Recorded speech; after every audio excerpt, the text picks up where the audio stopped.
I'm hot. It is well hot. Might be too hot. Might be. Hello, welcome to Le Mans 2026. As you can see, very, very hot weather here.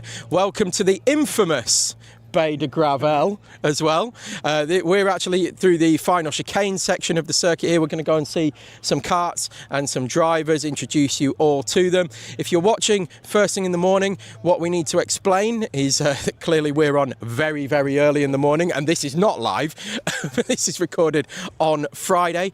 But yes, if you're joining us at 4 a.m, there's been some changes to our schedule, which David will run you through in a moment. Obviously, if you're watching later on when we replay this, then you'll understand what's already happening. David, I'm going to get myself out of Bay de Gravel, and you can run people through the schedule. Will you have to go to the mechanics bay to be tipped up, to have the gravel tipped out of you? Yes. Yeah, so as Tom's just alluded to there, due to the extreme weather conditions, will be above 40 degrees in the peak of the day, which means that the times for the race, it will now be run as effectively a 31-hour race, but in two halves. So we'll run 7 hours from 5 a.m. till midday before an enforced break. Discussions between the organisers and the ACO have meant that we're going to have to break until 8 p.m. The race will then resume from 8 p.m. all the way through until midday the following day. So effectively we're going to have 23 hours of on-track action for you here from the 2026 Le Mans 24-hour race, where in the last couple of weeks the defending champions, the 41 of Chrono Team Racing, have signed on. They weren't on the original entry list. However, 2 weeks ago a team dropped out. They were first reserve, so we have got defending champions back this year for what will be the first time, Tom, in 3 or 4 years. It certainly will, yeah, and it'd be great to have them back. Let's dive straight in with the first team that we come across, which is going to be D&H Shelby Squad. How are we doing, guys? Yeah, doing good. Yourself? Yeah, warm enough for you? Definitely up there. It's up there, yeah? It's probably the worst I've done yet. Yeah, I think it's the worst thing temperature-wise for all of us, yeah. I think that's fair. It's bound to get worse over the coming years, I reckon. Well, if the news is to be believed. Yeah, so experience here, what are we looking at? None here at all. First time here? Driven these karts before, but not here. Where did you drive them before? At Teesside? Yeah, Teesside, BUKC. Okay, so you've done the BUKC. First time here at Le Mans, what's the hopes and expectations? With the weather, just survive, really. Yeah? Yeah. Just make it to the end. And see, if you get on the podium, bonus. I wouldn't complain with it. Okay, good stuff. Nice to meet you all. We'll move on instantly, and I will throw away this microphone and throw it in David's direction. Cool. Well, I'll walk back behind you, Tom. We'll have a quick chat with Fuelish Behaviour. We've seen that Nassau before. We've done one of these already this year. Spain, yeah. So we've got all 4 of them this year.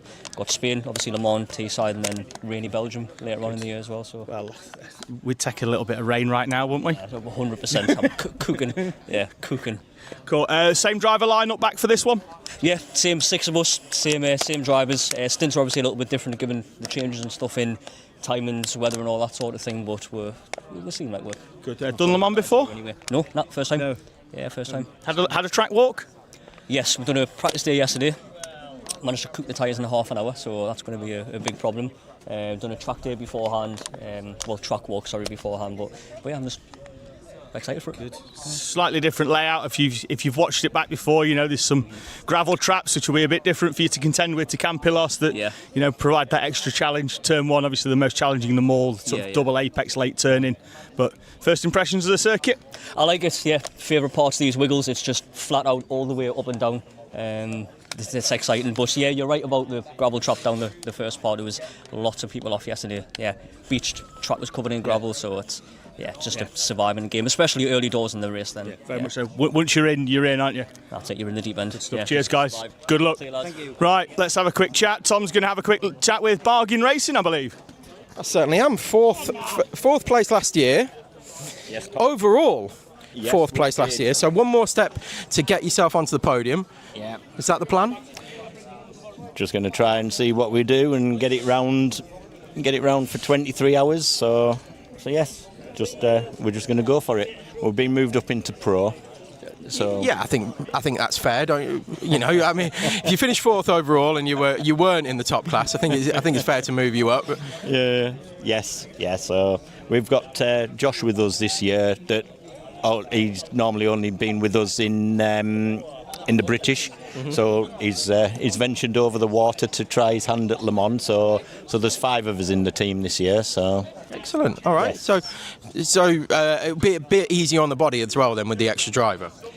this is quite an easy track. We don't find this track. No, Having driven it myself, I would vouch for that. It's just going to be the heat. Yeah. But we do need 5 at Teesside because it just breaks you, doesn't it? It certainly does. Yeah, I drove it a few weeks ago as well, Yes, and you did. I was on track with you. Yes, it was tough. Yes, it was. So yes, no, but I just like all the tracks, and I really like Spain. So we've already got the villa booked for next year. So excellent. So full season next year, 24-hour races. We might venture into pro karts next year for one or two. But so you're going to make the extra step up, right? Yes. Okay, well, good stuff. We will look forward to that. Lovely to speak to you, and good luck for the race as well. Right, let's take CBA Motorsport by surprise. We're making some light changes.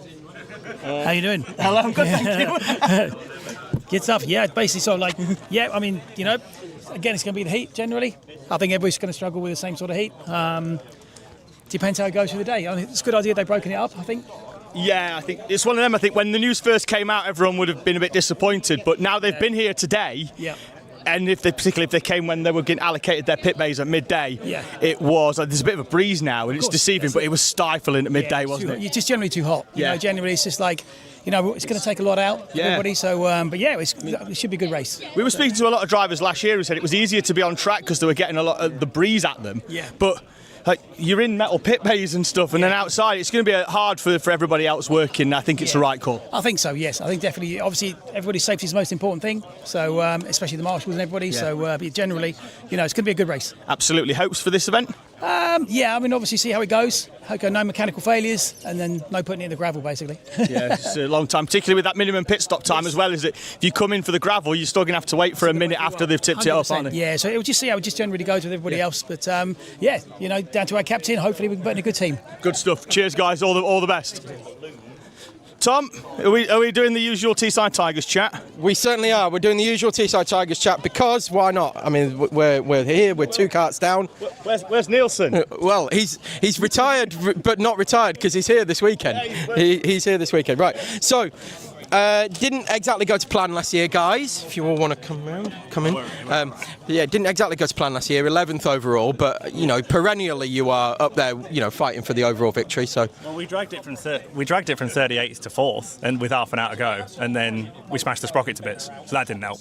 Well, yes. That wouldn't help. No, but yeah. Look, still a mammoth effort. Obviously, you guys have always had the speed from day one that we've been coming here. What are we just all out for overall victory again? Of course we are. We're here to win it, and we're going to win it. You know what I mean? We did well in Campios. P3 overall. We're going to win it. Put your house on it. Just stay off the curbs and you'll be fine. Yeah. Yeah, good stuff. All right, there we go. Confidence for you, ladies and gents. Confidence. There we go. Going for the overall. Cheers, victory. mate. Let's have a little chat with some of the TRX teams. We had 2 at Campillos, 4 at Le Mans. Taking over. Yeah. How's it going? Good. Well, your 276. Despite not being in the top class, went and won Campillos. Yes. They were really, really good, ridiculously consistent. But, TRX as a whole, we speak to Amanda on a fair bit. You've got a pool of 50 drivers plus to dip into. Yeah. How many of you at Le Mans for the first time? I think, to be honest, we've only got 5 or 6 people in all 4 teams that have only been here once, if that. I was here last year. We've returned for 3 years running now. And each time our results have just got better and better and better. I think, because we've got such strong teams over all 4 teams in the different classes, we're really trying to push for that good number. Yeah. The good thing as well is, it spurs your drivers on, doesn't it? You come for the first time and they perform well, and then effectively you've got a sort of hierarchy. The idea is to get into that 276, I'm guessing, for most of your drivers. It absolutely is. I think what's really handy about it is that we don't keep any information from our team. The fact that all the 4 teams that we've got, everyone that races in it, all has certain knowledge of tracks that they're able to share with so many others. If there is someone that hasn't raced at a track on a team, they'll get a bombardment of information from everyone else, and it means that they're prepared and ready and raring to take on the challenge. Good stuff. Cheers, guys. Thank you. Let's go and have a chat with Tom. It looks like he's found a dinosaur, and I'm not talking about an old fella. No, I found many dinosaurs and a hat and a dinosaur hat as well. It looks like he's going to go chasing raptors. Barry, talk us through the team, talk us through the chances for this weekend. Optimistic. First time at Le Mans. Did some practice yesterday. So, I don't know, just keep it on the black stuff and out the gravel, I suppose, is the main thing. But, like you said, I'm Barry. We have Ben Huskinson, Ben Harrison and Jim Lawson. And to the side, our groupie, Ben Huskinson's dad. Thanks, buddy. Just Fluffer. But no, I think all of the teams are in the same boat sort of now, unprecedented, not being able to start at midday, 5 o'clock start, so team briefing coming up shortly. A lot of unanswered questions needing to be answered. I think that's fair, yeah. So I think it's just going to be a case of, we've just found out that apparently we need to do the chain lubing, so that's through a span in the works for us, because we're only. I can run you through that afterwards. But yeah. Well, it was more so because we need two people up there to do it, and we've only got 2 on night shift, so yeah. Again, I'll talk you through that afterwards. Come and see me after. No, there will be notes. Where's he gone? There he is. David, I'll hand back over to you. It's all right. I was trying to figure out what the flag that was next to Khalid Ramadan's name. We've got 3 Dutchmen, and I'm not familiar with that one, so we might have to come back. Right, let's have a quick chat then with Fats and Furious. You're not, well, yeah, but you're not fat, so you must be angry. So we'll go and have a chat with somebody else. Right, Team Boss. We were supposed to be here last year, I believe. Yeah, we were. Yeah. And then you weren't. We had some unexpected babies that rocked up, so it meant we didn't have all of our team show up, unfortunately. So yeah, we had to pull out last year. Good, but we've got a strong Nassau panel. We have this year, yeah, we've gone all out. Yeah, big fan of the colour scheme. That pops in the sun. Last time I think you were here was 2 or 3 years ago, and you were all white t-shirts. Yes. White would have been better this weekend. For sure. Yeah, I agree. This is a little bit hot, but it stands out. But a bit looks more. good. Yeah. Looks good. What are the hopes for the weekend, apart from getting your car keys back? Well, we're in the rookie class still. We're kind of a makeshift team of different people from all over the place. So we want to give it a good go for the podium this year, and yeah, hopefully top 3. Good stuff. Well, good stuff. Enjoy yourself. Right, I've lost him. No, I've found him. He's here. I've found a right shady guy. Oh no, it's a shady spot. Danny. Yes. Danny Miller. Yes. Welcome back. Thank you very much. Are you enjoying it? Are you enjoying being back? Enjoying the weather? Well, I've never needed an umbrella before with being this hot, so it's a different experience, especially with the way they're changing the race. But it was the right decision. It's way too warm, but I'm glad it's still going ahead because it's a brilliant event. It was our first time last year. We're back this year, so hopefully go a little bit better this year. So 20th overall last year and 7th in club. Were there some issues, or was that just straight out pace? What kind of happened? Talk us through your race last year. I don't think actually we had a lot wrong. I think it just took us quite a while to build into it. I think we were like second last in practice, and we just slowly chipped away through the night, and we were relatively happy with that. So any better this year, we'll be happy. You're still in higher club? Yeah, I believe so actually. I'll have to check, but I don't see why not. Yeah, so might be higher veterans actually. Might be higher veterans. Right. Okay. We'll keep an eye on that one. But yeah, probable podium then. That's the aim. Good stuff. Yeah. Right. Yeah, keep ambitious and stuff as well. Yeah, and keep everybody motivated and keep everybody in the shade. David. It's all right. I'm just covering up the names of the drivers that aren't here. Because they're not old enough to be here, so they're not here. 2 drivers returning in the 28. Some new ones as well, because let's say them 2 aren't old enough. Jacob returns, Gracie returns from the team that did really well at Campelos, got on the higher pro podium despite the fact the team had a combined age of 58 and an average age of about 15. You're not 15. But you've got some expectation to, we've got some good drivers. Yourself joining, currently leading the Senior Rotax Championship at Teesside. Max in the kart as well, reigning Senior Pro Kart Champion. So this has got a good chance, do you reckon? Yeah. I think we do. Good. Do you do a lot of these interviews, Oliver? Not really. No. I'm a bit too hot as well. Quality. We'll chat with Gracie. Gracie does interviews all the time. Well, you win stuff in the Porsche, so you do So you must do interviews all the time. Oh, we're also live on the phone. Good stuff. Quality. Just keep it going. No problem at all. Sorry. No problem. We're literally live on the phone. There we go. There we go. We're doing stuff. Gracie, we did Campillos. We got on the podium. You were the experienced driver at Campillos by 5 years. Yeah. Oh and my you are God. what?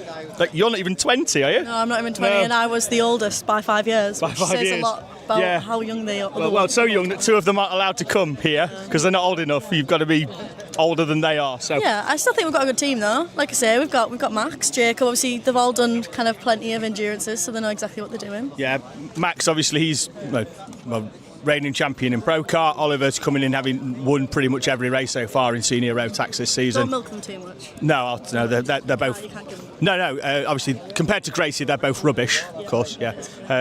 But no, let's have a bit of chat. We're doing the Porsches. Talk me through your season so far. Yeah, so we've obviously had 2 rounds so far at Donington Park and Alton. Actually got my first win at Alton Park after coming away with double pole. Currently just trying to get the budget together to be able to do the 3rd round, so hoping to do that. But yeah, so far, really good season. Like, it's an absolute privilege to be able to race Porsches and, have that experience. But yeah, really good, absolutely loving it. Good stuff. Sponsors, there must be a few on board already. Obviously nice to add a few more, but who's with you? Yeah, so, oh God, you're testing me now. So this year, I'm really happy to say that I've got Wynyard Motor Company, C-Tech Solutions, A&S Heating and Stoves, NRG Karting, of course, Graphics Lab. Oh my God, this is so bad. You need tattoos. I know, I actually tattoos, do. little sponsors logos all up your arm. TSK-Motorsport, Yeah, of course. obviously. Green Bricks. Yes, that could be it. NECL, obviously, can't forget Neil and Neil. It's too warm to be. really It's bad. too warm to be waiting, Grace. It's too warm to be waiting, Grace. I'm going to have to find Tom. He's there. I'm off to Nick Cheetos again. Yeah, I didn't go far. With Hayden Harris, Barriers Wacky Races. Let's get the Nassau panel in. Bigfoot panel. What have I got stuck to my foot? Welcome, Hayden. So moved up from higher novice last year into higher club this year. So hopes and aspirations for the race. Oh, hopefully win it. And stay cool while doing it. It's a bit too hot for that, isn't it? But I will see what happens. It's a long race. Not a 24 anymore, it's a 23, but we can see what happens. Everybody gets a nice kip as well overnight. Oh. Well, during the day, should I say. I think I'm going in the lake, to be honest. I think it's too hot for a kip. That sounds like a good plan, actually. Oh, it will be. Really will be. I was talking to somebody before when we went back to the hotel about an hour or so ago, and I said I was in a cold shower, but I had to get it colder stage by stage by stage because I couldn't quite stomach it when it was ice cold. Yeah, so I mean, the lake's quite a nice temperature, so I'll be jumping straight in there after the 7 hours is up. But yeah, we've got. Are you starting? Who's starting? I believe it's Alfie. Who's starting, and then we'll just go down the order. We'll see what happens. And a 5 a.m. start as well. So are you good in the mornings? Are you looking forward to that? Are you a morning person or are you a night owl? I'm not both, to be honest. I think midday's my specialty, which we're off track. So we'll see what happens. I think it's a weird way of running it, but it adds strategy into it as well. It does, yeah. It's definitely throwing up a different element for other people. Thank you, Hayden, for talking to us. Yeah, it's definitely throwing up some more elements. Where's he gone? Where's the Sullivan? Oh, he's there. Sorry, I was just off talking to many people. Away. Yeah, right. Have a go racing. Yeah. We've done a few of these now already. We've done Campillos, back for the second one. Hopes for this weekend? Don't break down again. To be fair, you lot have a lot of bad luck. I think it's me. You're on the podium with, I think twice now you've been on the podium with an hour to go. Yeah. And things haven't quite worked out, and I think everybody would quite like to see you finally get one. Yeah, I think we're faster than Campillos, but the chain had one, didn't it? I think. Fuel pump went on one of the new engines, and we had brakes failed. The pads just went wrong. Don't need a brake. Brakes are overrated. We have got some special electrics, which apparently you're in charge of. Yeah. They will work, I believe. I don't believe. Quality. Well, they'll be fine until they start flashing and the mechanical flag will be out. Well, mate. Yeah, that's just my luck, to be fair. Yeah. Well, good stuff. Well, hopefully it's not in the last hour while you're on the podium. Yeah. Good stuff. Good luck, guys. Right, let's go and have a chat with Tom. I think you might have found a policeman. I have. I found not one of the gendarmerie. I found an actual policeman. One of the Met Police. Hello. How are you, Kieran? Good. You? Yeah, living the dream, mate. Living the dream. I'm out, in a foreign country, in the sunshine, with my shades on. Yes. What could be better? Not many things, but it's a bit too hot here at the moment. Well, yeah. I mean, you've got not got to worry about a stab vest and handcuffs and all that kind of stuff. So no, you're travelling light today. Yes, very much so. Although I'm looking forward to getting a breeze in there. So yeah, full race suit and gloves and a helmet though. Yeah, I would. The breeze sounds nice, but it's everything else that's on top of the breeze. I might be carrying a bit less weight, but in terms of heat, I don't really escape whether I'm in uniform or here. So yeah. So what's the plans for this weekend? Obviously, go around the track as many times as possible, but what are your hopes and aspirations? Do all right within class and see whether we can maintain pro or whether we get relegated to clubman. So that's the first goal, is stay in pro class for next year. Yeah, we've been given pro.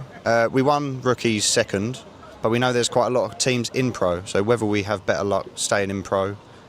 More teams in the clubman. So whether we have better luck staying in pro, we'll have to see. But I think pro is the real fight. I think clubman, there's a lot of people in clubman that it's a real mix of talent within the team. I think that's what you tend to find with clubman. You'll get one really good driver, maybe two, and then the other two are there or thereabouts. That's why they're in club. And then in pro, you've got more of a consistency. Yeah, our main team that's committed to the 4 races are in clubman, because obviously that can't change, but we're going to try and do a worthy result in pro, but we're looking at reserving energy and keeping a cool head, but I don't think that's physically possible, but you get what I mean. I do get what you mean, yeah. Cool mentality. Yeah, hopefully we can shine above someone who's slightly faster than me via weight in terms of strategy and commitment over the unofficial 30 hours of Le Mans it's going to be. And don't recreate David and mine's favourite moment in commentary as well that we've ever had, I think, which is getting caught speeding in the pit lane by the police. Yeah, nothing like one of my supervisors speeding down a pit lane with one engine. And we mentioned this in Spain as well, that it still gets brought up on PowerPoint presentations and stuff. As it should. It wasn't me. Have to hold people accountable, it happens to the best of us. I believe that was first time here, so I think he has got trauma not to do it again now, so I guess that's the way it Well, we learn the hard way, don't we? Yeah, I laughed. I was actually one of the ones running down after him, but he came through the pits and Teesside prison, but also not looking to bin it in there as well, because we did that. We didn't do that last year. Bay de Gravel, and we got a good result by not binning it in turn 1. So we're hopefully not going to bin it in turn 1, and everybody's on our team has done it before. So. Don't get caught speeding. Stay off the curbs. And don't go in the gravel. And generally speaking, you'll be fine. And everybody will be. And look good in a bucket hat. And look good in a bucket hat, yeah. So just quickly, that's up there in the top 5 things that ever happened in my life. Getting married to my wife, the birth of my 2 children, my boys' performance at Campillos, and possibly winning the Honda Cadet Championship, and Met Police Motor Club speeding. The top 5 things that ever happened to me in the 41 years I've been alive. It's definitely right up there. It's definitely one of the funniest moments I've ever had, is that the Met Police got caught speeding, yes.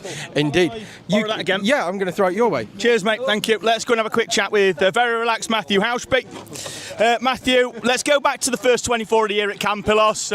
In the Academy 2 car, you got the drive, a week before you were supposed to be out there, and within the first hour, we were leading. To be honest, I don't know how I managed to do it, because in quali I'd only qualified 6th, I think, maybe 5th, but just hope it's not a fluke and let's all carry the pace into here.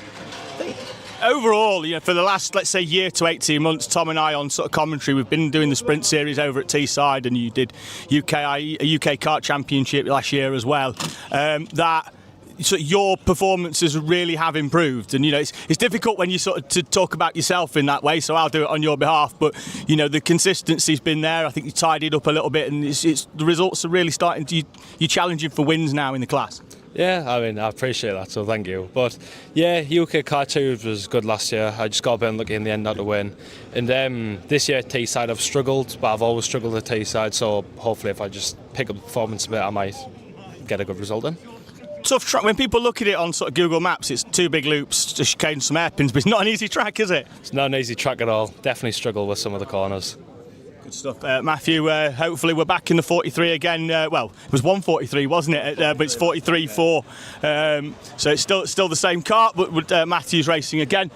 Not got a lot of people left, Tom, because it's fairly quiet, because I think most teams have sent 1 or 2 people to sort of do the bit, and then that's it, isn't it? So yeah, I think probably that's normal. That's a good place to wrap it up as well. I think people are probably sick of talking, but they've got another 31 hours potentially of our voices to come. So we will look forward to bringing you that. Between now and then, there is an hour and 45 minutes of official practice. We've got qualifying as well. So the next time you see us, all of that will have taken place. You will hear David and my dulcet tones, and all of the karts will be lined up over there on the start-finish line, ready for the Le Mans style start, where they run across the grid, jump into the karts, and we will go green flag and racing. We will, and not twice round the clock, of course, because the race will effectively be 31 hours of racing with a red flag in the middle, so it'll be twice round almost the clock, thrice round the clock, and a bit more. Yeah, we very much look forward to bringing it all to you as well. So stick with us throughout the day, throughout the night, and really looking forward to this year's event. Yeah, it's special, isn't it, Tom? Always, it's different this year, but I think everyone that we spoke to on the grid has pretty much agreed with the decision now that they've been here in the circuit, and it is baking. So I think it's the right call, but same as always, if we're going to be warm, what better place to be warm than Le Mans? Indeed. Well, look forward to bringing you all the coverage later on, and next time you see us, we'll be over there, karts will be down there.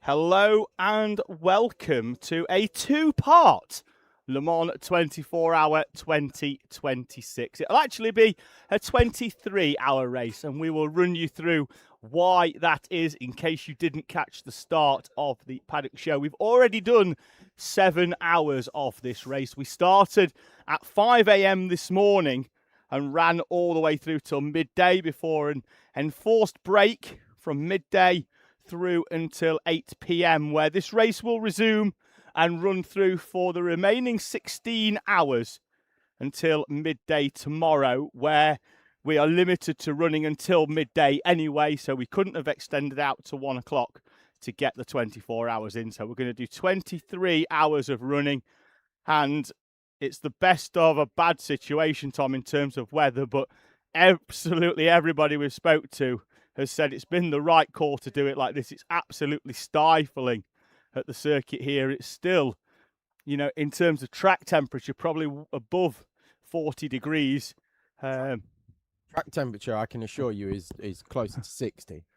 It's very, very hot out there. Seriously hot. It will cool down overnight, although Tom and I were at the circuit a little before 3:30 this morning, and it was still 26 degrees with no breeze. There was a little bit of breeze, Tom, around about 9 o'clock this morning. It was delightful, wasn't it, about 9 o'clock? And then about an hour later, I went to have a look at an issue that a team had in pit lane. And as soon as I stepped out from underneath the gazebo that we commentate from here in the pit lane at the circuit Alain Prost, it became very, very apparent it was getting very, very warm very, very quickly. Yes, indeed. Current temperature is 37 degrees. This is the hottest we've seen it throughout the race so far. However, it is due to get progressively colder, or cooler, should I say. It's not going to be colder by any means, but it's definitely going to drop a few degrees throughout the next couple of hours. So we will go racing as soon as we are allowed to, which will be 8 p.m. on the dot. Local time, 7 p.m. UK time, and yes, the temperature will be dropping right the way through up until around about 7 a.m. tomorrow, when it will start to increase once again up until 12 p.m, where it will probably finish off around 3 degrees cooler than we are now. My weather app is normally pretty accurate, and that's what we're going with. It is. Thank you for those that did tune in this morning. We had some viewers, around about 30 for the start of the race, Tom, which was about 28 more than expected. And 2 of them were us because we got the live chat up, so we were classed as viewers. I thought we'd just be commentating to ourselves and it'd be okay for people to watch back. But we had a few and we're very grateful for that. Thank you to those that have rejoined us or are joining us for the first time. But a few in the live chat, Alfie G saying, come on to Club 73. David Fernandez was asking about race start. I think Tom's done the admin on my behalf there by typing in and asking why the red flag. I think we've just about covered that. Basman Barry Packer just saying hello to Tom and I. So, Tom, 7 hours in. Let's have a quick debrief on the race so far. It's been effectively beyond the first hour or so, at least to this point, pretty much a one-horse race. Yes, Core Blimey Racing 113 didn't have the best of opening few laps. It dropped down to around about 6th or 7th, if memory serves. I think it was about 6th, and then they just chipped their way back through. A complete opposite end of that scale was early leaders Le Petit Bouchon, who had a great start, fought their way up the order, and ended up overtaking TRX 476 for the overall race lead. Led for around about an hour or so, then lost it to CBR 113. In the traffic, mainly, wasn't CBR? Would just and then their problem started. Yes, a fuel pickup issue in that they didn't come into the pit lane to pick any up. And then there was also a gravel pickup issue. Yes. And then followed by another gravel pickup issue. And they are well down the order now at Le Petit Bouchon's 28th place for them. Again, the TRX 276 car, Tom, the higher pro entry, going well again. As you can see, the drivers getting themselves into their carts. They don't have to be the same driver that was in the cart when the red flag came out. So the teams have been allowed one helper to go out there, and they are able to carry weighted seats out. There's been no fuel allowed to be taken on. The fuel bay closed 15 minutes before the red flag came out, and will open again a few laps after we go green, of which that TRX 276 cart will be pretty much on vapours by that time, Tom. I think they're probably will be in within the first 10 minutes of his resumption of this race. I think, that might even be a stretch for them. But the race start procedure, or the race restart procedure, is going to be 2 laps under full course yellow, where everybody will then get a feel for the conditions once again, and then we will be green flagged and racing once again. So we expect it to go green. Pretty much bang on 8 o'clock. Yeah, in around about 3 or 4 minutes, we're going to get the full course yellow. I think the thing to note as well, Tom, is this is the time that we started practice yesterday, and we had a lot of excursions into the gravel with brakes getting very, very hot, and when the brakes get too hot, they do tend to fade, and we had a lot of trips into the gravel in practice yesterday. We've got a car struggling to get started. Yeah, he's got Nigel Moore firing it up, and if he can't fire it up, no, that's not Nigel. He's not big enough, not tall enough to be Nigel, surely, is it? Sure, that's Nigel.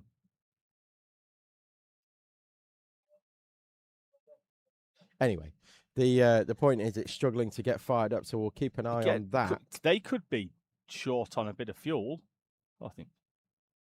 Paul White's had a go at it. I think he's done it as well. Could be a bit of vapor lock that you get. Is that? You think that thing you put on your chest when you've got a cold? He started, ladies and gents. Do I need to right hand down? straight to the side of his face. I was thinking, can we at least wait till it gets dark before we start talk like that, please? So we've got comments coming in. Harry Eden saying France put a ban on racing. That's absolutely true. Good evening, guys, from a much cooler Lancashire tonight. That's David Nichols. Lancashire, of course, the wrong side of the Pennines. Yorkshire. Yeah, Yorkshire. Well, they have Yorkshire tea, Yorkshire pudding. They don't have what do they have from Lancashire? Lancashire cheese. No one likes cheese. Well, no one likes Lancashire cheese. No, I'm only joking, of course. I actually do like a bit of Lancashire cheese. Anyway, moving on. Supersonic Racing is saying, what's happening? Well, hopefully we've just explained that for you. I have no idea how to say that one, but TRX Let's Go, so support coming in for that one. Meows something. And then Kevin Murphy is saying hello. Best of luck to Vertice Racing from Bazman again. Good luck, Conor Ambrose. From Kim Thwaites. Justin Huskinson saying, Speed and Squealberg, amazing effort. Keep it going, lads. Yeah, we still need to get to the bottom of what happened with Speed and Squealberg, because they came into the pits really, really early. But aren't really out of the pit stop sequence, No. are they? We are rolling at Le Mans. And we have had, I think, a change in the seat for Blimey Racing from the driver that was in last time, or at least they did pit just before. I think that's Henry Trina. Has he got a new suit, Henry? It's either that or the X-Racing one, isn't it? So, Yeah. It could. I'm fairly sure that's Trina. Nice slow pace as well, which is hopefully going to keep the field bunched up, and we might only need a lap and a half. Right, so a really quick run through. Blimey Racing lead. TRX a second and 14 seconds behind because they're halfway into the train. However, they're due in the pits very, very quickly into this stint. They've been an hour 34 minutes, Tom. But minimum pit stop time, 2 minutes 45 as well. So we're going to lose We've got cart stopped on the start line.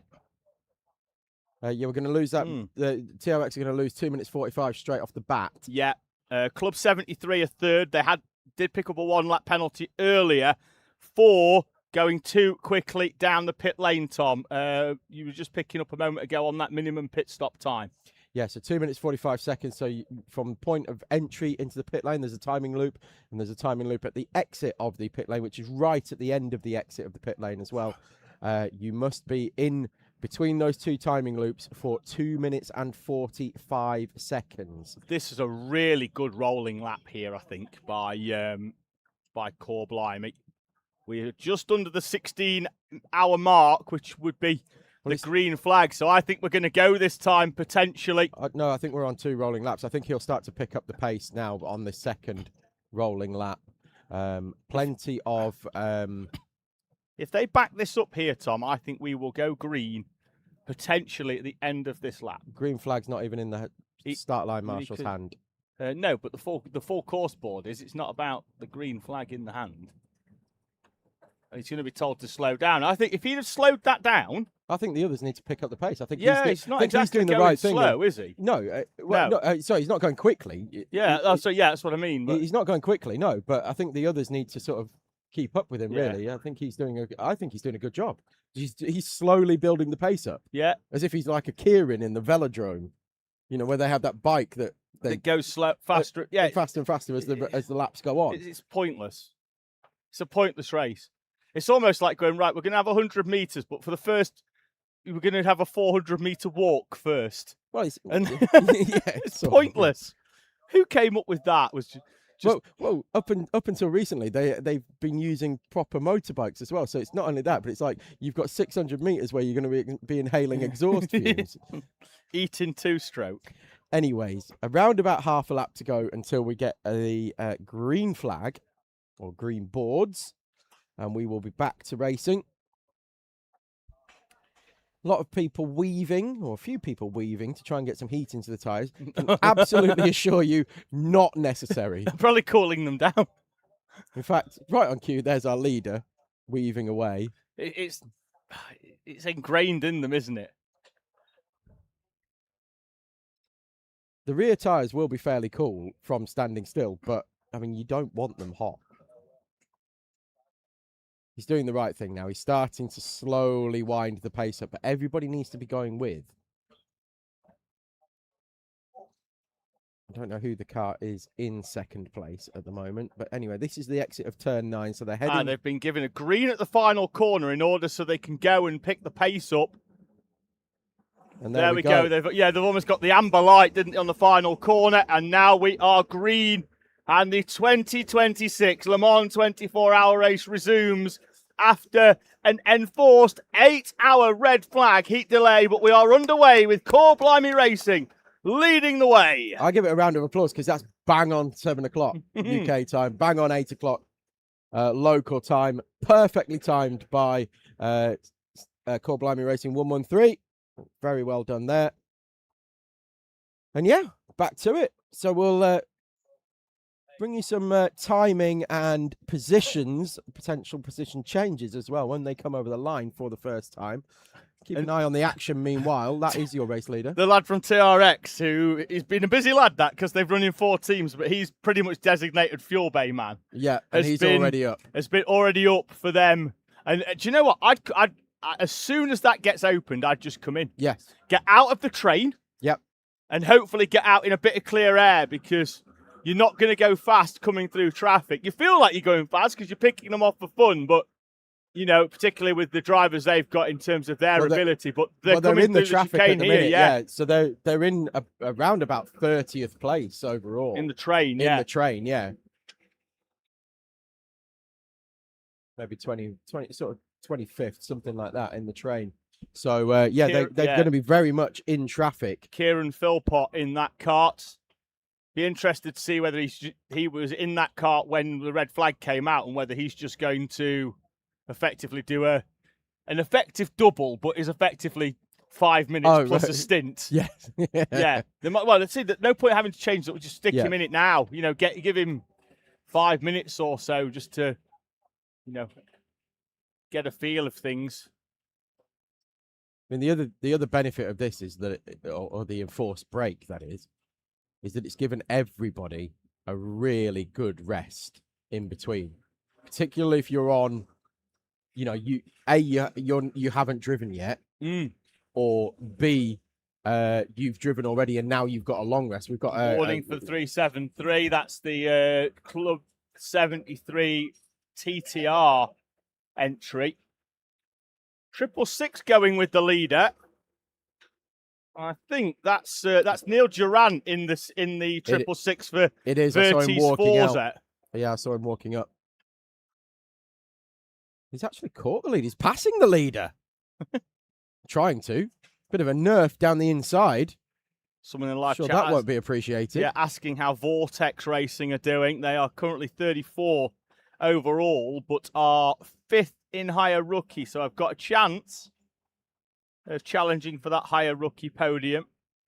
Currently a lap behind Scalex Autosport and a little bit off kilter on the pit stops.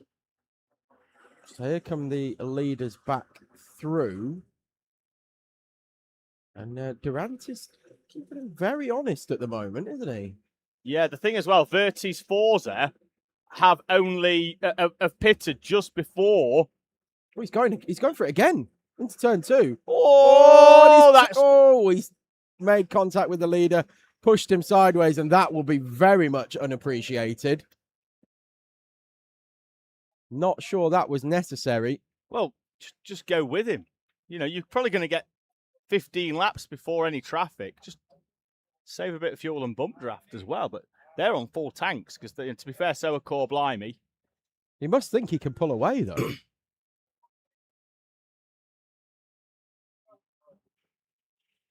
Few people making their way down towards the fuel bay area. He must think he can pull away, Durant. I mean, he is pulling away. He is pulling away. Second place, TRX 276 are in for fuel. Well, the pit lane is finally open. Reopened now, and they are in. Not the only one as well, Tom. Got another cart coming in. They'll be over the weighbridge and will probably enter a clear fuel bay. So they've timed it well. I'll clock the number when it comes back into view because they go up and out of sight. Quick finishes. It's a 69 that comes in out of third place in the higher club class. Get a wave for 276. Away from Kieran Philpott. Well, he's got enough time, hasn't he? That's what the Mandricks are a bit Oh, stops that for. got tight going into there.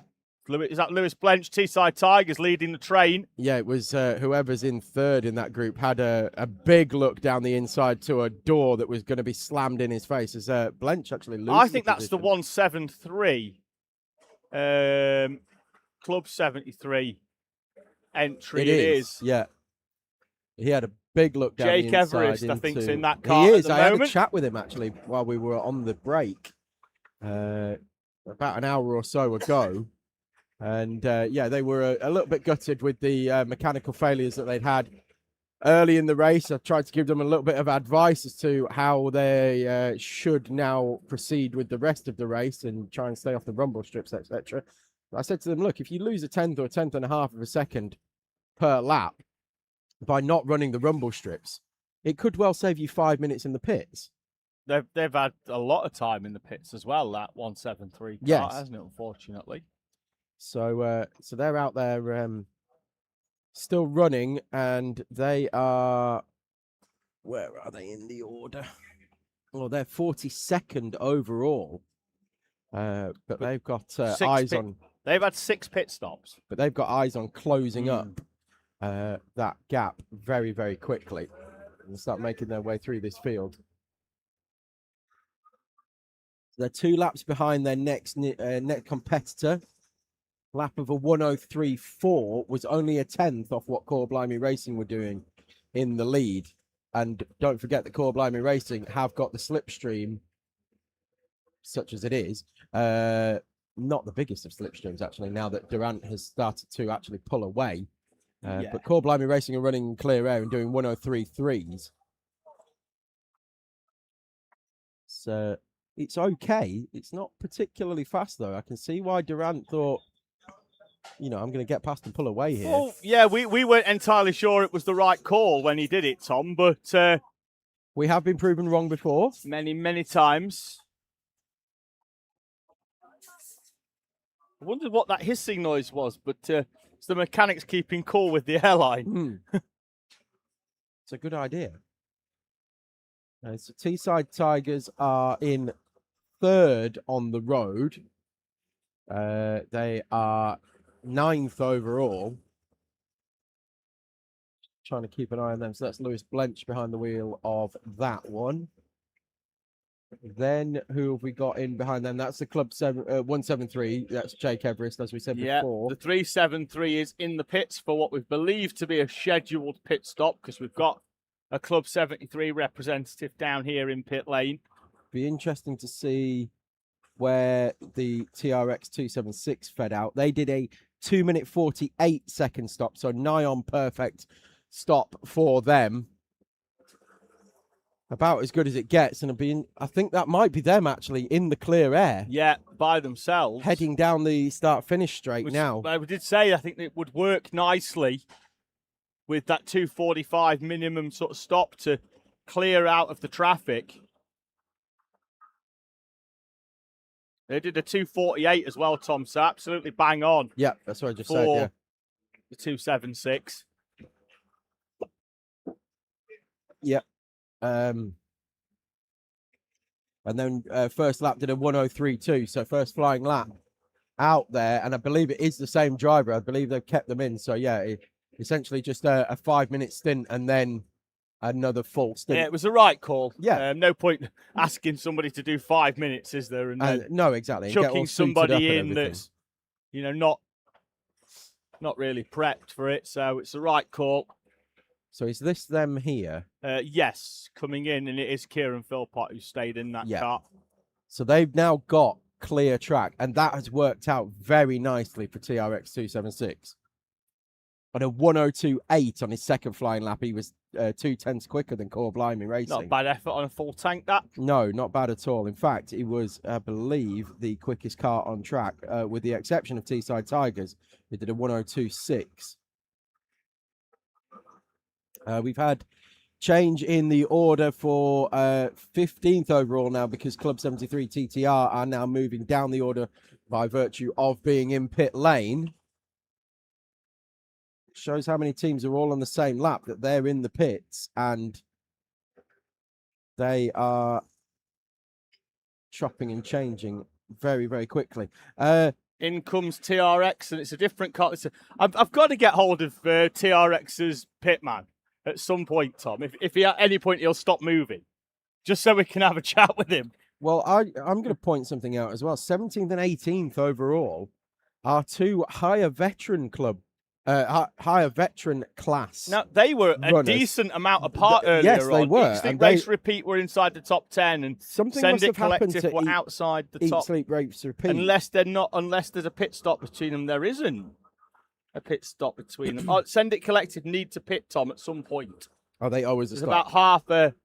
But also, Send It Collective as well. They've had a... they had a penalty. They lost a lap earlier on. They'd effectively be class leading without that. But as we mentioned, that minimum pit stop time of 2 minutes and 45 seconds has already caught out 6 teams. I'm just going to point something out as well. We saw a great shot there coming out of the final corner where you can see drivers running over the rumble strip and drivers deliberately avoiding the rumble strip. And the ones who are avoiding the rumble strip, it doesn't cost them any time down the straight. No, because you can... it does is it gives you mechanical sympathy. You just take a slightly different line round through the chicanes, widen the arc up and send it back down the inside. And you don't have to run that exit curve. And plus, for those teams in pit bays 1 to 10, it keeps you awake at night. I mean, Durant doesn't use it. Trina doesn't, Blench doesn't either. None of them are using that runoff curb because they've seen the mechanical incidents that have been happening. All of the top sort of 10 there. I'll fill for you while you go and grab him. Yeah. So by not running that exit curb, He was too fast, Tom. By the time I got up and round you, they're not costing themselves any overall lap time. But what they are doing is not costing themselves 5 minutes in the pits. Warning there for speeding Squealberg. We've had a lot of warnings in the first 10 minutes or so of this resumption, Tom, and that's just the nature of the fact that it's pretty much a sprint race at the minute because everybody's packed tightly together. Yeah.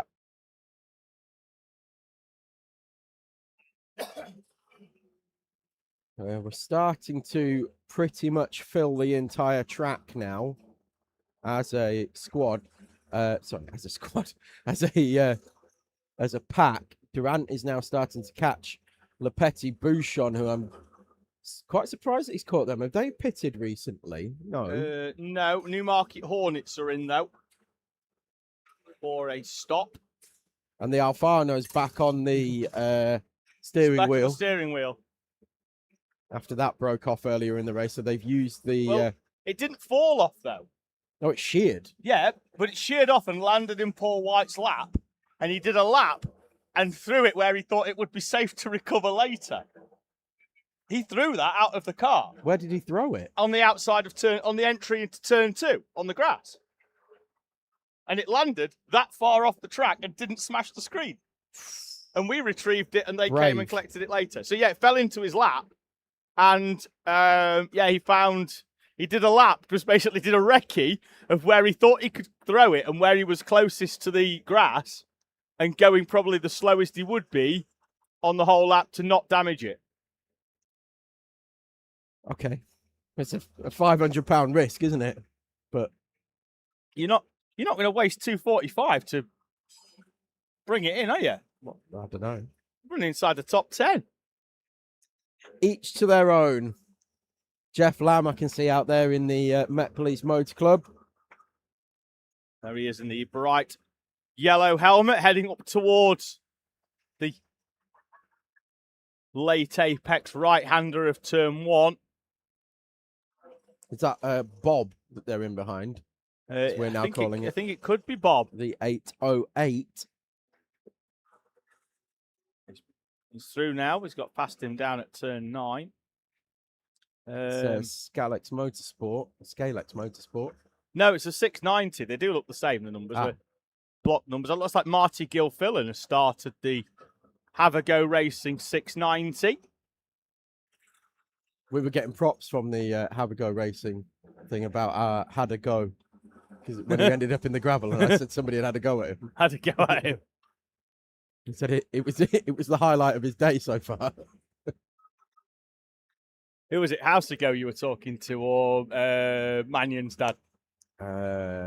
Did he have Mannion's dad. Did he have a great big bushy beard? Yes, he did. Yeah, Mannion's dad. So Newmarket Hornets heading back out now.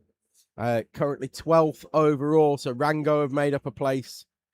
Bob Willis saying, did it fall off? I'm assuming he's talking about the Alfano and not our reference earlier to the front falling off. Yeah, it was the Alfano. It fell off into Paul's lap.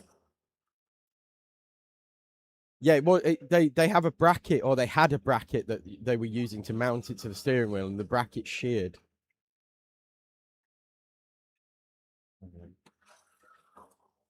We've seen it for so many years now that we've been coming here. It is the rumble strip exit curbs that is at the final corner, the exit of turn 6, the exit of turn 2, and the entry to turn 9. If you can stay off those and still maintain a good lap time, see, a lot you're going to be absolutely fine. But those vibrations through the car are there's 5 or 6 occasions where the left-hand side wheel is the one that's hitting the curb, and pretty much to a kart that's had a front wheel problem, Tom, with a stub axle, it's always been left front so far today.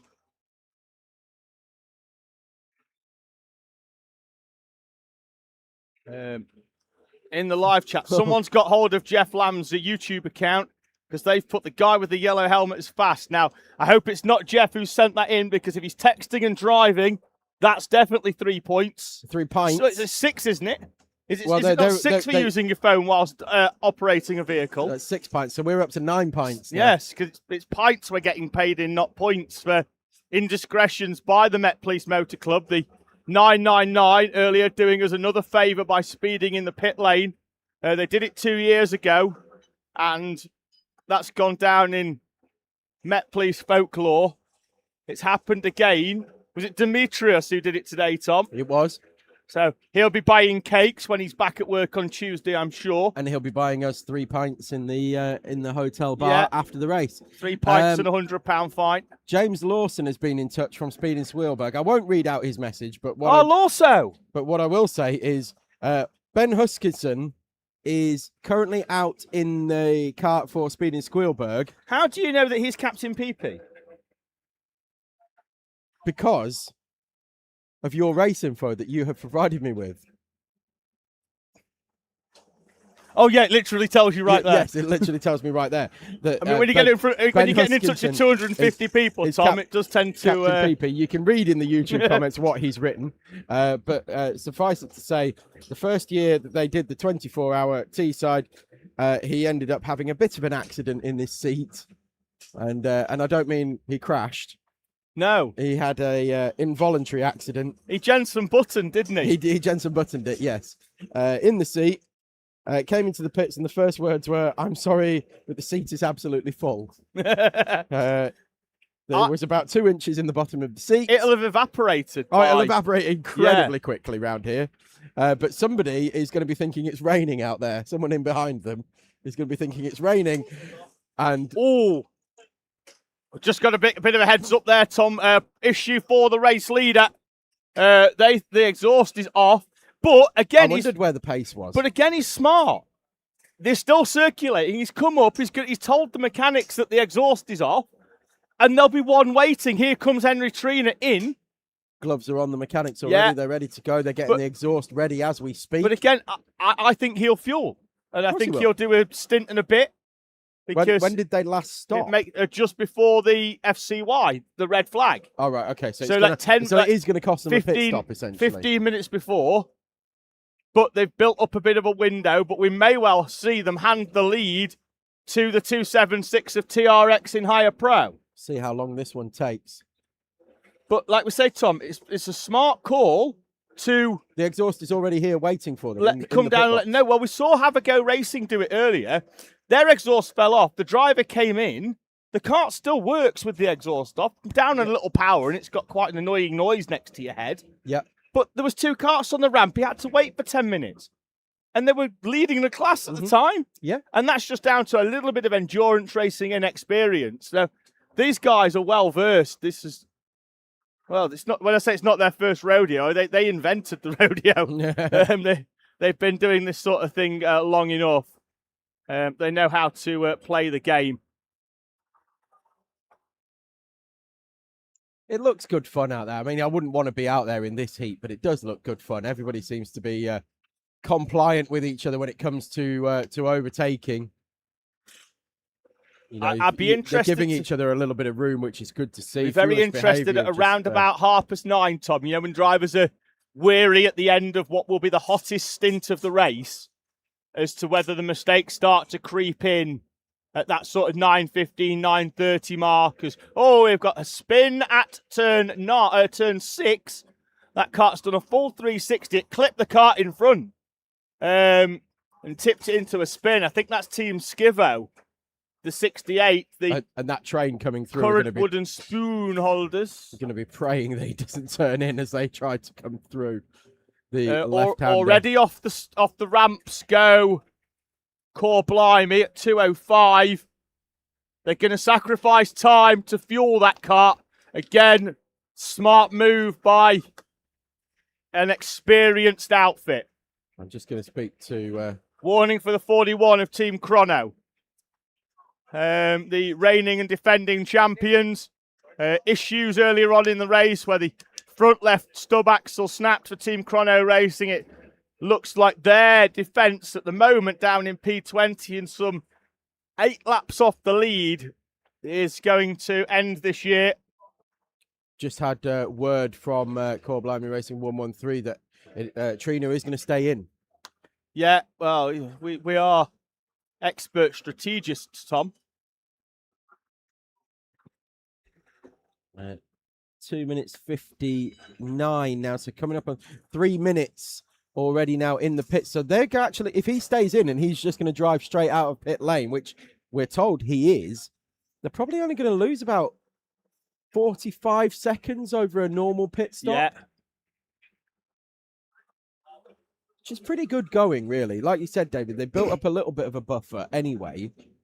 It's necessitated change for the lead, though, Tom. Although we have had our first speeding penalty since the resumption of the race. Not your lot. Oh, he looked a bit worried. No, TRX 476 through at 2:38. So 7 seconds too fast, have incurred a 1-lap penalty for the 476. And they were our early race leaders as well. Just so people know, and you may well be able to see Tom and I's commentary position, is every time someone comes up for a pit stop, we're not in a commentary box here at Le Mans. We are literally behind where that camera position was, looking at the chicanes. So if the camera pans round in a few moments, you will see pretty much where Tom and I are situated when it comes back. But there is a blue awning, not there, that's the weighbridge, there. And that's us in the pit lane. So every time somebody walks past, we're able to interact and find some information. But here's your new race leader, the 276 of TRX. Keep it on us for a minute and we're like, there you go, we'll give you a wave. There we go. Camera's waving back at us. Top work there. So yeah, commentating from the pit lane, far worse places to commentate from. Yeah, I mean, it's not bad, is it? I have had to sun cream my entire right side, though, for this final stint. Well, earlier on today, I had to sun cream my entire left side. It is still proper warm.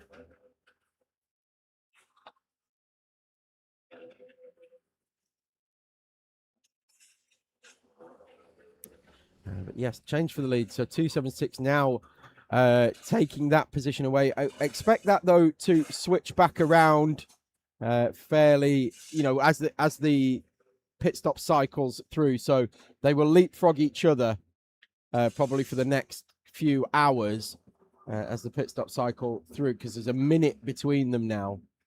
Core Blimey Racing tripping the start-finish line 1 minute .290 behind TRX 276. Be interesting to see what their pace is like once they are up to speed. Once again, with that new exhaust on there. Of course, it was the left-hand exhaust. We've said it throughout the race. That's always going to be the one that is going to fall off around here because of those exit curbs. Just waiting on. There they go. think, yes, there they are in front of the commentary box now and down onto the start-finish line. Core Blimey Racing back up to speed now with a 103.1. They were around about half a second off what TRX 276 were doing. So gap out to 1 minute point 6.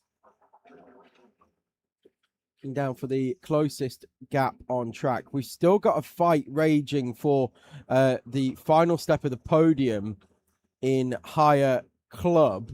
Quick finishes are 3.8 seconds in front of Vertice, and they are only 1.2 seconds in front of Forza Motorsport. So that's the 69, the 666, and the 71.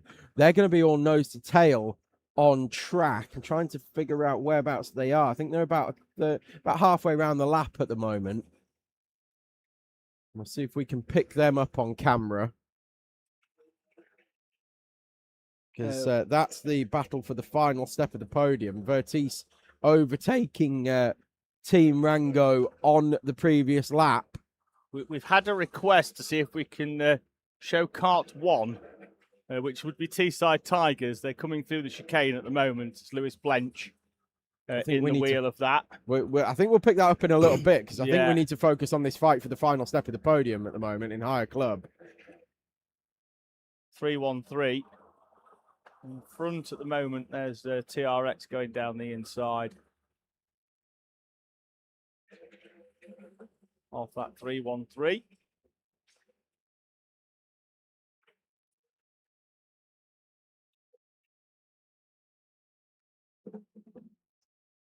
Got another one of the TRX karts in the pit lane, although there is 4 of them, so it looks fairly...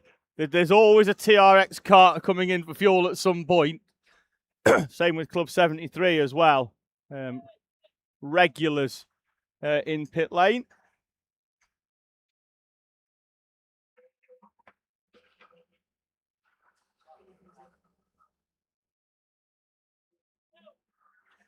So, Have a Go are in for their pit stop.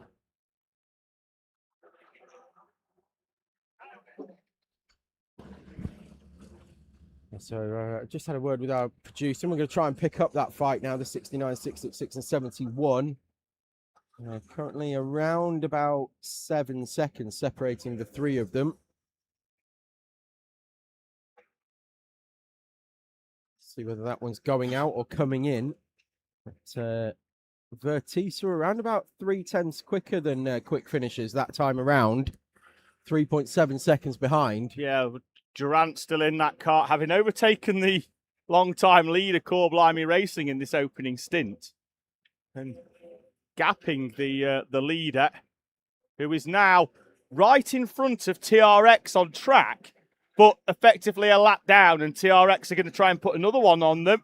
They're going to go down the inside into turn 1. Nice move by Kieran Philpott on Henry Trina into turn 1. And TRX are now a lap in front, having won the 24-hour race at Campillos in May. Could they make it a 24-hour double to start the 24-hour season?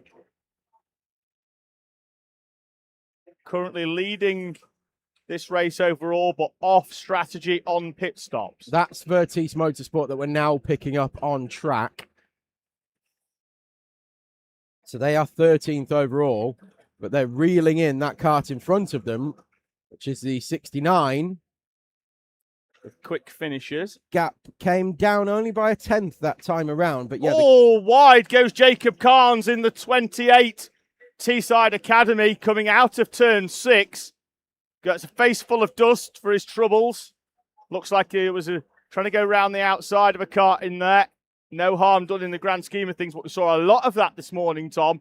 Teams using the boundaries of the track up there at turn 6. That's it. We just need to drop back probably 2 karts to, there we go, that orange suit, orange helmet one. That's the one that we need to be focusing on, because I think he's going to start to make his way up to the final step of the podium. A little bit of a skim of the gravel on the outside there. I think that was the 241 of Bargain Racing. Fuelish Behaviour are coming into pit lane. They've got a man down here waiting for them. So I think that's quick on finishes schedule. potentially just overtaken Newmarket Hornets on track that we saw just flashing through the shot there into the left-hander. That's for overall position, but not in class. So that'll be Quick Finishers moving up to 11th overall and deposing Newmarket Hornets down a spot. Yeah, I wonder how long, though, Tom, whether...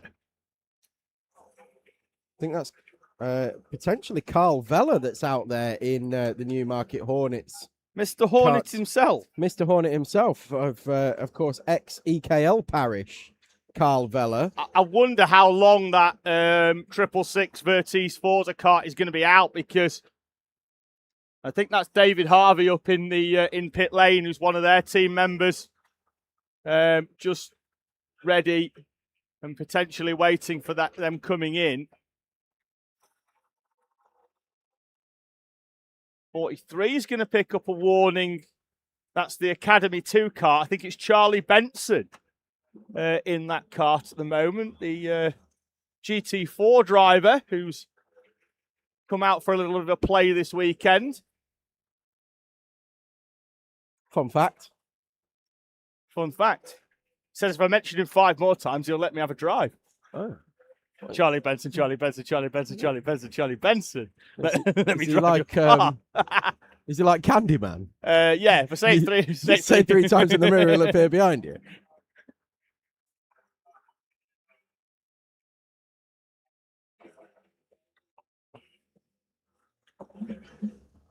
Yeah, so still keeping our eye on Vertice, who are now 2.8 seconds behind Newmarket Hornets. That's them there. They're closing. So the fluorescent yellow helmet, that's Newmarket Hornets. That's for overall position. That will move them up to 12th. But the kart in front of them still Quick Finishers. That's the final step of the podium for Vertice. They've got the yellow panel. They are the second in that group of 4. The one at the back in 5th, just in the back of the shot, that's Vertice, 13th overall.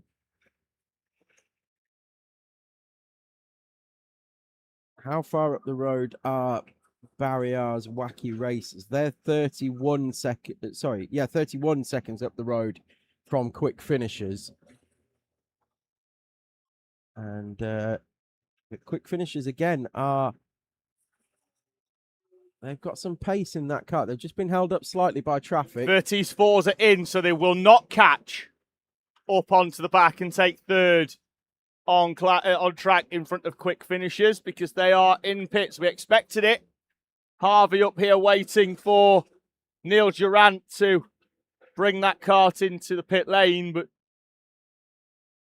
half a stint it may have been, but it's been an impressive half stint for Neil Durant, getting past the long-time leader and pulling a gap. It's not very often you can go out and say, well, in 45 minutes or so, nobody overtook me. Yes, and we were the quickest ones out there. Yeah, by all means. That's pretty good stint, to say the least, from Durant.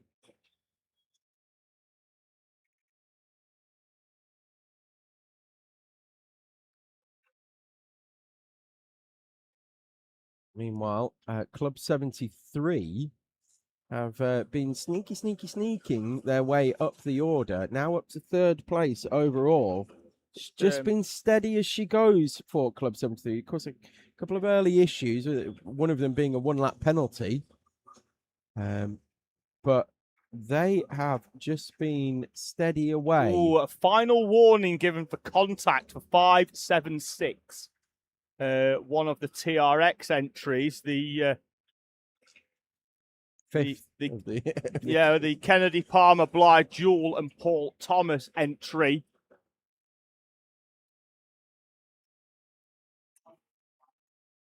So Quick Finishers 31.6 behind Barriers now, and they're slowly pulling away from Newmarket Hornets. Small round of applause there as Durant went past for what's been a quality 45 minutes in that 666 for him. And we'll see whether he stays in. I'll be very surprised if he does stay in this heat, particularly given the warnings that were going out during the team captain's briefing yesterday. Yeah, I mean, look, in ideal conditions, you'd keep him in, wouldn't you? You'd double him, wouldn't you? Or you'd do a stint and a half. A stint and a half, yeah, absolutely. In ideal conditions, you'd say, yeah, no problem, just run again. But these are far from ideal conditions. Currently still 35 degrees think there's another. Oh, I was about to say, I think there was a warning going out, but that is a black flag over the start line, and it's the 43. Teesside Academy 2, the class-leading higher club entry, has been black flagged. His arms are off the wheel going, I don't know what that was for. Well, somebody's seen something. I will go and find out. Yeah. Although there's nobody here really to tell them off. No, have a walk down. I mean, oh no, I think Chris is behind. Oh, Chris is sat in the seat. Yeah, he's sat in the seat, being hidden by another marshal. I'll wait until they come in. Bit of a shout out as well in the live chat to Jacob Underhill, junior Rotax driver. Jacob races for Jack Dex Racing. I know his dad, Mr. Underhill. Mr. Underhill. No, Dan Underhill. Yeah, Dan. He works for Aston Martin, doesn't he? He does. He's an aerodynamicist. I thought he was. Well, is that job title is head of modelling? Because they make the small, like one, not the 1 to 43 scale, like small cars. He works in the wind tunnel. Yeah, they make the half scales. Right, wait until he's had his telling off, Tom, and then go and find out what his telling off was for. He's just been told no fuel as well. He can't fuel. No, yeah. Because it's telling off, so you can't use it as a pit. Again, as a pit this stop. was that teams were told yesterday, and even I piped up during the drivers' briefing and stayed just to help teams out. Really, he's just had to get a push back from Lewis. I don't think he's made it round the corner. And what it was if you come in for a black flag, don't think that the minimum pit stop time doesn't apply to you. You still have to do 2:45. It's a double penalty. No fuel. He can't fuel. He stopped in the fuel Well, bay. he thinks he can fuel, but not under a black flag. And now he's turned his engines off. Yeah, now he's going to roll down the hill. I mean, it's This is 2:45. Anyway. disaster after He's not disaster. going to lose any more than 2:45, surely. But it's disaster after disaster here. Get his motor started. Not until he's had the telling off. Well, no, they don't have to turn them off, surely. Oh, that's the kart going through through the final corner. I'll Grass go find trap. out what's gone on. Yeah. But yeah, shout out to Jacob Underhill. Would love to see Dexy's lot stick a team in hires just to come down here and just have some fun, enjoy themselves. We've seen some big name drivers do this event before. One of them or two of them this weekend are out in Zandvoort racing in the Ginetta Juniors powered by Sunoco Fuel championship. Current championship race leader, in fact, Lewis Goff, former racer at Teesside. Addison Smith out there as well, a former race winner in both Minimax when it was on a big chassis and Junior Rotax as well. Pro Kart race winner and has also done this event in the past. We've had Jared Fox-Whiteley, who won last weekend at Trent Valley Kart Club racing the British Championships at Kimbolton this weekend. And if he wasn't at Kimbolton, he'd have been here because they had an entry in, but just the calendars just clashed and just didn't work. So yeah, we've had some big name drivers in the past, Tom. So black flag going out. And we've got a second black flag, and that's facing the opposite way. So I'm going to try and pick a number out, unless Tom knows who it is. Repeated contact warnings was the reason for 43 coming in. They'd had 3 contact warnings since the restart alone. Who's this? That's the 373. 373. That's why I wanted the camera on the start-finish line, because they are about to receive a black flag for exactly the same thing. Repeated contact warnings. And now they are receiving a black flag as well. So they will be in probably the next time around for the 373.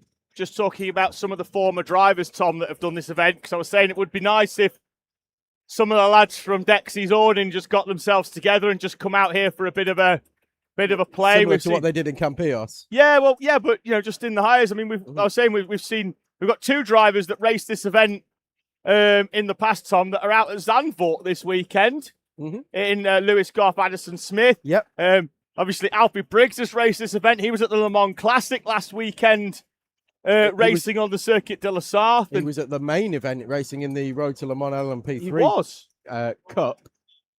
So yeah, he's I think both Goff and hang on, David. Sorry, Tom. The 43 drove straight out the pits after the telling off. Penalty. Double penalty. The black You know flag. what I was saying about disaster after disaster for and a them? one-lap there's a penalty disaster. applied for the 43 for driving straight through the pit lane. And 2 minutes and 7. I think it was Oscar Waugh who was chasing after them, Telling saying, him to slow down. Yeah. So double penalty for Charlie Benson, unfortunately. And hopefully the 376 doesn't do it again. I don't think he's quite in agreement with the penalty, but luckily when we give out penalties, we're not asking for approval. It is what it is. It's not a negotiation, is it? It is certainly not a negotiation. You can negotiate as much as you like after the fact. But no, you must come in and serve your penalty. And we were talking to Paul White very briefly before we came back on live. And he was saying he disagreed with the overtaking under yellows when he watched it back on the live stream. But the fact is the penalty had to be served. Did he overtake under a yellow? He's saying that where he passed was into turn 9 and there was a green light board flashing. So he made the overtake. Tigers are in, Tom. Someone earlier was asking whether we could see the one car. We can, but it's not in the right circumstances. They are into the pit lane. And that's missing a left-hand exhaust. With a problem. And again, imagine my shock. It's always the same side, isn't it? It's the side they go over the curbs on. Don't go over the curbs. Oh. How many times do we need to say it? Right. Somebody call Macaulay Culkin up, get me a talk boy so we can just record it and play it over and over and over again. Don't Even go in over slow-mo. the curbs. Stay off the curbs. Don't go over the curbs. Surely we put a thing across the... Can we not have like a ticker across the bottom? How many left-hand exhausts we've got? Yeah, and also, don't go over the curbs. Messages from the commentary box going out to track. We've said this throughout the stream as well. Consultation fees are available to be paid in euros and pounds. I think it was probably around about 2020, 2021. We're also fairly cheap, so we'll accept Haribo. Yeah, a whole team who were just asking one or two questions about British 24-hour went, would you mind jumping on Zoom with us? And I had like a half an hour Q&A. The team, none of them had done the 24-hour before. They didn't want to turn up to Teesside for the British completely unprepared, given that it is the biggest 24-hour event that we do. We're going to have 85 plus karts, Tom, already. We're sold out in hires. We've still got one or two entries available in owners, but we've got 27 of them on the provisional entry list, 60 plus hire karts as well. So, you know, they didn't want to turn up unprepared at what is a very, very grueling event. And yeah, we jumped on the Zoom, answered all the questions, the usual stuff. Can we bring our own steering wheel? Who puts the steering wheel on for us? Do we fuel our own carts? Do we chain lube our own carts? You know, the usual stuff. Should we use the exit curbs at the on the final turn at Le Mans? Well, not if they're racing the Teesside 24. No, they'd be very wide if they're on the curbs here. But you get my point. I do. There's we've been doing this long enough now that, you know, people should be able to listen to us and heed our advice. And I don't know how many times we've had to say it. Don't use the rumble strips on the exit of the final corner. Don't use the rumble strip on the exit of turn 6. Don't use the rumble strip on the entry to turn 9. If it costs you 2 tenths of a second or even a tenth of a second per lap, it's better than, what are we on now? 3 minutes in the pits so far for Teesside Tigers. I'm fine, thank you. No, I'm good, mate. Thank you. Although appreciated. Oh, we do get offered a reasonable amount of sustenance, which is nice. 3 minutes 15 so far, and still I can't see them at the end of the pit lane for Teesside Tigers. They may well be doing the driver change as well. Splench has been in since the start, so that's going to cost them more time. In a minute, just want to see who's getting in that Tigers car. From the roaming ring. Back out. Sat up there. They are back out now. I'll try and see in a moment's time who is in the number 1. The middle, yeah, that one. Can we use that up there a bit, you know, when teams are coming through it now? I'll just give you a shout. Click onto it. I want like 10 seconds so I can see who's getting in. And then Once they filter through just really good practice and as well. head in front of us here in the commentary box, I'll try and pick out who is. Oh, in fact. Stayed in it. Oh, he stayed in it. Yeah, Blench is going to double. Oh, that's a squeeze. Brave in this heat. Hassan Zafar in the Wacky Racers cart going down the inside of one of the 75 TRX carts that are out there at the moment, Tom. Every other cart is a TRX cart. Well, you said you called it right earlier on. They make up 10% of the field. 20 when you add Club 73. We do like it when they bring a big field. Good. I mean, we're never short of numbers. This event sells out in minutes. That's not an exaggeration. No, it really does. In fact, I'd be interested to speak to Kat actually and find out how quickly it did sell out. I know it was around about a day, I think. It was either first day or second day it had completely sold out. Somewhere around about 24 hours. And then we had reserve entries, which have been enacted. In fact, that's how Chrono have ended up on the grid. Last year's champions didn't even make the cutoff to get an entry. We got another warning flag going out, 3-digit number. I think that may well have been one of the two TRX carts. But yeah, the reigning and defending champions, currently 17th overall, didn't even have an entry for this year. It's not automatic. You have to. No, it's not the London Marathon. No, and so it's not the London Marathon. And it's not a lottery. You don't just put a load of entries down and pull names out of hats. It's first come, first served. And so, who was the team that dropped out? Remind me. Yellow. Team Yellow. Yes, of course. Team Yellow. Fanta Lemon. Team Yellow. They dropped out, and so Chrono eventually got an entry, and they were a late dropout as well, weren't they? Yeah, I bet they were ruining that when the front left fell off. Well, then the front fell off. The front fell off. Is that normal? What materials do they use? What cardboard's out? Alexander van der Dander in the live chat said, any restrictions on owner chassis makes? For the British, no. Albeit, obviously, it's got to be a Pro Kart chassis. So, obviously, if you rock up with an OTK, you can only stick one motor on it, so you'll not be that fast. Didn't they used to make Pro Kart chassis? Yes, they did. But yes, but no, any sort of look, you can't knock one up in your shed. It's got to be sort of a mass-produced one. You can't just build one and go, there we go, that's it. But you know, I think last year was the most chassis we'd had at the British 24 Hour with MS, Apollo, Wright, Wraith. There's one more at Haas. 7. And a 7 last year. We had 6 different chassis in owners last year. That's 7 the brand, not 7 number. Yeah. The types. We've had Biz carts out before, but not in the last couple of years. They've sort of plenty of Biz carts out there at the moment. Yeah, there is. The guaranteed winner will be a Biz cart.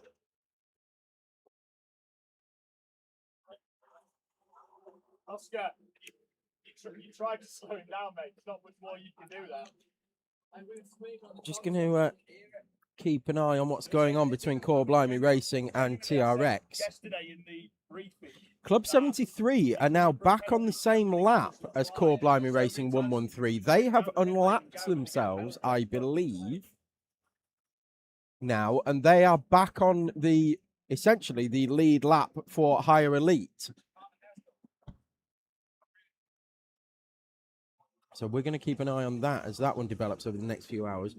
We are with you for the next, as in we, myself and David, I'm going to be with you for around about the next 3 hours. The service stops will start around about 10:30 as well. That's 10:30 local. And we will stay with you with coverage throughout the service window. It's around about, I think it's a 6-minute minimum stop for the service window. Each, from pit entry to pit exit is going to be 6 minutes. Every team will need to do it. There will be a random order taken at one lap during this race. A screenshot has been taken, and that is the order that the carts will come in. It might be reverse order, it might be as it was running at the time, but they will all be called in one by one for their mandatory service stop. Front tyres, I believe, will be changed. Rear tyres will be left exactly the same. There will be pads will be checked, fluid levels, everything will be looked over. The exhaust in particular will be checked over, and then they will be allowed back into the pit lane, where they will have to wait until that 6-minute timer is up, and then they can rejoin the track. And it will be the same for everybody. Nobody can gain an advantage during the service stop. Cool. Can I send you into pits? You can have a pit stop. Okay. I'm going to. I've rounded up some people. I'm going to have a quick chat with some pit crew. We do like a pit crew chat. So, joined by two members of TRX, probably the two busiest members of TRX this weekend. I mean, genuinely, you've changed your postal address to pit lane. I've seen you going past. We're not missing the beard. You're every time I've gone past, we've seen it. But we've been busy. You've obviously got 4 entries in here. We had 2 at Campios, but it's warm for the pit crew. I mean, it's warm for the drivers, but at least they can open a visor and get a bit of air at the face every now and again. But it's hot up here, isn't it? You said it. Yeah, we accept prime delivery here, so it's quite a hot one at that. Oh man. But it's going well for the race leaders, the 276. They went well at Campilos as well. I mean, at the start of the race, they weren't really on the radar at the start of the race. That first stint, we know you'll put one of your fastest out there, but the kart just didn't quite seem to be giving them what they want. But everybody else has sort of fallen away. They're going well now, and they're keeping themselves largely out of trouble. Yeah, they've absolutely settled into a rhythm. It's just good to see them actually finding the pace out there with a track that's and you got to get into a natural flow with, and we as pit crew, we've got to try and also get that pit flow as best as we can, even if it does making this area our well, that's it's because of the nature of this track. You're at times you can be 150 meters away from fuel bay. It's whereas like Campilos, generally everybody was camped round the pit lane. The British, generally, unless your driver's peeling in like completely at random, the lap time is long enough that you can get to the pit lane, and it's easy. But here you've got to come up, out, back in. Exactly. It's a long, But this is where we're seeing the experienced teams coming to the fore. You're up here waiting 10 minutes before the fuel stop, because if a full course yellow comes out, you're diving in because you're not going to lose as much time. And the amount of times at the time when we saw the 113 was leading, they came into an empty bay, and then all of a sudden there was 4 carts stacked behind them. Exactly. That's exactly the point. It's not panicking, no matter what situation is presented to you with. It's keeping on the ball, keeping it focused in terms of a long-term run. We have different varying levels of experience as pit crew anyway. So Al here could tell you all about his Campios experience. I could tell you about my T-side experience. It's different forms of how you make the most out of what you're given to. With T-side, you have to be fast-paced, and every second counts with that, with no restriction or no time in that sense. And with Campios, you've got the U-turn, you've got all sorts of chaos that could happen if multiple carts come in at one go. So we don't just come in 10 minutes before. We are always watching, unfortunately. Yeah. It can make it a bit of a long-term game. But it's good to. It's mostly what I enjoy. Said I used to be an on-track driver, but I was a little bit too portly for that. It's worth it. I'll chuck the headset over to Alex. Absolutely, let's do it, Al. You've been sharing the duties in the pit lane, so it's only fair that you share. What I do need to find out, one of you's got one red glove and one blue glove, or that's it. Yeah, you might as well just put an L and an R on. That's all it's for. Yeah. I saw him doing a video. We went back to the hotel. He just shouted Nicky Richardson out, and he was doing an onboard lap round Ella Park. I was watching it earlier on, and And to be fair, if anybody's never been to a track before, go on Nicky Richardson's website. He's pretty much got a track guide of every track, and you'll figure it out. I mean, I think my lad back in the day, the first time he went to Wilton Mill, he watched an onboard video, and then the following day went and won his first race. He'd never been there before, and that was just from watching a video and just picking up lines. Yeah, everything's a learning opportunity.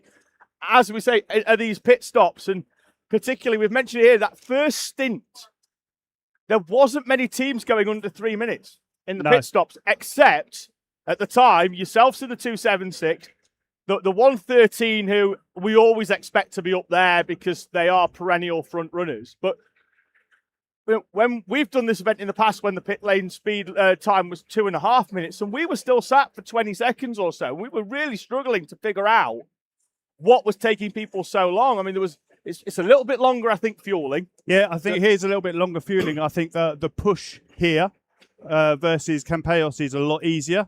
They can drive over the fuel bay. They can drive round to the fuel bay. Heavy units when the engines aren't they? So Campeios, we were pushing it a lot further. So for pit crew, it was a lot more physical. And two of them were almost double real backs. U-bends, real U-bends. And if you didn't get the weight on the front of the car, it just wasn't going to turn. So that was really tough. I did actually every single stop bar 2 of the whole 24 hours out there. So by the end of it, we had it slick. And that's just now fed through to here. We know what we're doing. We can get them on. We get the crew out. Obviously, you can only have one helper here. So we can actually talk the driver through what we need them to do as we get out of the fuel bay and then push forward. And we're good. So there's the pit lane. I think you guys quite far down in the pit lane. We're right this is why you're camped up here. Because your driver radios in and says he's got a problem. He's up here before you're up, so it's keeping you up the far end. And but again, necessary. And we always say this as well, is that generally you need enough people off track to succeed. We know teams turn up with just the drivers, and it can be quite a hard slog.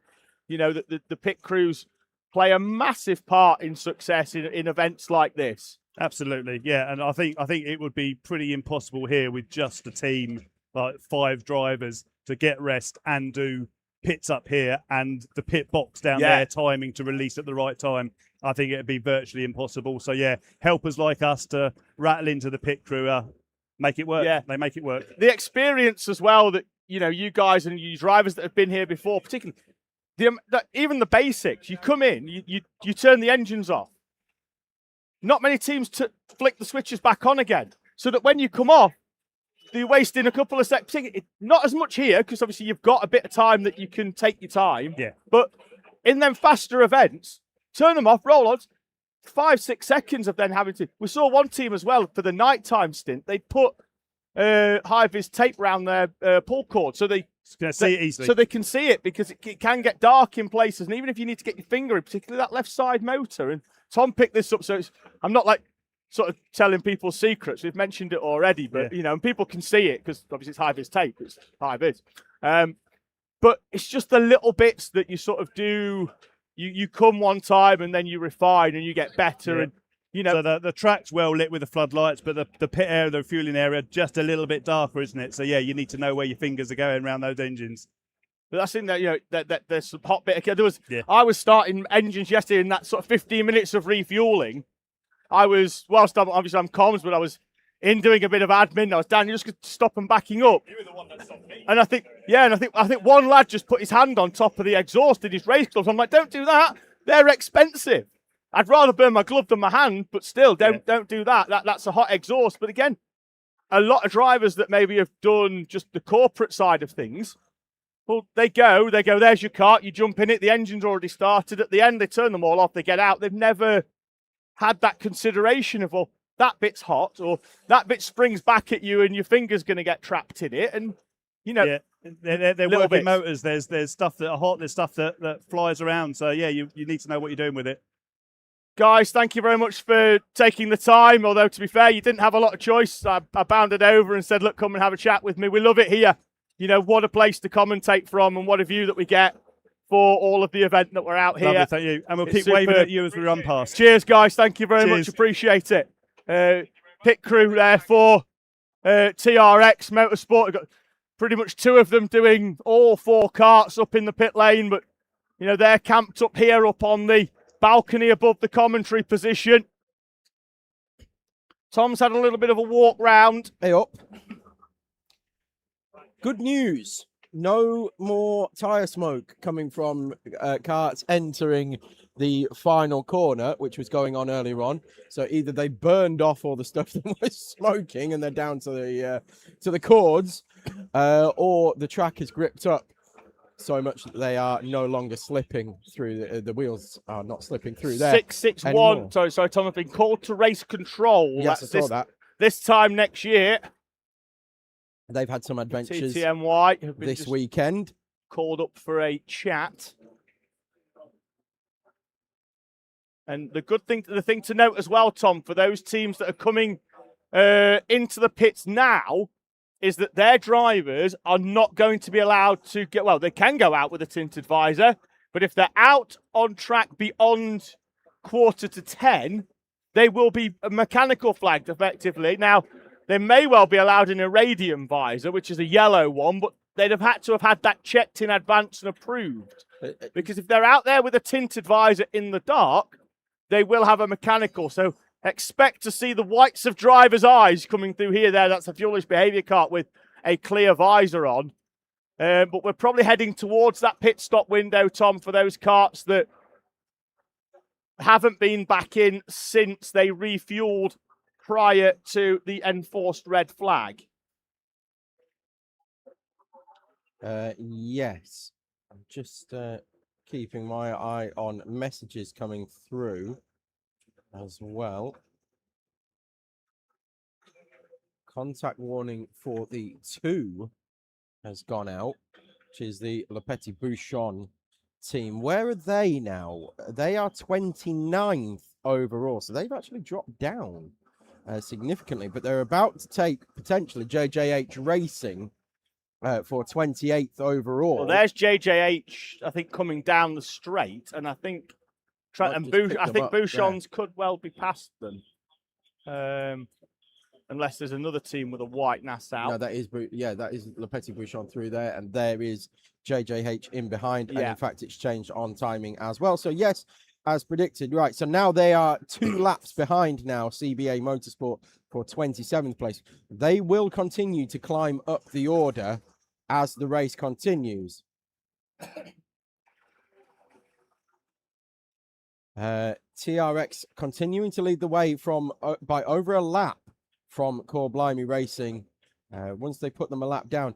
Earlier on, just as I was stepping away, I was saying that Club 73 had unlapped themselves to Core Blimey Racing 113, and they were back on the lead lap to Higher Elite. That seems to now have flipped itself back round, and they are now back a lap behind. And in fact, Core Blimey Racing starting to pull away again. It's to the tune of a couple of tenths of a second. The lead battle, though, Tom, now is going to flip-flop a little bit because they're about 20 minutes apart on fuel.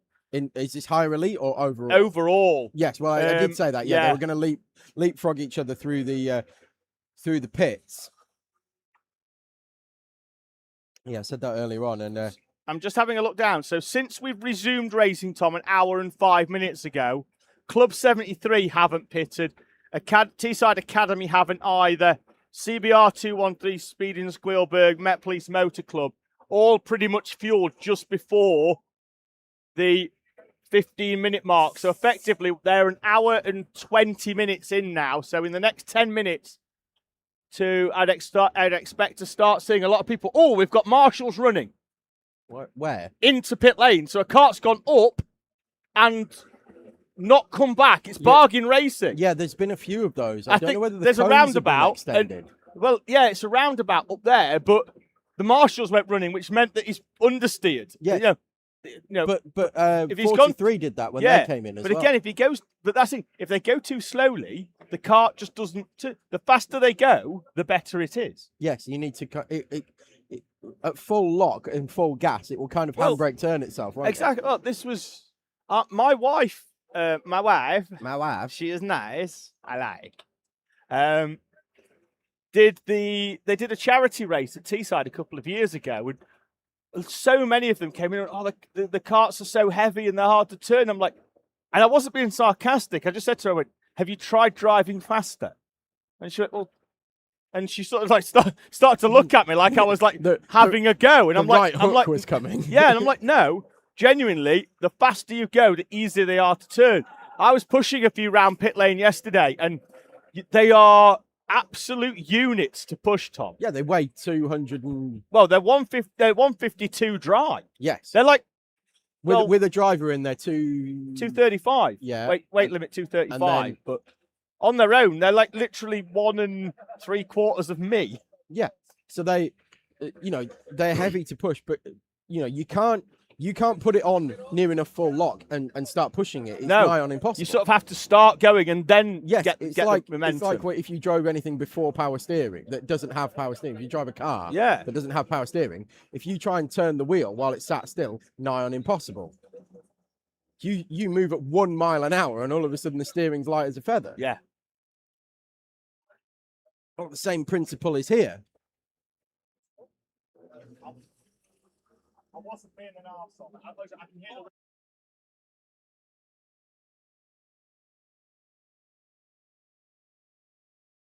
the...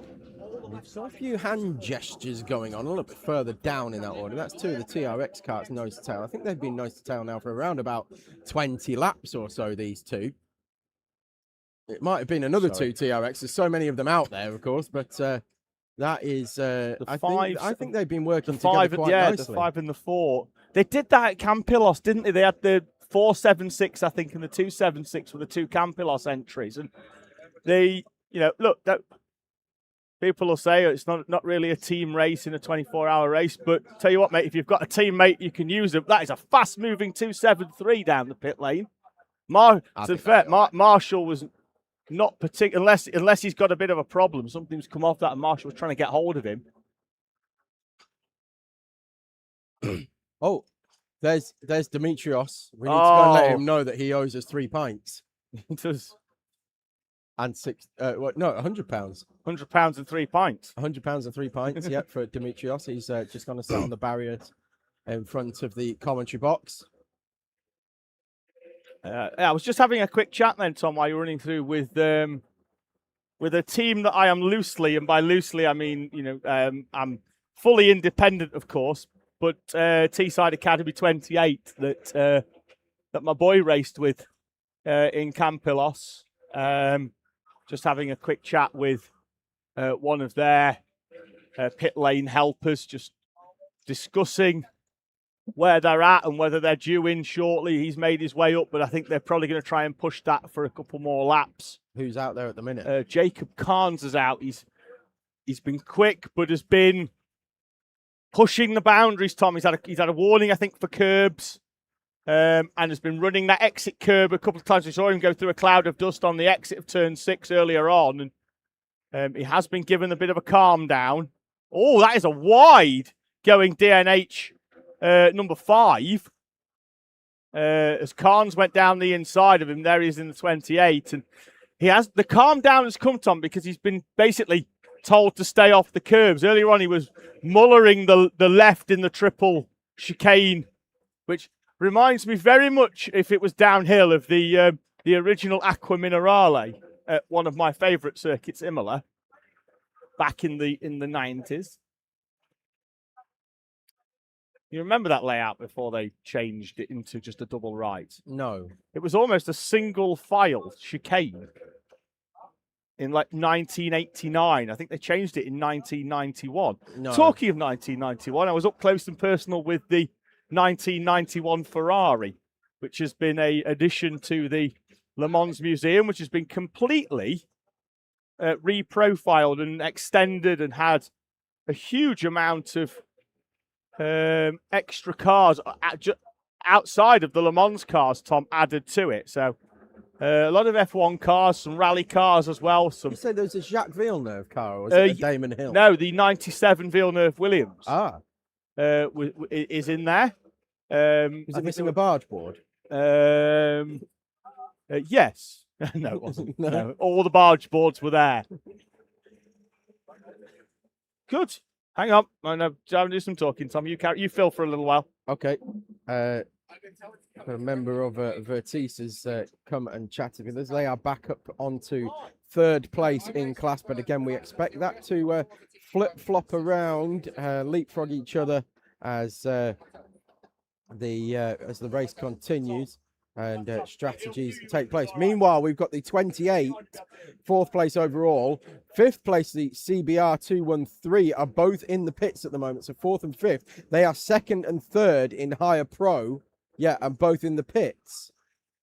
So we'll keep an eye on their stops as well. Come and have a seat, sir. So we've got a member of Vertice. Tell everybody who you are and where you come from. I'm Barry Lewis. I'm team principal from Vertice Racing. Oh, Vertice. Vertice. That's my wife just informed me that I need to come and correct that. Oh, fair enough. All right, that's fair. That's fair. If we're getting it wrong, we're getting it wrong. No, it's all good. So as well, we've got a sister team running in rookies. It's Fats and Furious. So okay. So there's four Vertice drivers in there as well. And how many times have we been to Le Mans? I've never been to Le Mans. The team boss, Craig, he's done it once before, I believe. Okay. Yeah, we've got a couple of rookies in there. Little bit fresh. There's my stepson in there, Caden Edwards Coveney.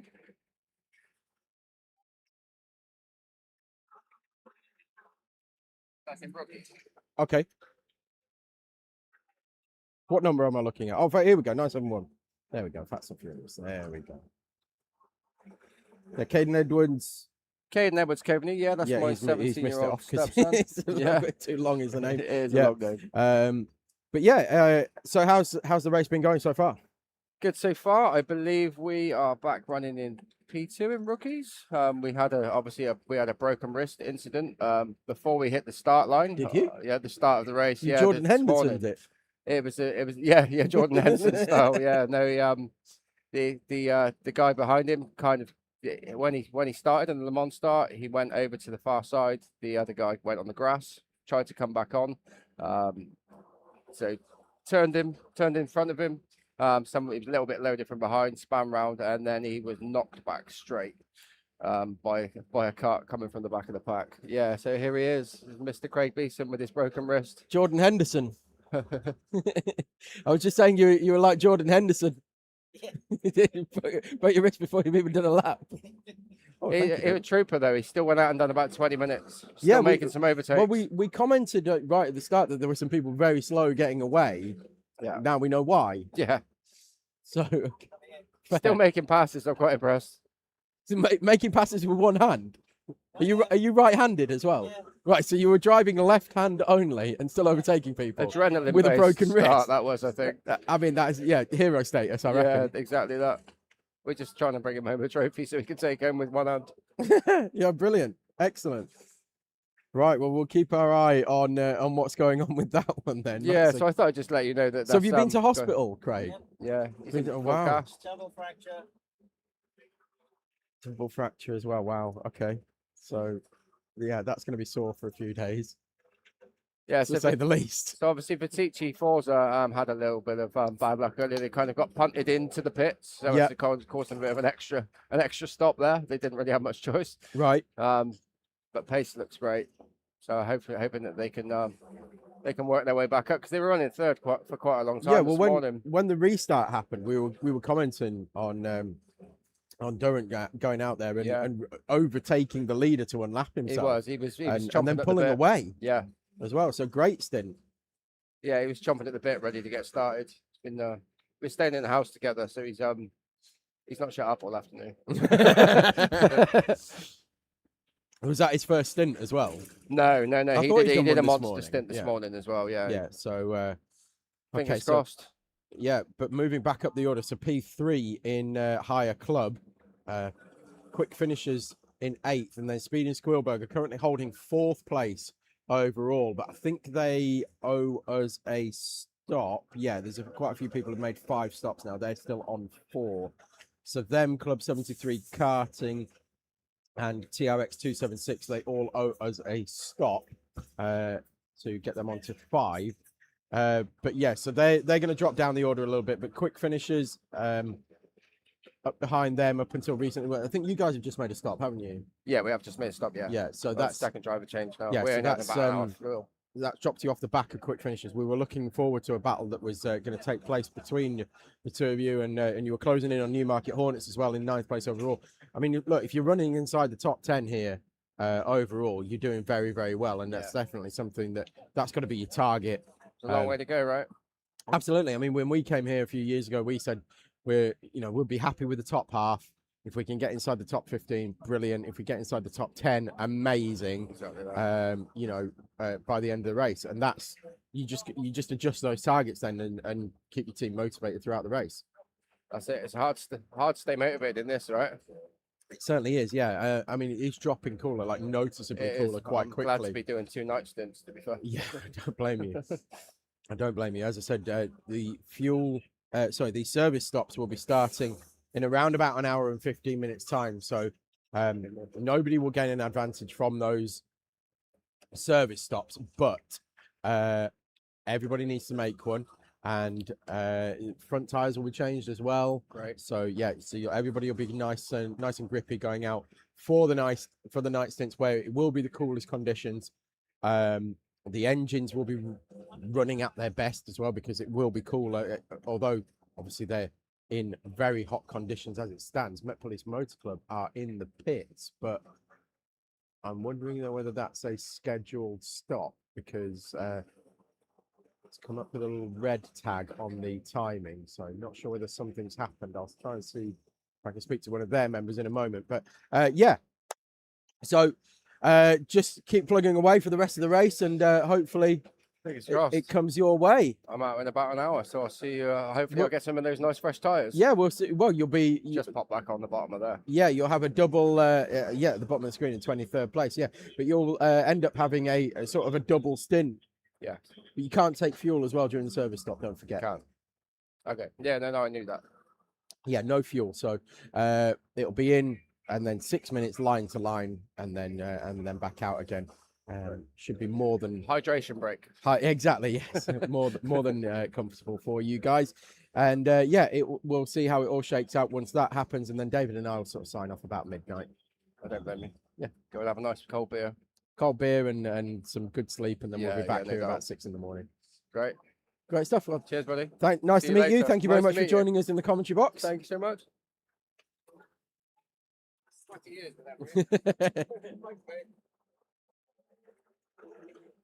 Yes, always nice to have members join us here in the commentary box. One of the great things that we have here is such a good view of the track, and we're able to just grab people and head into the mechanics bay as well. Let's find out what's going on. Kelly Cooper has asked, just joined, how's TRX going? Can you tell me? Well, one of them is currently leading. The 276 is currently leading the race overall, and the rest of them you will be able to find on live timing. Gravel and tyres at 1, Tom. Somebody's played Skittles. That looks like potentially Core Blimey 2-1-3, and that front left looks like we've had a track rod failure potentially. Yep. This will almost certainly, I think, be an FCY. Because we've got tyres on the track. We're going to try and pull the cart away. Is it Core Blimey? That doesn't look like one of the drivers I'd expect to see in the CBR car. So colours-wise, it might be somebody different. I think that's going to be a quad recovery job, isn't it? That's not going to be driven back. In fact, driver out of cart now. Black flag for Teesside Tigers as well coming in, Tom, is being reported. Oh. That's not going to do their race chances. No, not at all. And I wonder if it's got anything to do with that. I will wait until everything's calmed down and then I'll dispatch to find out. But full course yellow as expected has been deployed. Tyre's been moved. Again, given that we've been very, very firm on penalties since the resumption, I would expect this field to be slowing it right down. In fact, Cat's picked up a yellow flag and we'll be heading towards the final corner, I think, to slow some of our drivers down. But this is now, can anybody, Tom, is anybody that we're waiting to pit? Club 73, Speed in Squealberg, Met Police 2 are all primed for a pit stop, as are Eat, Sleep, Race, Repeat. Yeah, we've got several takers to pit lane already. One of them DNH team. That's a James Hunt replica lid, sort of, isn't it? Sort of, yes. I think it's inspired. It is the 213. I was a bit thrown because I wasn't expecting a driver in all black. Well, that's fourth place in higher pro, or was.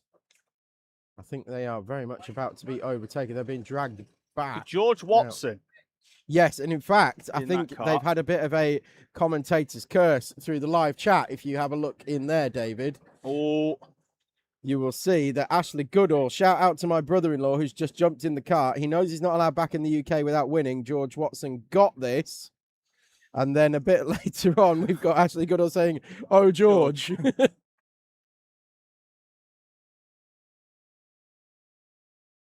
Right. Left. No, I'm just having a looking here at the conversation that Teesside Tigers are having with Lewis Blench. Yeah, with now look, they're serving this under the FCY does mean that it might not cost them as much as if they were serving it under a clear track. True, but it's still going to be 2 minutes 45. 213. I'll go and have a word and find out what that was for. I Back in a think sec. it might have been for assisting 213 up the far end. The cart being recovered by the quad, and I think they've got a snapped track rod or track rod end. Normally see track rods get actually snapped because we run a nylon type track rod, so they generally bend. It's the bolts, which are the cheaper of the components, that will normally have a shorter life when it comes to contact. Yeah, poor Ashley. Jinxing George. George obviously not allowed back in the UK without winning, but Ashley no longer allowed to watch any live streams until George wins. So, in fact, George is out of the cart and running up to the mechanics bay, and I think he's going to tell them what's wrong with it. Well, one of the wheels is going one way, and the other one's going the other. It's the short of it.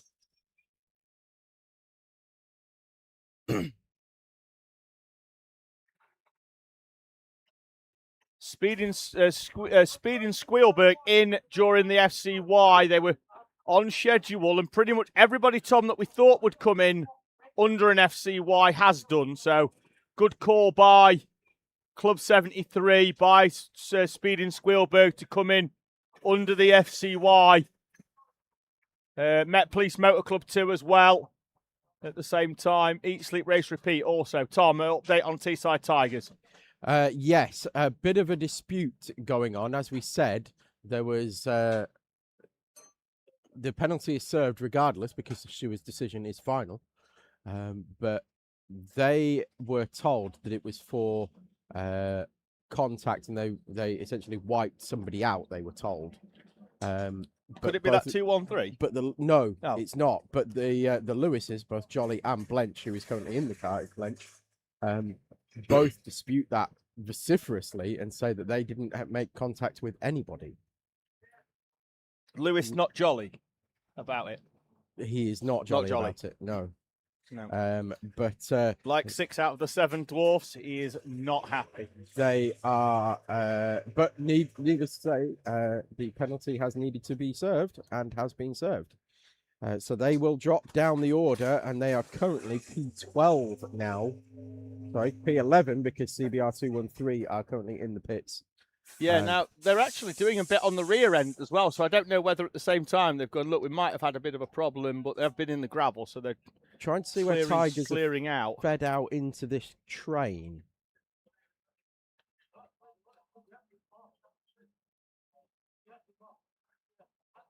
I think they're somewhere towards the back of it, aren't they? Did you have a chat with 213, Tom? I'm just going to go and No, I if didn't. not, I'm going to go and see whether it was just a failure or whether It was assisted. Yeah, I'm trying to pick out as well where the... I think they're right at the back of that where train. the Tigers car are. Yes, it is. That's Lewis Blench right on the tail end. Yeah. So what he's done is he's come out. It's actually worked out not too bad for them because they've come out. He's lost a lap at most because of the FCY. And then he's caught the rear of the train. So that's actually been, probably as painless as a black flag can be for them. He was in the pits for 2 minutes 51 as well. So probably only lost 6 seconds there. David's off trying to find out what's going on with the 213. Alex Owen, meanwhile, has said hello all. And we are back to green flag and racing. The leader is around about mid-pack. Lewis Blench is right in the tail of the field. Surprised he didn't get a better start, to be honest with you, because green flag came out. They're all radioed up as well. And you can make up several positions with people who are just a little bit slow on the uptake as well. Don't think he was one of those, though, that's going to benefit from it. Meanwhile, Newmarket Hornets are second in that train. That is going to benefit them because they will be able to probably get past the cart in front. I'm going to try and pick out the number of. I think that's the 666 actually. That's Vatice, we were told. So they're going to be quick enough actually. That them and Newmarket Hornets can work together most probably and pull themselves away from this pack behind. So nothing worse than being at the front of this train and ending up just being overtaken lap after lap after lap. It's very frustrating. I've been in that position in the past. I've also been the one who's doing all the overtaking as well. So had it both ways, but if you can get yourself to the front of a group like this and you're not dealing with 3-4 wide as they head down through turns 5 and 6, and you're in a much better position. In fact, the gaps are just massively growing. The field spread already, they're about, instead of being a third to half a lap behind, they're now well over 3/4 of a lap.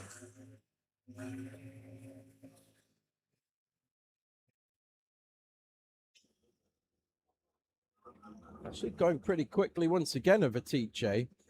Trying to see who's third in that group. That's JJH who are just moving through to the front of that train. Whoa, as we got one going straight over the middle curb there in the chicane with an arm up in the air as well. Lewis Blench was in and around that, but I don't think it was him who was involved in it. I don't think it was him getting the arm in the air. Got plenty of warnings going out as well to various drivers. 999 have received a final contact warning. Caution. So for everyone else it's a warning, but for the police it's a caution. Yes. It won't be on his record unless he does it again. Demetrios has gone to sit over there on the barrier, and he's been snapping photos of us in the commentary box. Marshall's running. Why is he running? I can't see anybody. Oh, I can see somebody off. Somebody off right at the far end on the exit of pit lane beyond this point. I think in the tyres on the exit of turn 1 or 2, is it? It's beyond where we're at. It's halfway to turn 2. No, it's not. It's 5. Between 5 and 6. It's this side of the tyres. Yeah. He's gone out on the exit of turn 5, hasn't he? Yeah. Is it the 101? No, because it's a Black Nassau. That's Skivo, I think. Because they just went over with a red tag on the thing. I think that's Team Skivo Racing. Potentially. Talking to Core Blime, it wasn't the track rod end, it was the track rod. Snapped in half when he hit the brakes up into turn 1. And surprisingly, Tom, can you guess which side it is? Would it be the left side? It would be, yes, it was. Ah. It's almost like we know what we're talking about.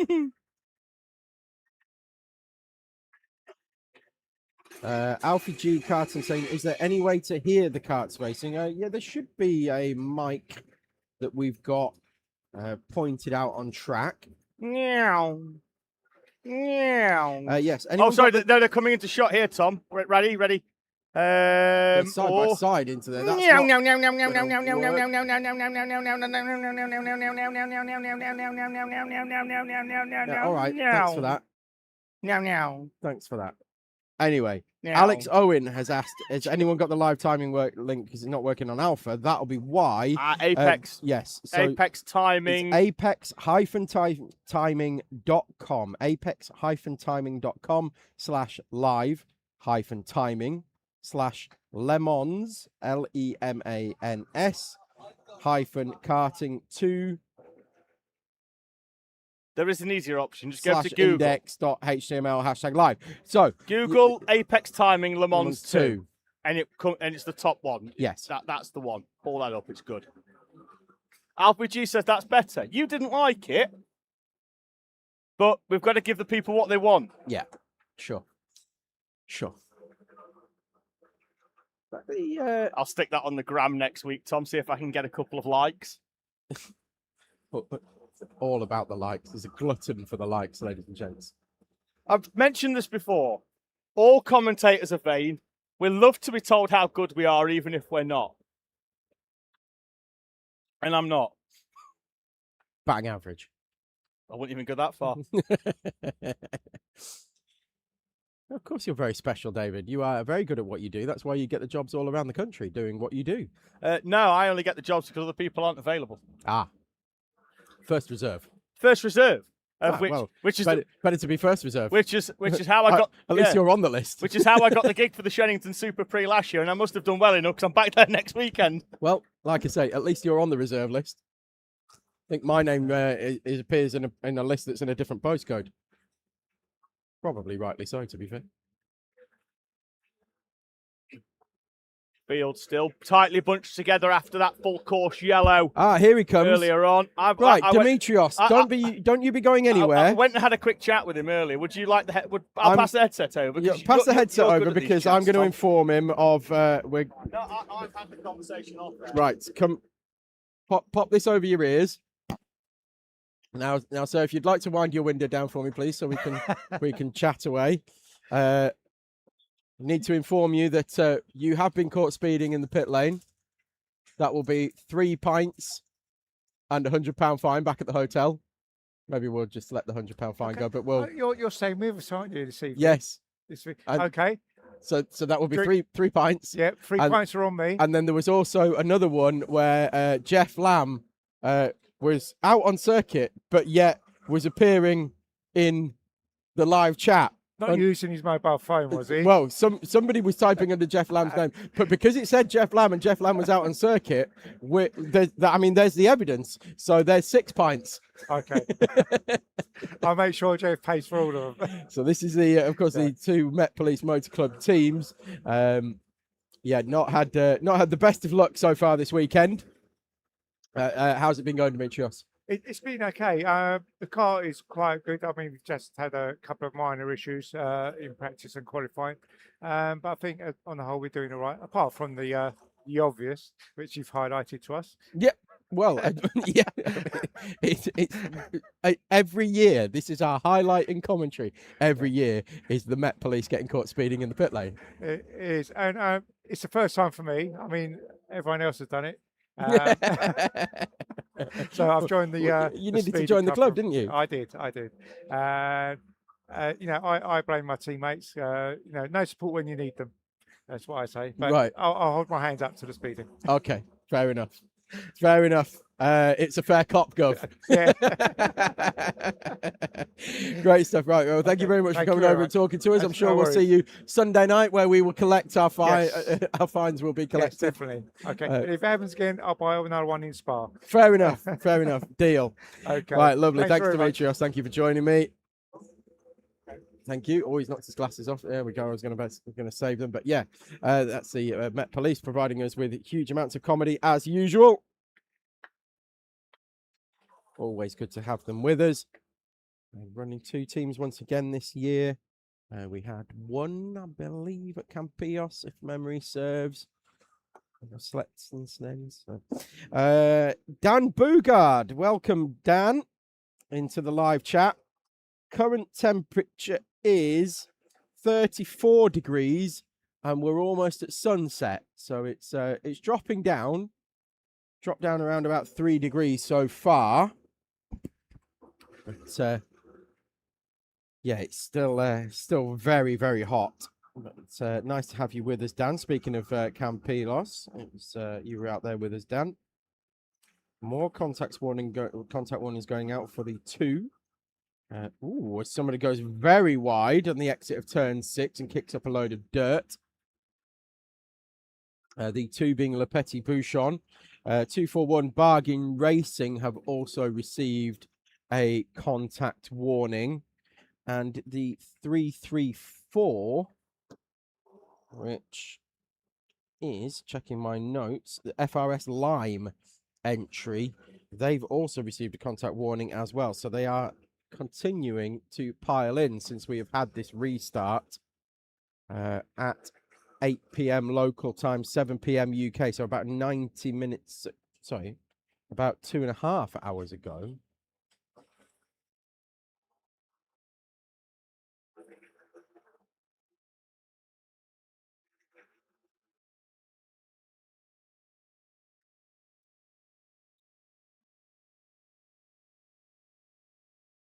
Have a look at who's having a fight on track at the moment. At the minute, there's a battle for the lead potentially brewing in Higher Club with Speed and Squealberg 8.5 seconds in front of Quick Finishers. They're 5th and 6th overall.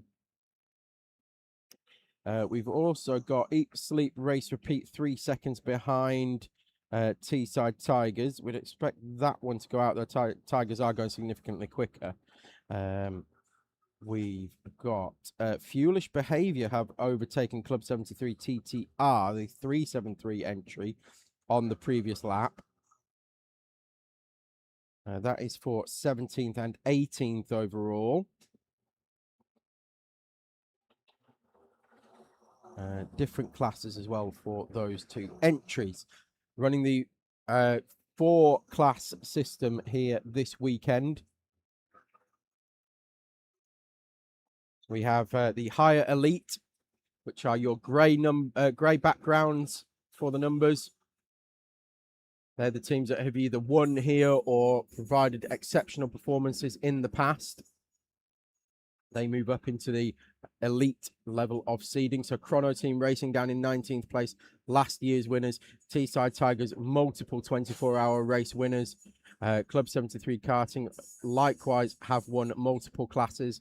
Core Blimey Racing 113 have put it on pole for the British 24-hour 3 years in a row, have won it at least twice, I believe, in classes. I need to check whether they've actually won it overall before. Then we've got your Higher Pro. They're the yellow background numbers, the second of the classes. TRX T276 currently leading overall. Teesside Academy second overall, second in class, 4th overall. Newmarket Hornets have now taken the final step of the podium in Higher Pro, and they are 7th overall. Met Police Motor Club keep coming across the line with this red tick on the, or red box on the left-hand side, which usually means that they've had a really slow lap, but they haven't. I don't know what's going on with the timing there. Anyway, moving on. The red background numbers, they're your Higher Club class.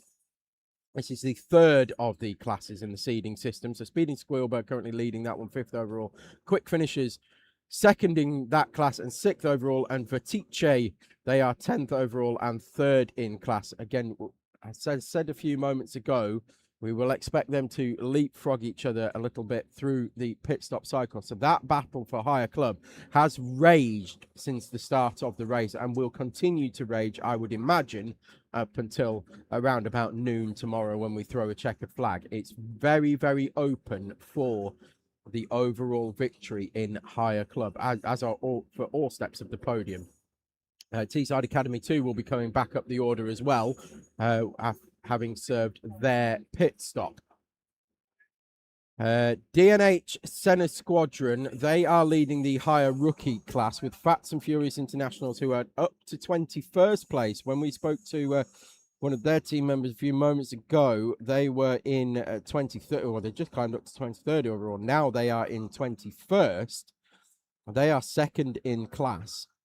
Then we've got Club 73 Experience, the 273 entry. They are 28th overall and third in class. And then we have our two higher veteran class entries.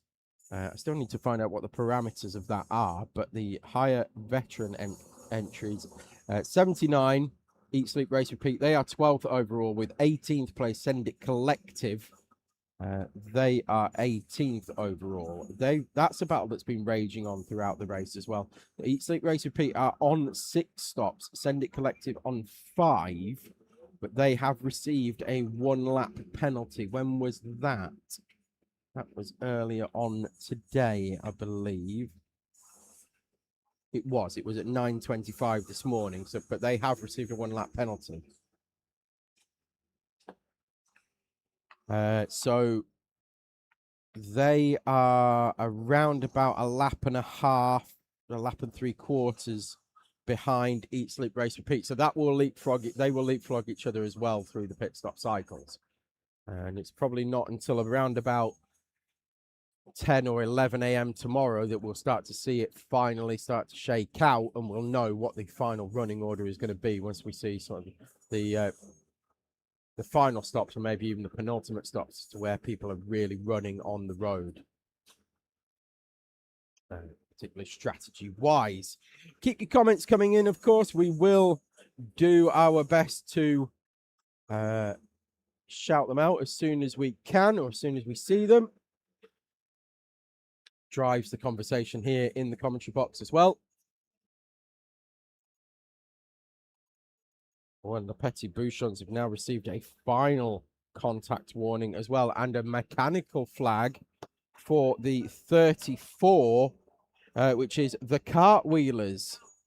They have received the meatball mechanical flag, which I can see going out over the start-finish line right now.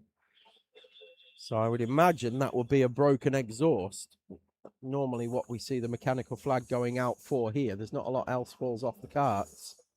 Tyres being prepped as well for the beginning of the service stops, which will be happening in around about 45 minutes time at the start of those. But yes, the 34, David, welcome back. Yeah, mechanical flag, the Cartwheelers. Yes, just said that. Yeah, just checking. I haven't been here. I haven't listened to you. I've been having a chat with Mr. Shields for a little while. Le Petit Bouchon have received a contact warning and then a final contact warning within around about 2 or 3 minutes. Current temp from Bugard, well hot. Yeah, 34. I've said that already. And Matty Kovacs has said, what kind of carts are these? They're Biz chassis twin 200cc engine pro carts with big wraparound bumpers. Sus. Hello. Yep. That's Tom. That's not Tom. Yeah, big wraparound bumpers that they've got all the way around. The chassis in a lot of places has actually been double barred. Yeah, twin railed. Yeah, twin railed, exactly. So they are extra strength. The actual steel tubes are bigger than what you'd normally have on a pro kart as well. Yeah, they're a lot heavier. Yeah, they've even got like collars on various parts of it as well to strengthen them even further. So they are tough. generally made for the general public to crash. Yes. That's what they're built for. We're not doing it because we've got some really, really good drivers, but they're made for people to turn up having never karted before, go out on a circuit, have the odd mishap here and there, and it not write the chassis off. Whereas, like, if you to give it the other end of the spectrum, if you look at a Rotax chassis wrong, you have to jig it. Yeah. Well, they are made out of cheese. Well, no. Sorry, I retract that statement. A two-stroke chassis, not a Rotax chassis. Yeah, a two-stroke chassis. Yeah. Also, they are. The other do you remember ones those cheese well. strings that you used to get? Yeah, that's what they build them out of. Yeah. Whereas these wet ones, spaghetti. These ones are built out of black box recorders that Yeah. they put on planes. So, mechanical for the 34. The tyres are being prepared, Tom, for the mandatory service window. We're getting the fronts out. Be interested to know what the issue is with this 34. I imagine it's going to be a left-hand exhaust. Well, it's still attached as the left The exhaust. left one is. Most of the work, I think, towards the right-hand side, is it? The plastic chain. plastic straps coming off. The tape measure's out. I'm not tape sure what's measure's going out. on there. Left rear wheel is off. I wonder if he's got a puncture, Tom. Problem. Left rear puncture, yes. We just had it confirmed. So, cartwheelers, left rear puncture there. I do wonder if, again, when they go over the curb, particularly the one at turn 1, when they're coming back on, we're running lower tyre pressures this year than what we have previously. The hose of shame has come out. Well, no, it's also because it's really hot for the mechanics to work there. Yes. But we're running lower tyre pressures than what we normally would. We know what them tyre pressures are because we're in the internal group rather than the all-in group. Yep. So we know where they were set, and they were set lower than what we set them for the British. Yeah. And lower than what we were on for last year as well, because of the heat. Yeah. Now, by running your tyres at a lower pressure, it does mean that the sidewall is squishy, and then when you go over the curbs, they're not stuck to the beads. They are, they have enough pressure in them, but if you're going over the curbs and you're pushing them and you're pulling them back onto the track, particularly on the inside of the wheel, you can pop it off the beads. A lot of karts going wide now, Tom, at turn 6. And I think that could well be because I think the karts are getting lighter as they head towards, we've not had many people in the pits for a while, but as the karts go lighter, they'll carry more speed round there, and we are seeing a lot of karts using more of that rumble strip. Tiredness as well might be coming into play. So we start to move into the nighttime hours.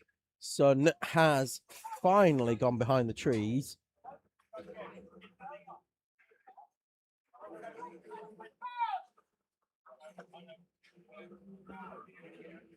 Just one of the organisers assisting in educating one of the people in the pit lane, Tom. Yes. Matic Kovacs just saying, just out of curiosity, do anybody need homologated equipment to participate in an event? No, we can provide absolutely everything for you. So there's a few drivers out there in you could turn up suits and helmets that have been provided by the venue. What I was just going to say is you could turn up here quite literally in a suit and tie, and you would be able to then race leaders in. Well, they're 5 wide coming out of turn 9. Yep, sorry Tom, but the race leader TRX is in the 276. Kieran Philpott brings that kart into pit lane, having been leading since the Core Blimey racing kart had an exhaust failure. Blimey will retake the lead, but TRX will then re-inherit that, all being well, in around about 20 minutes' time. Might be even less than that. They're on 1 hour 25 already, Core Blimey Racing. Yeah, so just to complete what we're saying, most drivers will have their own race suits and their own helmets. Oh, that's a wide car. Oh, we've got one in the tyre wall just out of turn 6. We had a cart go off in front of them, and as that cart rejoined, that got all sort of squirrely, and then there was contact between the triple eight. I think the 88 Fuelish Behaviour, who really had nowhere to go there. But yeah, you can turn up. Most drivers will have their own race boot, suit, helmet, and gloves. And if you are doing karting on a fairly regular basis, it's probably best to pick up your own sort of kit, just because it'll be a little bit more comfortable. It'll be fitted to you a little bit better. Helmets come in various sizes. So black flags going out, Tom. Marshals, when they went through, picked up the number. And it's the 373, I think. They rejoined and then collected. I think it was the 88 Fuelish Behaviour. Just come through on the messages as dangerous driving. Unsafe rejoin is the nicer way of doing it. Yeah, so that's then caused another driver to spin. Oh, TRX, this is the leader in the pit lane. team boss Amanda Tricker on. There we go. Look on the timing. Drive it, holding. Now they're putting Josh right at the end of the pit lane. Last team down there. They're sharing a couple of pit bays between the 4 teams, and Josh Pounds is going in. He was very, very quick at was that a 24-hour tattoo? I think it was. I'm wondering whether that's real or whether it's like a stick-on for the weekend. If they've got stick-on tattoos that say 24 hours, I want one. What I really hope is that he got drunk on Thursday night and had it. Josh Pounds then heads down the pit lane again. Look, they were held enough that. That's 2:31 now on the clock. And now he'll get the go-ahead, or to a point when he gets to 2:45. He's having to wait a little bit. 3, 4, 5. Go. 2:47. Yeah, but joining slowly. Whereas if they've held him for another 5, he could have joined at racing pace, but no harm done in the grand scheme of things. And actually has come out behind. Has it? Oh no, it's not. It was. I saw green and thought it was behind another TRX kart, which would thought we'd have got him back out. But that team at Campios who took the overall victory. Was it Josh Pounds who was the fastest lap? Himself and Craig Dickinson were both very impressive at Campilos, which is obviously it's Campios if we want to say it properly. Yeah. And they say that it's Circuit de la Tart. I was thinking you just said tart because you had a lemon tart earlier. I did, yeah. It's delicious. Citron. It was a tart au citron with a meringue top. It was the meringue again. The tart was deep, but the meringue was deeper. It was. I had to cut the top of the meringue off. It was that big.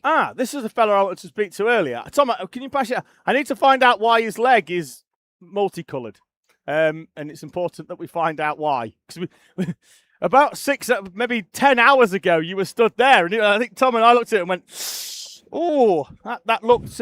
Yeah, you're gonna have to talk me through. That's a bruise." Oh yeah, that looks like a muscle tear. That's what the physio said. Yes. So does that mean that we've not been able to race? Are we full-time pit crew, or are we managing to get I'm out? Definitely racing. We're out I there. did the start. Right. I do the start every time. Even if I had to hop, I was doing the start. Did that just running across the track? It's going quite well for you guys so far. Yeah. I've just come over to have a discussion about my black and white flag from the last stint. No, look, a warning flag. If you don't have a warning flag, you're not trying hard enough. Well, it was. They waved us through, and me and another lad were bump drafting, and he just nudged me. I slid sideways and touched the other one. We all backed off, let each other sort each other out, and then I got a black and white flag. So it was sort of. As long as it's not going to affect the rest of the race, I don't mind. But we both should have got one, really. But that's just the way it goes. But currently running just outside the top 10 and dipping in there when the pit stops.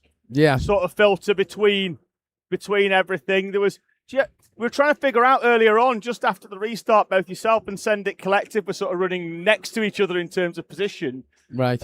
Was that just down to fuel stops, or was there strategy? I think. I don't know. I mean, there's a few out there. You never know. Look at the numbers when you're racing with them, and there's a few who you get together with and end up bump drafting, and it drags you both on. And then there's the others that don't, that just push it out the way. But there's been a few, but I think it's just been strategy. Our strategy was, it sort of fell just before the break that we were going to be close on fuel. So we came in, refueled, went out, did 10 laps, and then went back out after the restart. And I think it's Danny's just gone back out there now, and he's our quickest. I could have strangled him when he put us on P5 on the grid. Said, every race we do, I've gone forwards. I said, I've got no chance now. Well... So, he's won one of our higher championships at Seaside before, so you've sets you up a little bit, doesn't he? Unfortunately. Well, we've known Danny for a long time. It's my one of my eldest daughter's best friends, and when we first started thinking about the 24-hour, everybody couldn't afford it, and we got into a position where the company could help out, and so it sort of subsidised it, and. making a massive assumption the company isn't called Eat, Sleep, Race, Repeat? It's not, no. But we are actually sponsored by Agua Bathrooms and Bathroom Superstore. That's exactly. You've got to give the company a shout out. But yes. Yeah. We had a blue well beds getting in touch in the live chat very early this morning, but we didn't know whether that was a place called Bluewell in Bedfordshire or whether it was a company. So Tom and I just started making. It was really early. We'd had 3.5 hours sleep. We were just making random adverts up for Bluewell beds. So if they get a lot of inquiries for free pillows, that's because Tom and I are telling people it was buy a bed, get a free pillow. Well, we're so based you throwing taps in for free. If they want to come in the showroom on Portrack Lane and book a bathroom, I'm sure we can throw the taps in free. We can use the code LeMans24 for 10% off your bathroom. Yep, there you go. Fantastic. You guys obviously did Campillos as well. Yes, we did. We're doing all four. Yeah, so. That was first time we've gone. I mean, obviously Tom and I were on comms. My lad raced it. He loved it. It was a great event, wasn't it? Loved the track. Yeah, fantastic. We did fairly well there. Apart from the first stint, we had a problem with the kart, and then we didn't get it sorted till like the third stint in, so we're a few laps down. But yeah, it was absolutely fantastic event, and like we must get more people there next year, definitely. It was a nice time of year to go. So it was warm, but it wasn't like sticky warm, and it was really really nice. We made a week of it, and we stayed about 3 hours away. And travelled there. We ended up staying right next to the circuit in the hotel. We weren't planning on it. We were just going to sleep in the van, but there was a room, so we ended up right next to the circuit. It was great. Yeah, I think we were about half an hour away. We booked into a villa with a couple of other families, just to give the lads a chance to go in the pool afterwards, and they really enjoyed it. But you could fly into Malaga from certain Teesside mostly. You could fly in there. Yeah, you can. You fly in there. It was close enough. They were paying you to go. It was that cheap out of Teesside, I think. Yeah, I don't think our flights were much at all. No, Thursday afternoon was fairly cheap. We went from Leeds because of where we live, and Tom lives in Glasgow, and it was reasonably expensive there in the grand scheme of things. Everyone's going, it cost us like £75 return. I was like, it cost me more than that to park. But no, it was a great event. Obviously, you guys are doing well in this one. Was a sort of top 10 on the radar? We're there at the moment. Obviously, a long way to go. We'll be happy if we can stay in the top 10. Like you say, we're in the higher veterans. We have done it a few times. We don't get chance really, other than Danny. He does race in the whatever series it is. I can't remember now. NRG higher. Yeah. He races in that. And to be honest, I haven't been in a kart since Campillos, so.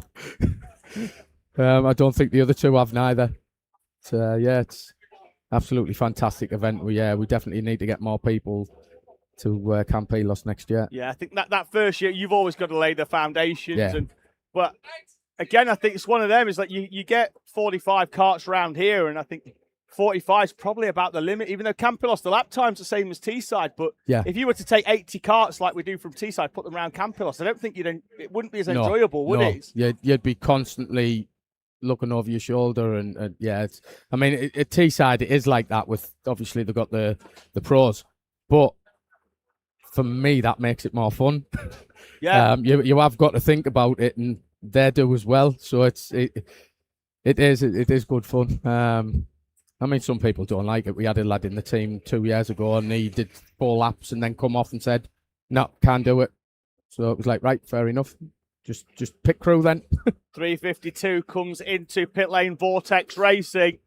The Dutch entered outfit are in the pit lane and in Mechanics Bay with a problem. We'll keep an eye on that. It's not been up there, not been on the Mechanics Bay for a long time. Don't think that'll lose them a huge amount for Vortex. They've only been in for 1 minute and 15. They're already being rolled off the Mechanics Bay. But we're at that sort of time now where those teams that had to fuel early after the break are coming in for a second time. You guys are currently 35 minutes in, so we shouldn't even be seeing you up here yet. Yeah, why not? Just sticking around. To be fair, the view's good from up this end anyway. Yeah, it is. But out onto track, so yeah. How, if you don't mind me asking, how did you do the leg? My son plays rugby for a local team. He's in the academy, and he's only 16, just turned. And out of season. It's non-contact sport when it's out of season.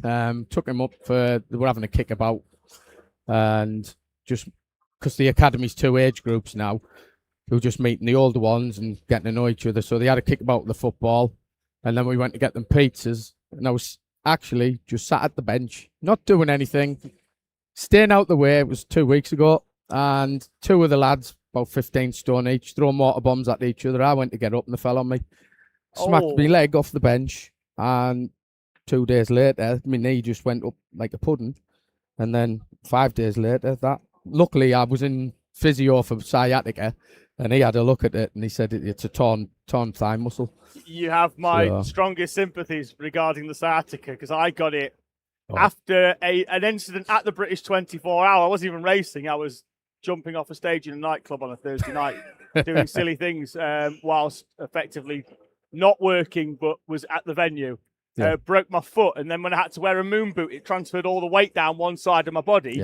And then when I got to take the moon boot off, all of a sudden my back started hurting quite a lot, and so compensated. It was just transferred all the weight down. So do a lot of work now every morning. I sort of do some stretches to try and ease myself up just to stop it happening again. Yeah, unfortunately, as you get older, that becomes part of life, doesn't it? Yeah, I said earlier I'm in my 40s now, which means that inevitably parts are going to start falling off. Yep. Good stuff. Pleasure. Thank you very much for talking to us. having me on. I'll get Tom back in a few moments' time. But Eat, Sleep, Race, Repeat going well after a good showing at Campios. Showing well again. In fact, both our veteran teams inside the top half of the field that you can see there with the blue backgrounds on the left-hand side of the screen. The quad is being readied. Not quite sure why. We'll keep an eye out. Right. Thanks again. Cheers, and mate. Keep up the good work. Thank you very much. Do a fantastic job. Appreciate it. Bye. Thank you. So, just having a quick look at the live chat again. Alex Owen saying, what time is commentary on? Until roughly just beyond midnight, we think. Tom and I will stick around until the maintenance stops until the maintenance stops finish, and then we'll know what the effective order is after that. And we'll run you through it. Maintenance stops are 6 minutes, Tom, and that normally does see a few teams get a bit excited and leave pits early. And the issue with that, Tom, is because it's a 6 minute window, means that if they do leave early, it's 6 laps, the penalty, not 1. True.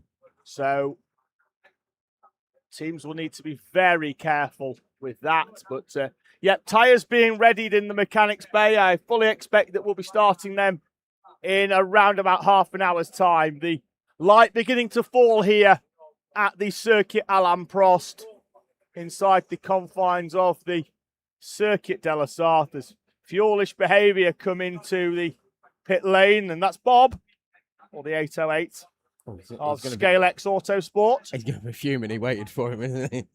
Well, yeah, but he's just got in the car, so he's probably got ages to go down that far end, hasn't he? Want a drink, Tom? I'm okay, thanks, Angela. Yeah, thank you. Thank you. David's trying to wrangle Angela Carnes in for a quick chat. Because I wanted to give her credit, because she was a hero this morning. Yeah, she was very much looking after us, wasn't she? I mean, we were 10 minutes into her live, and she was like, "Do you have coffee?" Like, bearing in mind, Tom had done nothing but say, "To do with the coffee." And Andrew hadn't even given a heads up. Tom was just sat here just going, "I need a coffee, but we've got no kettle, and I can't find the coffee." And then Andrew rocked up and said, "Do you have coffee?" Oh, yeah. Tom does. Does the Pope poop in the woods? So we tucked Yes. it in nicely. So we'll be commentating, I think, to just beyond midnight. We'll, again, we'd love to give the people what they want and commentate all the way through the 24 hours, the full event. But by in the morning, Tom and I will be talking more gibberish than we normally do. Gibberish and dribbling. Vertice is not. It's not Vertice, David. That's what we found out earlier. Yes. He said, "I've come to correct you on the name." Well, correct him. So I'll put you on.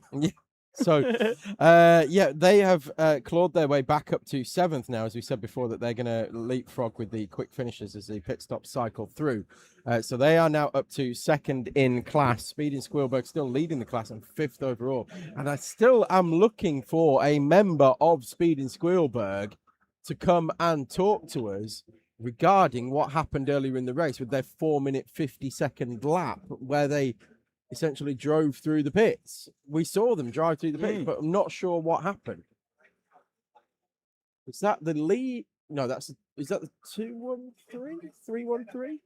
We'll pick One up of the in a CBR moment. carts, I'm yeah, sure. we'll have a quick look. Fairly distinctive with Leader. the red, white, and blue Nassau panels. Leaders in, Tom. 113 is is the in. 113 then? Yeah, and they're stacking as well, though. That's the thing. They're waiting. They've been perfect on strategy so far. So we'll see where they shake out once there was 1 minute 36 between them when TRX came over the line. So TRX will retake the lead and by around about 1 minute and 10 seconds if they time this right. There's another TRX cart in front of them. I'd go down the pit lane now. I'd turn my It's a engines off. conspiracy. Yeah. I just would go to the fuel bay. Just take a bit longer, mate. Just take your time. Yeah, Just take your I time. can't get the cap on. Yeah, no. I've dropped it. You want the pedals moving? I think Sir Kieran McEwen in that cart, just rolling down into pit lane. Just go full Alonso at Hungary. That's a beautiful sort of. If that was a different colour, that's sort of Alain Prost-esque, but then with the blue changed to pink and then some flowers in it as well. It's a beautiful helmet. Okay. I am a helmet connoisseur, Tom. No, as am I. I do like a good lid. We like a good painted lid. What we like is a distinctive lid. Yes. There's a lot of them that are fluorescent yellow with blue and, usually some orange, and it's normally a striped in some way with the stripes being different thicknesses and the colours in different orders. We see a lot of that. That does nothing for us. No. Distinctive helmets are the way forward. Robert Williams in the live chat would like a... Speaking of things called Bob. Saying excellent and amusing commentary as always. We do try. Would like a shout out to TRX and their driver. Not with us, unfortunately, this time. Blue. He's put Blue Williams, but that's not the name we get given, is it, Tom? It's Blue Tilda Williams. We refer to by the full name. Is on my bank of commentary notes and drivers that get moved down the bottom before I move all the drivers back up again when they get allocated to teams. So hopefully she is back for the event later on this year. As 2 minutes 48 for Core Blimey 113. I thought they'd go longer than that, given the delays they had in the fuel bay. Oh, sleepy Belgian, Tom. Early sleep for Le Petit Bouchons. Hey, Le Petit Slipper. Le Petit Sleep. The little sleep. A little sleep. Instead of a little cork, which is what a Le Petit Bouchon is. Because they don't go under Le Petit Bouchon anymore, do they? No, it's just LBPRT. LPBRT, yes. Le Petit Bouchon's race team, which is the RT bit. Yes. Probably heard your rant that time about race teams. Yeah, and rightly so. They did the right thing. Congratulations to you. What's the TTR in Club 73? The R is racing, I would imagine. But they've done it right. Someone told me once, and I can't remember now. They've done it right. They don't need to put the word race. Anyway, moving on before David gives me a slap. My rant about team names. It's because you do it every time. Because I'm right. It's the only thing you're ever right about. Oh, well, at least we are in agreement that I am right about it, though. Shout out to Jake Stillman. Carol Mead is watching from Athens. Yeah. Athens. I wonder if she knows Costa. He's Greek. Move on. I'm wondering what the temperature is in Athens. Well, Carol, give us a temperature right now and what it's peaked at today as well, and let's do a comparison, shall we? So we can go, oh, it's hotter than Athens. Oh, like they do on the weather? Yeah. Oh, yeah. We're going to have highs of 34 in Barnstable, and that's higher than Ibiza. Yeah. Yeah, but it's not as good as it, so pipe down. It's, oh, in Croydon, it was hotter than Kingston, Jamaica. Yes, well, I know where I'd rather be. Yeah. And it in Croydon. Pass me the red stripe.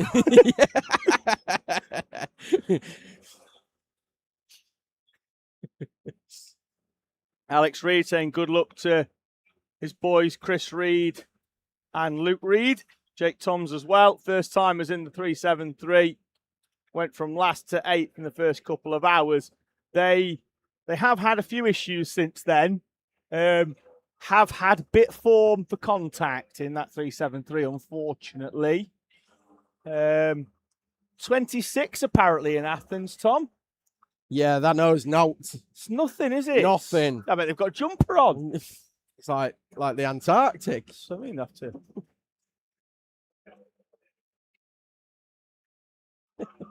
26 degrees. I love it. It was 26 degrees here, Tom, at 3:30 this morning. Timing screen has just lit up, David. The 999 Met Police Motor Club have just put in a new personal best lap of the race. Don't normally on lap 494. Who's in it? We know it's not Jeff Lamb.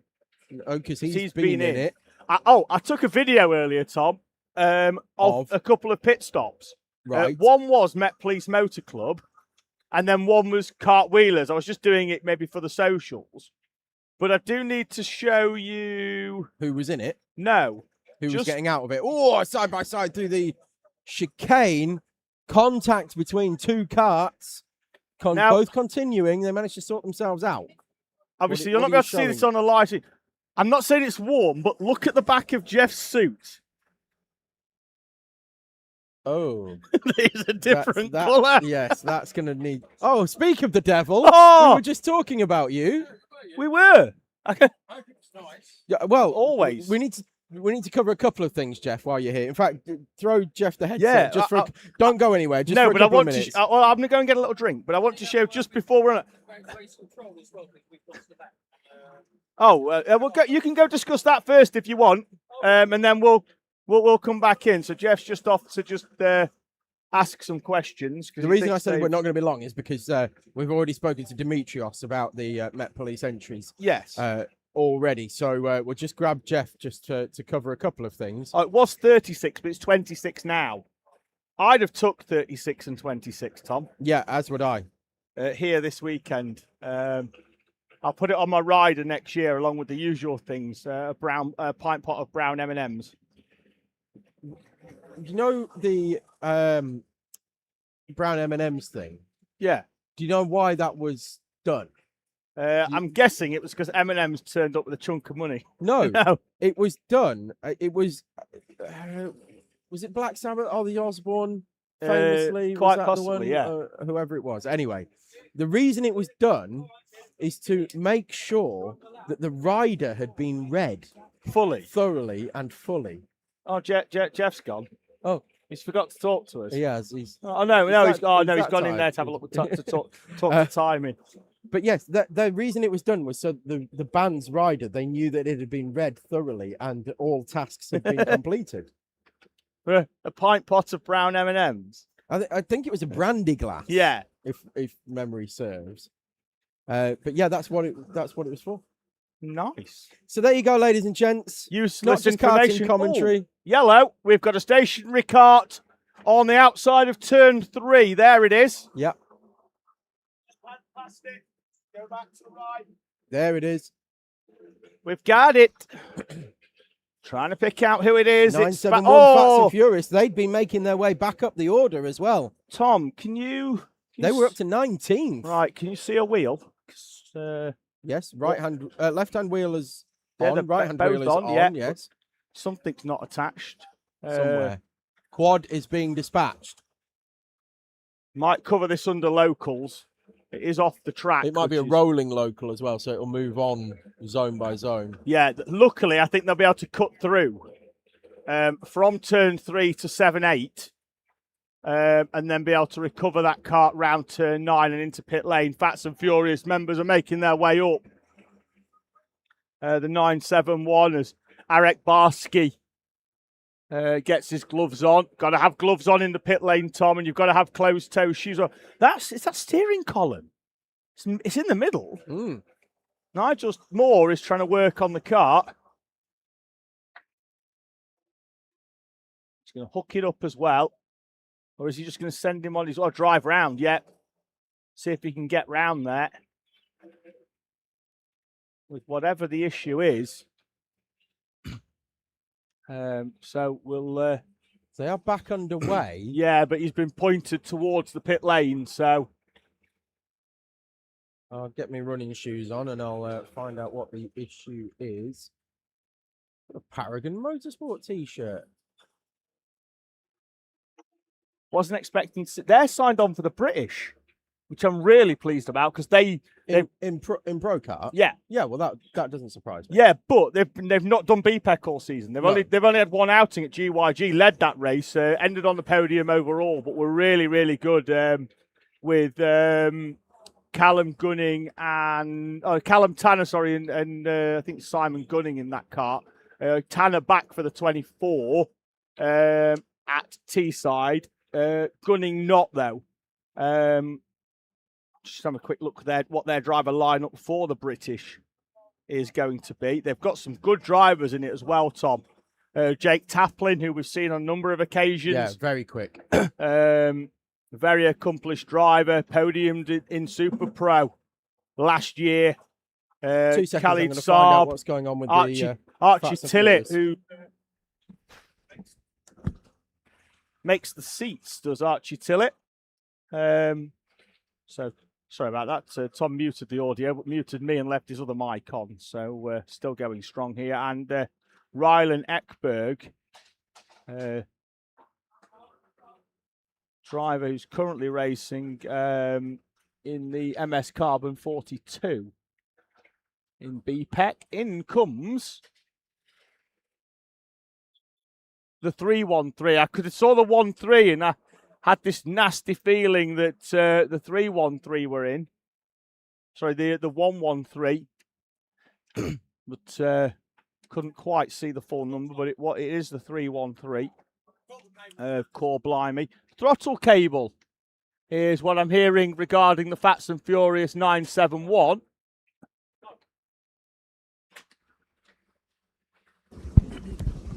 Yes, I believe it had become detached at the pedal end. At the pedal end, and was able to be reattached, but has come back in to be secured, which really shouldn't take too long. 313. I need to go and find out what the issue is with that one, and I will be right back with an update there.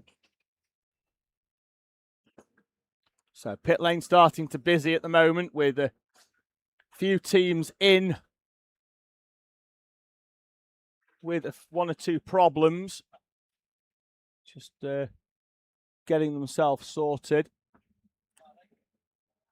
Big train of karts coming in through the chicanes at the end of the lap.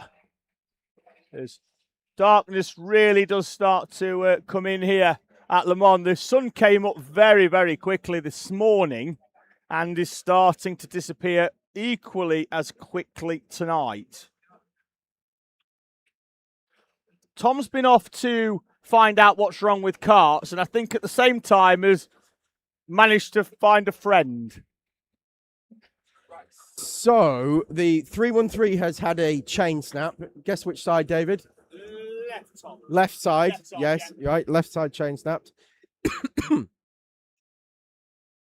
Sorry, folks. I'm just dying over here. I'll pass you your Raptor wrangling hat because we've got Speed in Squealberg joining us in the commentary box. How do everybody? Oh, hang on. Let me unmute you. There you go. How do everybody? Well, we enjoyed, obviously, the chat with you during the paddock show. Race is going fairly well so far. But what I wanted to chat to you about is what happened really early doors in the race. Because the kart came in after 14 laps and drove through the pit box. Yeah, I believe we had an issue with the transponder. So we actually got brought in for that. So and were you then given the laps back? I think that's what's happened. I was on track Right. for that stint. So Because literally that's not a you problem. That is a transponder issue. So those laps can then be given back because that is essentially force majeure. There's nothing that you guys can do about that. You've done nothing wrong, essentially, and it's not a mechanical failure either. So that would explain the extra long lap and then the repositioning of where you are now. Yeah. Okay, so that's good. At least we've cleared that up. I feel good about that.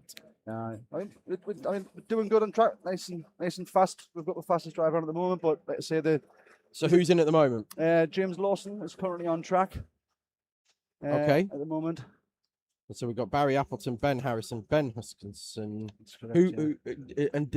You got in touch in the comments and said he'd had an accident in the seat again. Oh, Ben, yeah, honestly. Did he actually? We had this conversation back in the hotel during the break earlier on. Yeah. And we were in with another one of the teams at the hotel, and a conversation came out between two different teams about how these two different drivers both urinate in the seat during race times. Yes. And they started comparing how to do it successfully.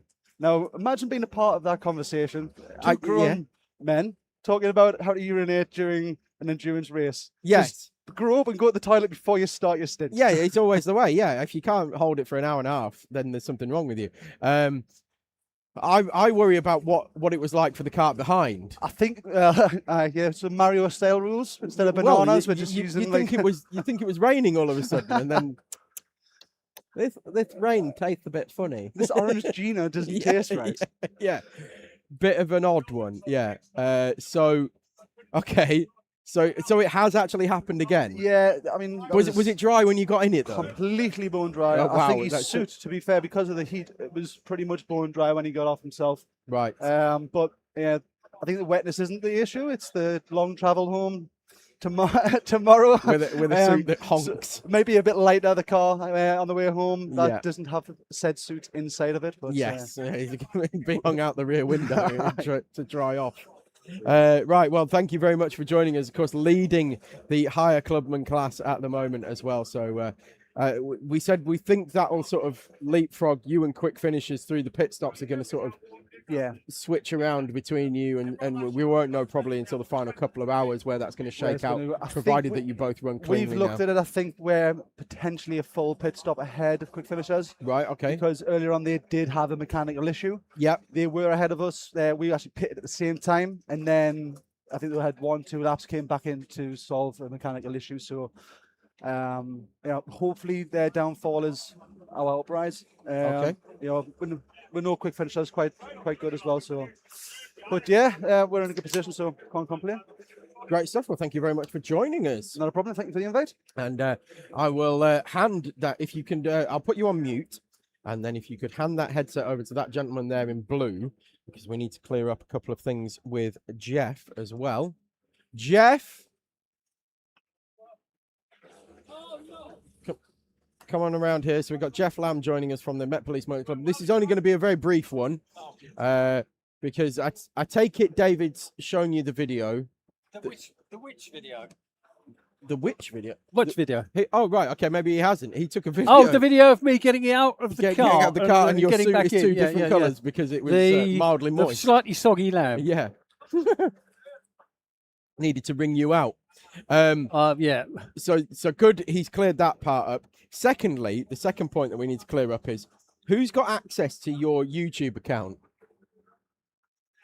Well, anybody who is sitting in there with my computer on my account. Right, okay. Because when you were out there going around in your stint, there were chats appearing in our comments section from you. From me. From you. And so we were saying, well, the evidence is there. We've already had a 3-pint fine from Demetrios. Yeah. Clearly, texting while driving is a 6-pint fine. Yeah. So I must say, though, it's pretty good effort because I was in the 102s. I did a 102.3. So if I can text and go that fast, I'm well, doing exactly. quite well. Yeah. Well, we had one of the Fats and... Was it Fats and Furious? I think it is Fats and Furious. Yeah. Was it Fast and Furious? But he broke his wrist. Left his phone no, he broke his wrist at the race. Oh yeah, start. on the start. Yeah. So he full Jordan Hendersoned it at the start of the race. Yeah. However, he's right-handed, broke his right wrist, went and did 5 laps, one-handed, using only his left hand, was overtaking people. That's commendable. Yeah. I'm giving him certainly he's my driver of the race so far, hero of the race. I think it's a thing though in sport. You know, we're all a bit nutty. I play hockey, and many years ago I got tripped up, went over, my hand got caught up with the hockey stick and everything, and I broke 2 bones in my right hand. I carried on playing for 25 minutes, feeling the crepitus, you know, the bones sort of rubbing against each other. Nice. Before I thought I better stop. Well, So we're all a bit nutty. Well, indeed. I mean, I did the British 24-hour 2016, I think it was. Broke 2 ribs mid-stint. Oh, yeah. Came in, slept for 3 hours, went back out and did another 2 stints with 2 broken ribs. Yeah. It's the things that we do for the love. Yeah. Isn't it? Was that, did you say Teesside? Yeah, that was the Teesside, yeah. Oh, I bet that was fun down at Big Bend. Oh.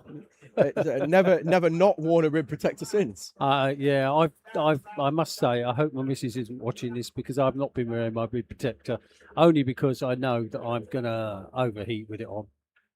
So I've got a lump on my back from karting, and it's going to get inflamed. One of those, yeah, it's one of those. But yeah, I weighed up the risk of hurting myself and my ribs on this circuit isn't so great. Exactly, and that's exactly what I was just going to say. Unless you're hitting these curbs through the chicane, you're not really putting too much pressure on the ribs. No, thankfully. Teesside, a little bit of a different story. Yeah, but wearing a full body, wrap around rib protector in the heat at 8 o'clock, and I got the first stint today. Yeah, or this afternoon. He's just, I think it's just too much for me. My advanced years. Look, I'm surprised you're even out there, to be honest with you. So what are we on? 47 24 hours? Is that what we were saying yesterday? Yeah, number 47. Number 47 24-hour races. Now I'm going to add that up very quickly with my quick maths using a calculator. So 47 times 24 hours is 1,128 hours of racing. Yeah, not all of it by me, mind you. I did do, in 2010, I did do about 11 and a half hours of the 24 at Teesside when I was racing with Blue Lizard, and we were a 3-man team, and poor old Graveyard, Alan Churchyard, hurt his neck early on. Graveyard. And I ended up doing a lion's share of the stints from then on. And then to just top it all, we had a bit of a storm, I think, and my tent was blown down. I had to drive all the way home afterwards. Oh, down to Kent. So yeah, far from ideal. But a man of many war stories, shall we say, when it comes to 24 hours. Stories, yeah. And the scars to prove it. But yes, at 47 24 hours. So we're going for number 48 in Teesside. Teesside. 49 will be Spa. Yep. So then we're going to be looking at 50. So not only 48 24 hours, we're going to be looking at then 50. Yeah. I reckon we need to get you a cake for number 50. What, a cake? A cake. Yeah, I'm sure if you looked around the paddock though, the 276 race leader is in the mechanics bay. Crikey. Well, you should. It's already fired up though. It's not been in long. David's gone off, scuttling off to find out what's gone on, but they have dropped down to 3rd place overall already. 2 minutes 10 seconds they've been in the pits now. It's already off though, and being pushed back, so they're going to fuel up, one would imagine, and then they'd have been quicker off not starting those engines and just pushing it straight into fuel bay, wouldn't they? But they've lost a few seconds there because of it, so they're going to be pushing 3.5 minutes potentially by the time they get out. So 45-second loss. They didn't fuel up, just gone straight out. Maybe they were big near the call. beginning of the sim. Big call. for the race leaders. Maybe they'd not been out. Well, they hadn't been out too long, but they must have been out 25 minutes or so. You'd think they'd take fuel anyway. You'd think so, wouldn't you? Different teams have different strategies. Well, big call for the race leaders. And still on 3:18. They're still trundling down the pit lane. You just see them on the far left-hand side of the shot, the helmet that's moving through the screen. 3:29. Looks like they're heading out now.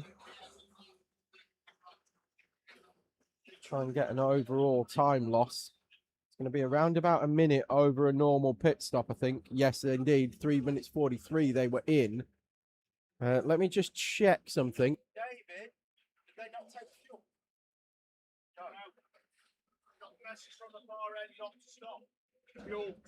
Okay, there was a radio call. It's a big call from the TRX team not to take fuel. That's dropped them down to 5th place overall. Teesside Academy have now taken the lead in higher pro. So drama here, 13 hours and 27 minutes to go. Not even at half race distance yet. We've got another hour. Yeah, another hour until we get to that point. 2 hours. Maths is terrible. Just going back to my point about the 50 races, I'm sure if you were to have a little talk around the paddock, there'll be people that have already exceeded that, especially if you were looking at the only driver paddock up at Teesside, you know, some of Howard's guys and what have you, some of the longest standing blokes, like Mick McDonald and people like that. Yeah, I'd be interested to know actually how many Mick Mack's done. I bet he doesn't know. I bet He he's lost probably count. doesn't. I had to work it all out. Yeah. I'd sit there and figure it all out. And I do keep, I'm a bit sad, I know, but I keep records or try to keep records of races and what I've done, how well the team formed, that sort of thing. Someone's gone off. That's the 27. They were way down the order earlier on, but they've managed to find their way back up to, ironically, 27th place. But they've gone off at turn 1. Whether I think they may well have been through the gravel, which will force them another unscheduled stop for the 27th. They were really in the wars earlier on. In fact, they spent a lot of time in practice in the mechanics bay as well. A lot of the early part of this race also in the mechanics bay, but now looks like this one is self-inflicted and they're going to be coming into pit lane for a trip to Gravel Bay. So, yeah, 50 potential 50 races on the horizon. What would that be? Would that be Campillos next year? Or have you got one in between Spa and Campillos? Yeah, it would be. I don't think so, unless I do something like the Buckmore 24 hours, which is usually around about April. Right. Okay. I haven't got nobody's invited me yet, but it's on my doorstep. So yeah, if anybody does want a teammate, then I'm available. Okay, well, there you go, ladies and gents. If you want to do the Buckmore 24-hour and you're short of a driver, Jeff Lamb is available. Answers on a postcard and all that kind of stuff. Yeah, don't tell the missus. Don't tell the missus how much it costs. Yeah. No, the cost isn't the thing. It's the time that she doesn't like. It's being away from home. But at least that one I can go home and sleep. It's literally 5 minutes away. So oh right, okay. Yeah, it's brilliant. It's great for me. But, yeah. So yeah, it will be that magic 50. Perhaps we'll have a cake at Teesside or something next year. Yeah, I think we definitely need to do that with 50 candles on it. Not for 50 years old, but for 50 races. Let's do that. Yeah, maybe when I get to my age, that'll be a good one. I won't tell you how old. well, you've just told us it's more than 50. Oh, it's a lot more than 50. I can tell you that. Yeah. Right, great stuff, Jeff. Well, thank you very much for joining us. Another 3.5 years, I'll be able to pick up my pension. State pension, if it still exists by then. Well, exactly. Let's not go into that. But yeah, great to join us, Jeff, as well as always. And I'm sure we'll see you as the year progresses. We'll see you at Teesside next, and then back in Spa as well. Thank you. Thanks, Jeff. Bye. Cheers. Jeff Lamb there of the Met Police Motor Club. So Core Blimey Racing then have retaken the lead as that has all shaken out with the issue for TRX 276. Still haven't found out what the problem with that is, and 27 is indeed in Gravel Bay and about to have that all tipped out of it. And potentially further issues as well, because it's gone up on a stand. I'm not sure what else has gone on, and I can't obviously run off and leave you and find out, and I don't know where David's gone. So bear with me, and I'll find out what's gone on with the 27. Met Police Motor Club 2, the 101 is in for a scheduled stop, I believe. And the cartwheelers are also back in as well and onto the mechanics bay for further problems. I said it was a scheduled stop for the 101. I was very much mistaken. We've now got 3 in the mechanics bay. So a further issue for the 101. That is up and on the stand as well. We are due service stops as well. That should be commencing now.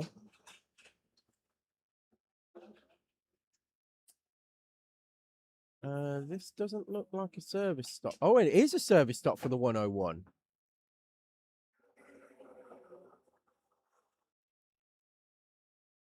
Yeah, it is a service stop for the 101. So it's not a scheduled stop. This is the service stop. So this will be 6 minutes. And it looks like cartwheelers are also having a scheduled service stop. So panic over on that one, and that explains why 27 is up on the third stand while they sort out the gravel issue with that one. So gravel for the 27. Gravel for the 27. Service stops. Yeah, but the first 2 are in, not in order of service stop. They're in because they've both had a transponder issue. Right. So they've come in first, have the transponder dealt with, and then at the same time are having their service window, so they're out of order.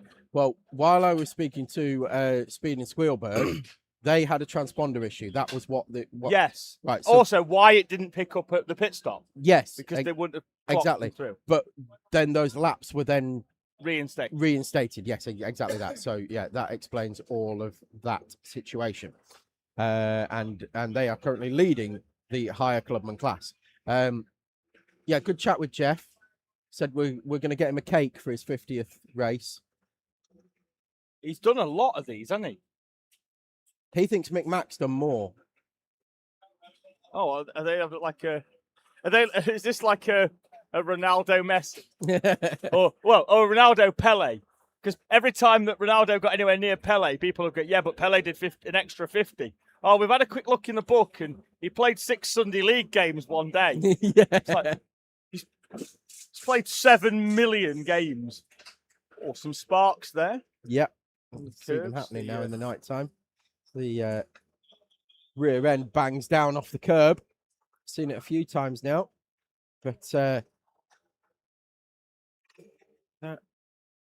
who was that just going through the pits? Send It Collective, I think that was actually. Moving through. So, but yes, just a reminder, Tom, with these pit stops, that slow lap for Core Blimey Racing did a 108 on the previous lap. Oh, they had a little spin. Wonder if they have. That's brought Club 73 well under a minute behind. Just a reminder with these pit stops, it's a 6-minute stop, which means that whilst most, or if not all, of the stops will be done comfortably within that 6 minutes, it does give the mechanics the opportunity, Tom, to work on a few issues if required, and therefore that's why it's 6 minutes. Now, if teams are down in the pit lane, they have to wait for that 6 minutes, of course. So it's a lot of we people don't see, heading up. yeah, we don't want people heading out early because it's a 6-lap penalty, Tom, for leaving pit lane early after the maintenance window. I'm just wondering who all these people are who've just appeared in the pit lane. It is busy, isn't it? All of a sudden. I mean, there's 4 people here for 101. Yeah, but they're having their service, so they probably should come to keep him company. 6 minutes is a long time in karting. You need someone to talk to. I mean, he's got radio. I don't know. It's like a whole team have just walked up. Yeah, again, shouldn't be allowed to take fuel either, Tom, after the services. So no, they will be told that the fueler will get a signal from the marshal to say no fuel. Yeah. Someone has been listening to us because Nigel's just been over and basically cleared house. Yeah. And just basically said, look, there's too many people down here that don't need to be. Go away. Clear you out, please. So. Right, so Newmarket, Barry R's Wacky Racers, they are in.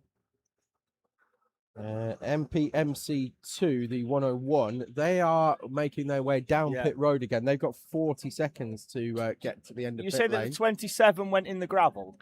It went in the gravel and it's still up on the stand. The chain's off on one side, so I don't know whether that's a full engine change or... But yeah, they went in the gravel at now 1. is not the time to have a mechanical problem overall. Because, is there a time to have a mechanical? Well, no, but if the mechanics bays are going to be full for the next 2 hours, so you're going to have to wait anyway. And Tom, will be the 2 leaders called in for the mechanical. Core Blimey Racing and 276 are in, so the leader and 4 will be in this time round for their maintenance stop. Stop. Bob. A Bob. Oh. That can't be right, can it? What can't the be right? 450 showing as a 26-second trip through the pit lane.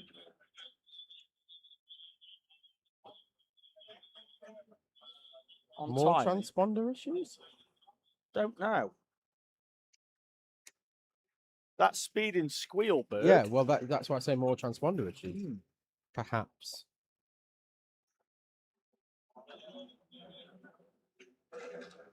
TRX 276. Why have they suddenly dropped down? Yeah, so we're definitely having more issues for speeding Squealberg because now it says they've just done a 36-second lap. TRX are in, I think, for their mechanical, Tom. Not mechanical, sorry, maintenance. So they stopped 10 minutes ago. 10 laps ago. TRX? Yes. Yeah, whilst you were talking with Jeff, they were up on the stand, weren't they? Yes. I still didn't get to the bottom of what that was. Engine was spluttering a little bit. Right. But I was mightily surprised they didn't take on fuel. Yes, as was I. Because now they can't take on fuel again. No. Now they're in the pits. And Josh Pounds in that, who we know was one of the 2 that was putting the laps in at Campilos. I'd have chucked some fuel and give him an extra 20 minutes. A quick look Gone at for another stint. How long they've been out for. I think it was quite a while they've been out for. What, before he came in? Before he came in with the mechanical. So there's his stop. Stopped on 484 and then stopped again on 518. So... I'll get my calculator out. 518. That's 34 laps. Cart in the gravel, I think, Tom, at turn 1. Laps, yeah. That's half an hour. Over half an hour.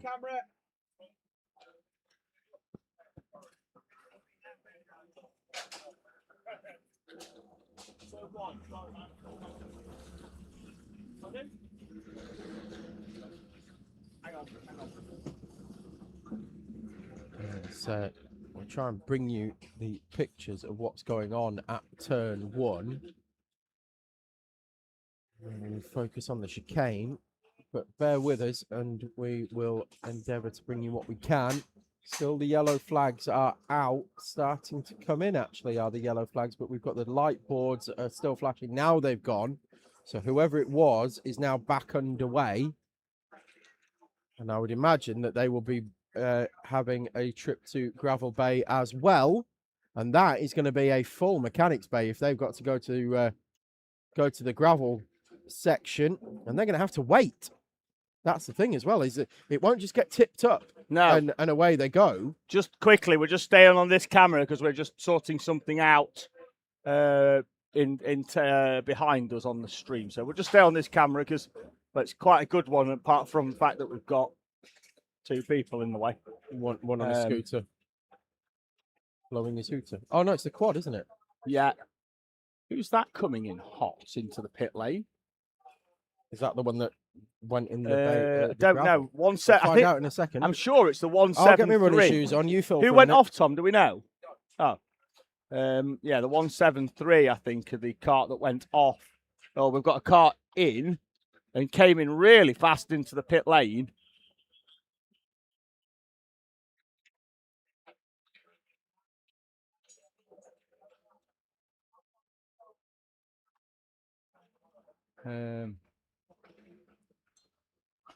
Still got the 113 and the 276 in for their mechanics.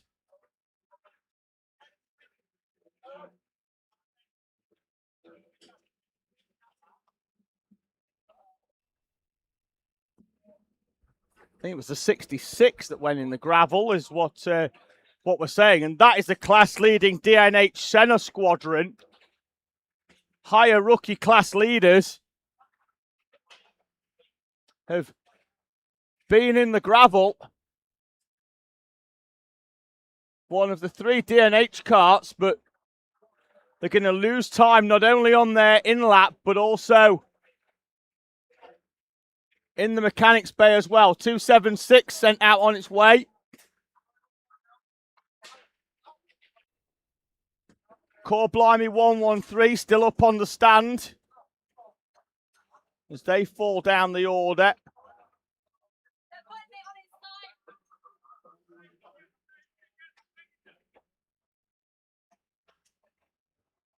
Just going to have a quick look. So Core Blimey have been in for 4 minutes and 7, and they're rolled off the stand as well.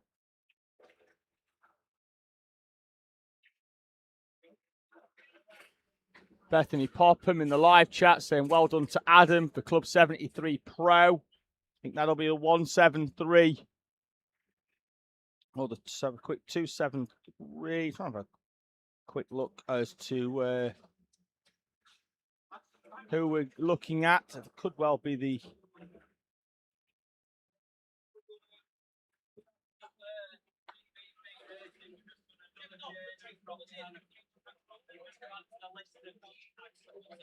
Tom's just getting a bit of a rundown. Right. Update from the 27. Yeah. Chain, sprocket, and clutch for that one. All of them. They've done a handy job there on it. For the 66, which is DNA Senna Squadron, which were still are leading higher rookie. But it's Dan Perrett who's got out the cart, limping heavily as well. Looks in quite a bit of pain. Has been told to go to the medical centre. Which means the replacement driver's been able to come up and get in the car rather than do it down in there. Yeah. I think that could well be Anastasia Terenshek getting in that one. In that number 66. It's just been cut off into the fuel bay by another cart that was entering as well. 113 Core Blimey Racing have been in and done their service stop. They are around about 10 seconds away from leaving pit lane, I would imagine. They got out there quite comfortably. In fact, I can see them heading down at the end of pit lane now. 6 minutes, 1, 2, 3. So they're plenty, and they're up to speed already, and they're heading out. And perfect. 6 minutes and 6 seconds for Core Blimey Racing 113. So that is the first of our proper front-running carts to make their service stop. So I'm just going to have a look. They're going to lose a lot of time in that. What has been a very impressive run so far, Tom, for the DNH Senna Squadron. The 2 other DNH carts, the Fast and Furious and the Miles Shelby squad, the 5 and the 6 have had far from trouble-free runs so far. The maintenance stops continue. The 28 of Teesside Academy is in for theirs, I believe. No, they're rolling in. They're going to fuel, Tom. So that's not they're straight down into fuel bay. So that's not a maintenance stop for them.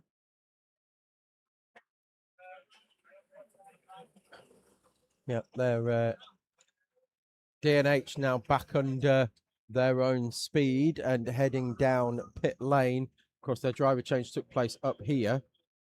So our higher rookie leaders, they've still got a good few laps over Club 73 Experience as well. So I think they're 4 laps in front still. And this has been a 5 minute 10 seconds so far stop. So they had a big gap over everybody else. Yeah, Rookies. they've been really, really impressive, as you say. First time that we've seen a driver requiring medical assistance at this event, and not true. Is it not? No. Oh no. Who else Have required? you not seen the gentleman with the broken wrist? No. Okay. Or I'd have said, it's the second time that somebody's required medical. Do you remember? Right at the start when there was a slow car off the line? Yes. Right. Well, Craig Beeson of 971 Fats and Furious International ran across the track, and there was a coming together, and he has full Jordan Hendersoned it. Oh, wow. And broken his wrist before the race even started. However, he's right-handed, and it was his right wrist. He jumped in the car, did 5 laps, left hand only, and was overtaking karts. Oh, hero. Yes, exactly. What a hero. You've been off doing other stuff while I was chatting away with Vatice and Fats and Furious. And yes, so he is getting my hero of the race. It's not like award. It's not that we. I mean, he only did 5 laps, but that's enough. Yeah, we're not being thing when Tom said I was away. It's like there's no point me standing here watching Tom talk to somebody, is there? We go off, we get some information. Yeah, that we're going to have that for the whole maintenance stop, Tom, which is good because I like this. keeps it nice. It's lovely. It's a new innovation. Oh, it's much clearer than the left-hand shot. Yeah, than the main shot. Yeah. The autofocus was not liking the floodlights there. No, it's not. No, but yes. So Craig Beeson, Hero of the Race award so far. It's going to take quite a lot, I think, to beat that. Going round overtaking karts while with one hand working and the other hand broken.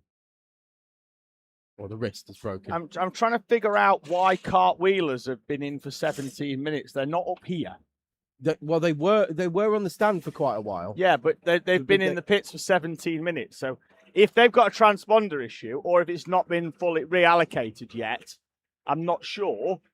But I'm fairly sure one of their teams should have probably noticed on timing that they're currently doing quite a lengthy lap. Well, let me keep an eye out and see if they're circulating. Quite easy to spot where I am on circuit because there's 2 karts nose to tail that have got lights on them. So I'm going to keep an eye out now for... There they are. Yeah, they are on circuit. So they're out on track, but I don't think they're picking up. Well, they'll be giving those laps back. Once the transponder is registered in, resynced, it'll sort itself out. Yeah, well, at some point they're going to have to realise they've been out for 18 minutes and they've not been given any recognition as such. So.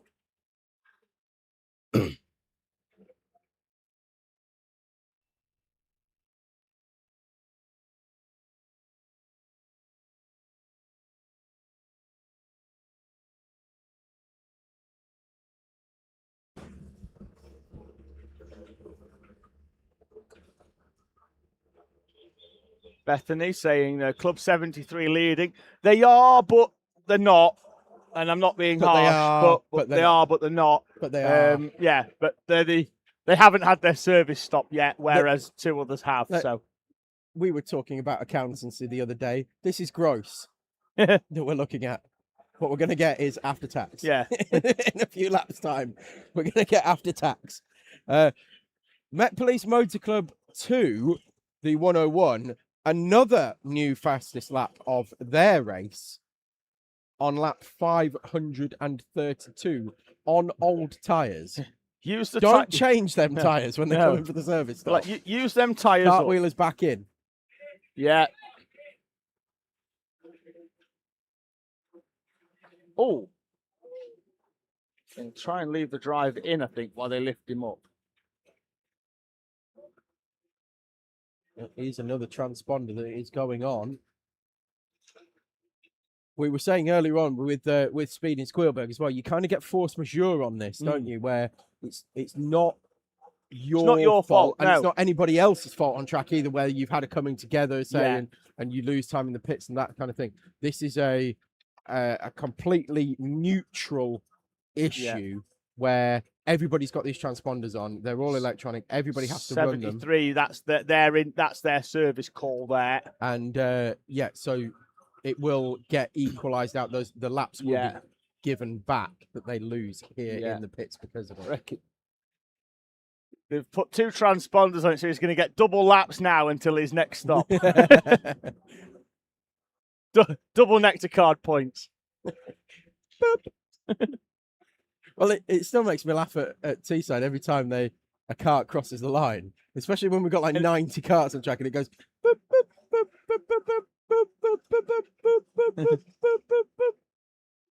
For 24 hours. Yeah, it's the timing system. Well beefy, isn't it? It sounds like an Aldi checkout. Looks like Have a Go Racing in the 690 are coming into the pit lane. Again, Tom, another race, I think, of what could have been for Have a Go Racing. I think that's fair. Still plenty of time, of course, for others to fall foul of issues. But they are in the most competitive class in terms of numbers. Yes. Which makes it a little bit harder to take advantage of others' misfortune. I'm keeping an eye on 41 as well, Chrono Team Racing. They're already back up to 16th place. Yes, they are 9 laps off the lead, and they are still yet to do their service stop. But they are last year's champions. They're just going to keep plugging away, and I wouldn't be surprised in the slightest to see them well inside the top 10 as somebody went straight on over the chicane. I wouldn't be surprised in the slightest to see them well inside the top 10 come the end of 24 hours. Gracie Mitchell's back out there now for the Teesside Academy. 73 and then Tom for their service stop, as is the 213. 73 who inherited that lead when the 313 came in and the 276 had that off-scheduled pit stop earlier on. Megan Quirk bringing the 73 in. Of course, she'll go back out in that cart without refueling. Back out onto circuit there. She is in the sky blue and pink and white suit behind the 213 in for their maintenance stop. But that cart had a problem a little while back anyway. That had a right front track rod failure on the run up towards turn 1 around about an hour ago. Clinton Bell doing some running repairs on Megan Quirk. Spraying a bit of water on the leg. I wonder whether there's been like a fuel splash or something like that, maybe. Well, onto the race suit. Particularly because you've got enough time here, what you can do is you can ask the fuel man to literally brim it. And Jeff Lamb earlier was going, bit more, please. Bit more, please. I've no idea. The circuit do the fuel, so I've got absolutely no idea where the fuel man could understand what was being said to him. But no, Jeff was basically making sure that he absolutely brimmed that tank up. Oh, disco, Tom. Ooh. Going on the start straight. Yeah, what is that all about? Well, I think that's a way of telling them to come into the pits. Yeah, I mean, it's a pit board, isn't it? But there's no numbers or anything on it. It's just flashing. Well, yeah, but at the same time, I don't think anybody else is going to have one. So I think that's fairly exclusive to the team that. No, I get that. It. Yeah, it definitely it will work, but just get some radios. Yeah, but we'll say if he doesn't notice it for 2 laps, he turns the smoke machine on as well.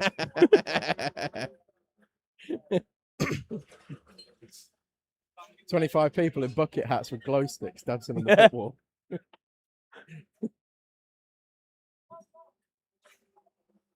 Then he'll get the message.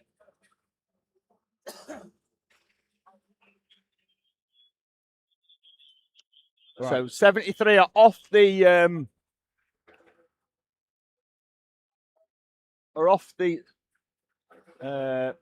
maintenance ramp.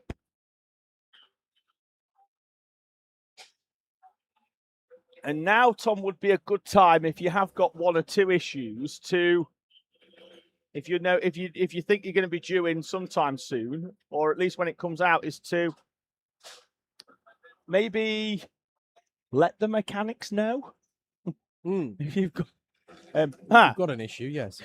in the team captains group. Whoever has the pitboard with the lights on, turn it off ASAP. Whoever has what? Whoever has the pitboard with the lights on, turn it off right, ASAP. okay, right, okay. Yes. Look, the carts aren't allowed flashing lights, and they're not allowed yellow and red ones either. So we're not going to allow it on the side of the track. 2-1-3 down into the pit lane. In come the 28 of Teesside Academy, and now they have just been in for fuel. So this now is their maintenance stop. Gracie Mitchell, who's only been in that cart for the best part of 10 minutes or so, Tom, will hand it over. She's only done 7 laps for Mitchell. So full tank of fuel anyway, can't put any in.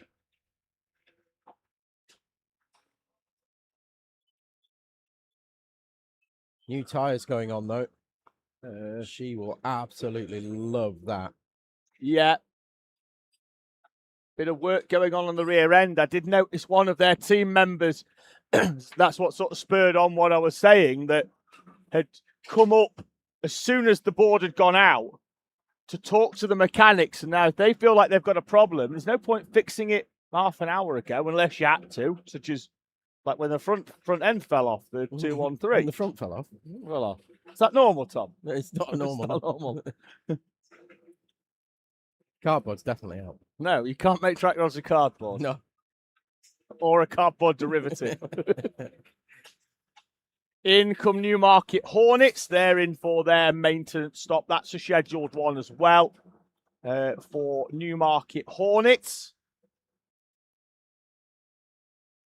With is that Lewis Nurse, Tom, in that black and orangey helmet, blue suit. 2 seconds, Ted. I think it is. Yes, that's it. Yeah, that is Lewis Nurse. Yes. Another one who's been in and around the Newmarket Hornets squad for a long time.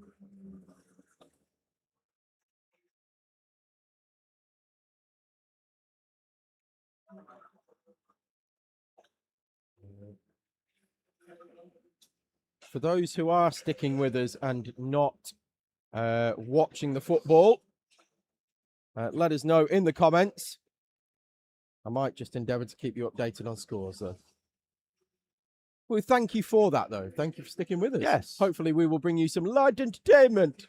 Tom will be... That doesn't involve any round things being kicked about. Tom will be mildly distracted for the next 1 hour and 45 minutes as we go 2 wide round the final corner. Someone was very leisurely coming through the chicane and ended up getting overtaken by 1, 2, 3, 4, 5, 6 carts through those 3 corners. And one of them lost around about 3 places as well because they got sort of boxed pinched in and boxed in behind. Yeah.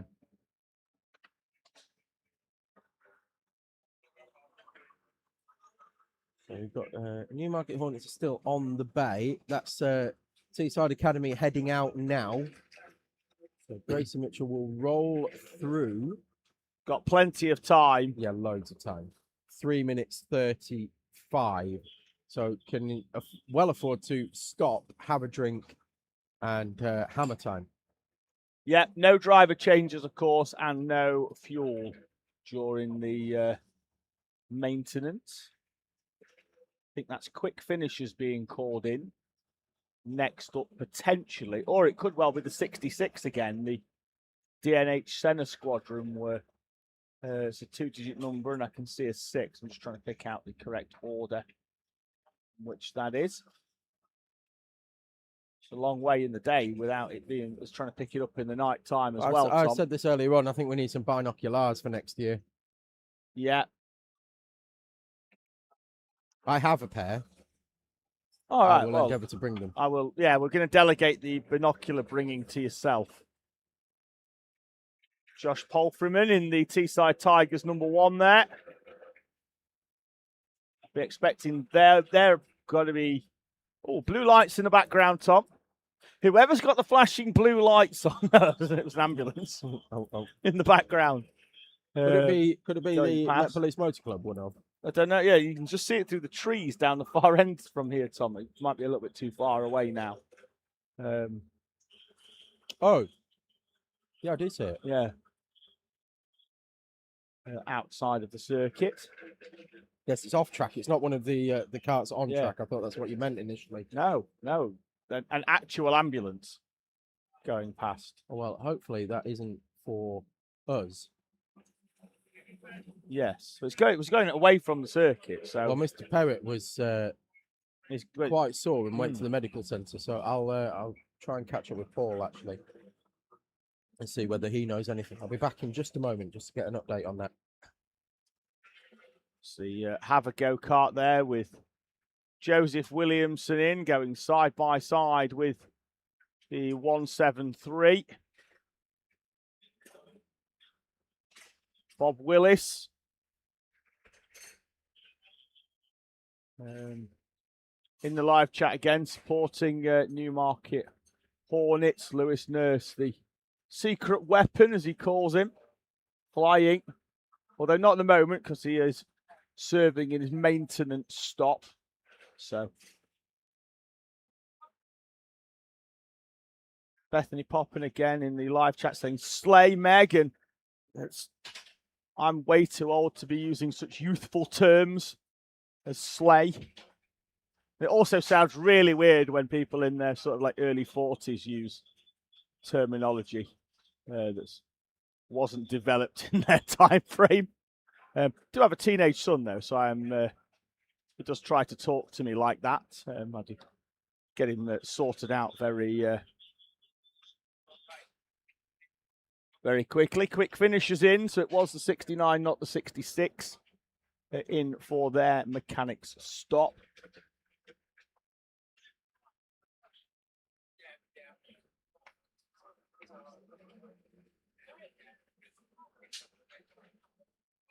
Oh, Mrs. Nurse is in the live chat. I mean, not technically Mrs. Nurse because they're not married, but yeah, I think that'll be Lewis's partner Sally getting in touch in the live chat under the name Red Kestrel. Again, we do like it in the live chat, have little conversations between themselves. Tom and I do feel a little excluded. Update, Tom? Right, so no updates so far on Mr. Perrott, who is still in the medical centre being looked after. So no update yet, but I have spoken to the team and I have asked them to give us an update when they have one, and they have agreed that they will pop over and do that. So we thank them for it. Yeah. He's just get the thumbs up. Yes, he will come back as soon as we have an update to give. So I'm sure there will be people at home who are wanting to keep up with the DNH entry, the 66 DNH Senna squadron that we were talking about there. And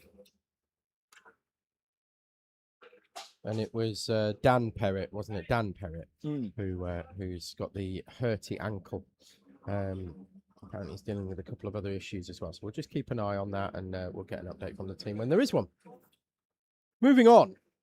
Charlotte Hamilton getting in touch, supporting quick finishers. They've just been in for their mechanics 6 minutes. So don't be disappointed if you see them falling slightly down the order.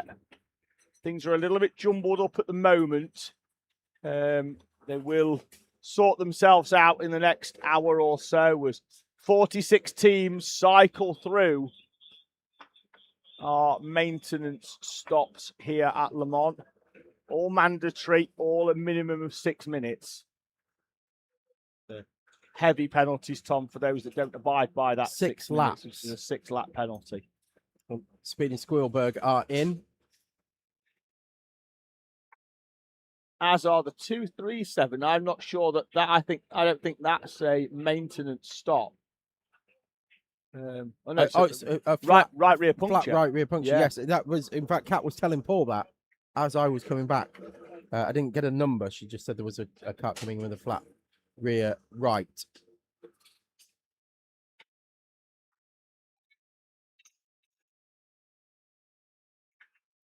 So, you're going to swap any of them? You want the rear left? No, I'm not sure what the issue is there. I think they've just sent it on its way.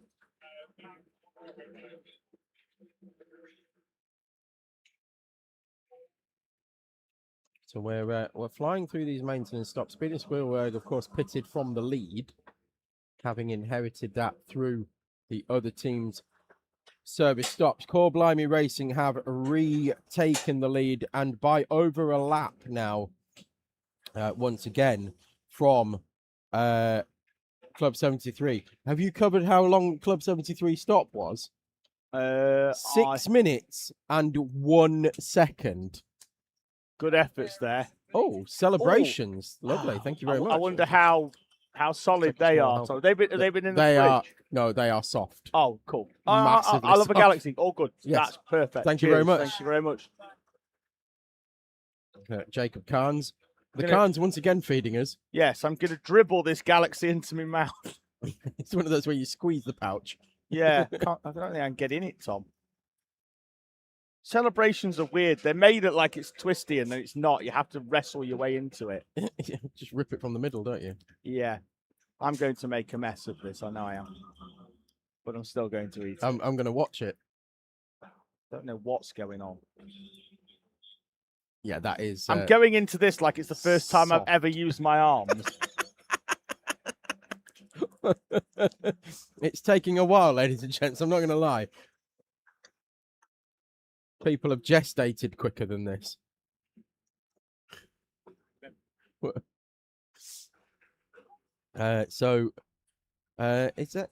Is Club 73 back in now for what one would assume is now a scheduled stop for them for fuel? And it is. They are straight down into the fuel bay.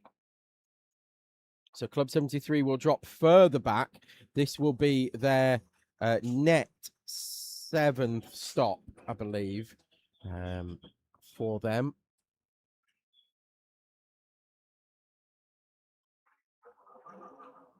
TRX 276 with those new front tyres, a new personal best lap of the race of a 1:02.1. They were our previous race leaders before the mechanical issue. TRX 276, David, new personal best lap of the race. Making strong use of them new fronts. That's exactly what I just said. Yes, David had just stepped up the box for a moment. Meanwhile, I'm going to keep an eye on what's going on with the lap times for Teesside Academy now that they've got the fresh rubber on. Tracy Mitchell was going to be loving that. 1:02.8. Yeah, their service stop, though, Tom, has just been called for Teesside Tigers. As the 43 in for theirs as well on the right-hand side there. Oscar War in that cart. Newmarket Hornets 1:02.4. This is the golden hour now, isn't it?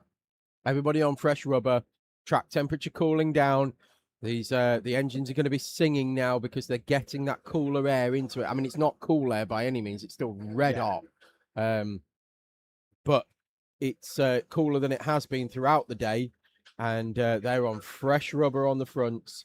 Track's as grippy about as grippy as it's going to get.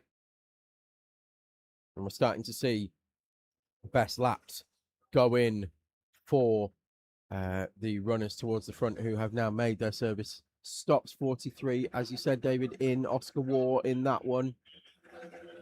Doesn't look like a lot's going on there, to be honest with you. Change of tyres and then just give it a bit of a polish and away she goes. Right. Well, look, if it's running well. Yeah. Just leave them to it. Just get it valeted. That's it. Just get it in. I'll have a number 2, please, sir. £8, please. Oh, see, could have picked a different number there, Tom. I'll have the platinum valet. That's is better. that what you wanted? Yeah. Comes with tyre shine. Does go get the alloys cleaned up. Oh, I haven't even. I mean, I'm going to do this on air because why not? But I haven't even told you what happened with my car the other day. You have not. I could have cried. You know how I love my motor? You do. You travelled a long way to pick it up. I did. I went all the way to East London to go and pick my car up, which doesn't sound very far for people who live in East London. It's not close to Glasgow, It's not very close to Glasgow, no. Absolutely love my car. Genuinely love it. And put it through the car wash the other day. Car wash has ripped the rear spoiler off it. At the top, like the roof bit. No, on the rear, the one that goes over the boot lid. It's got a oh. carbon rear spoiler. Oh. And it's pulled it off. And not only has it pulled it off, it then smashed it into the side of my car, causing a dent. And has broken the carbon rear spoiler as well. What level of recourse have you got on that, Tom? In what respect? Is the car wash paying for it? No. No. Because it was stuck on. Oh. And they're saying, well, they would say, I haven't even bothered, but they would say it's your fault for not sticking it on hard enough. Yeah. Stronger glue required. So now I have to get a new carbon rear spoiler and give the mechanic at work a tenner to bung it on for me. Was it an aftermarket rear spoiler? I believe so, yes. But the other thing is as well, I had to then spend 45 minutes with tar and glue remover to try and get the glue off because it looked a right mess where the glue had been on the rear boot lid. And what are your plans for it next? Are you going to put some M3 mirrors on it and get some 6x9s in the parcel shelf and start going to car shows? Going to? Already done, mate. 6x9s in the parcel shelf, base bin in the boot. That's what I mean. Fox on over, mate. Emma will be like, Tom, what would you like for Christmas? Tom was like, I would like a subwoofer. Got me Saxo VTS, mate. A 2-litre Vauxhall Nova. Not VTR, mate. VTS. VTS. Those are the days. I genuinely want to know what people's first cars were. Oh, that's a good debate, actually. Yeah, let's get that going in the live chat while the service stops are underway. Teesside Tigers are in for theirs. They were called a few laps ago, but they are now in. Yeah, let's get that going in the comments. What was your first car? Would you like to know mine? I would. Citroen Xantia, 1.8i 16 valve. That's not even a teenager's car. It was known as the Beast. Was when you say your car, was it also like your mum's that you were insured? Gives it not only your first car, but what you named it. Because everybody named their first car. But was it your mum's and you were insured on it? No, it was my dad's. Oh. And it was gifted to me while... so it was actually your car? Yes, it was my car, yeah. Because we grew up in a time where you were a named driver on your mum's insurance. Careful lady owner and that type of stuff. No, I had my first car was my first car from the very beginning. But it was my dad's car originally. You make that sound like it's Fisher Price. And then he gifted it to me, and I believe he then got a Fiesta, if I remember rightly. You did make it sound like my first car was like my first calculator. Well, but a Citroen Xantia, and the suspension went up and down. Jody wants to know if we can put the countdown timer on the stream. I don't think we can, just because of what we're picking up. But 12 hours and 40 minutes to go. Yeah, there is a bit of an issue with that. 12:40 to go. Yes. Plenty of time. Alex Owen, a purple 1997 Vauxhall Corsa, which I think would have been on a P plate. I think H was like 91. No, a 95 was M, wasn't it? Yeah. And 96 would be N, and then P. Yeah, you would be right. P, yeah. 97 yeah, P, P. yes. P registered pink, not pink, purple, sorry. Purple Vauxhall Corsa. But what was it called? I didn't name mine. Rubbish. I didn't. It wasn't rubbish either. I had a 1.1 litre Peugeot 106. Nice. 4 gears. Nice. 4. 4 gears. All 4. 4 gears. 4 on the floor. On one occasion, I thought to myself, this is making a hell of a screaming noise as I was doing 90 miles. I think I was doing 75. The problem was I'd forgot to go into 4th gear. Ah. So I was doing 75 in 3rd gear. It was screaming, Tom. Yes, been there.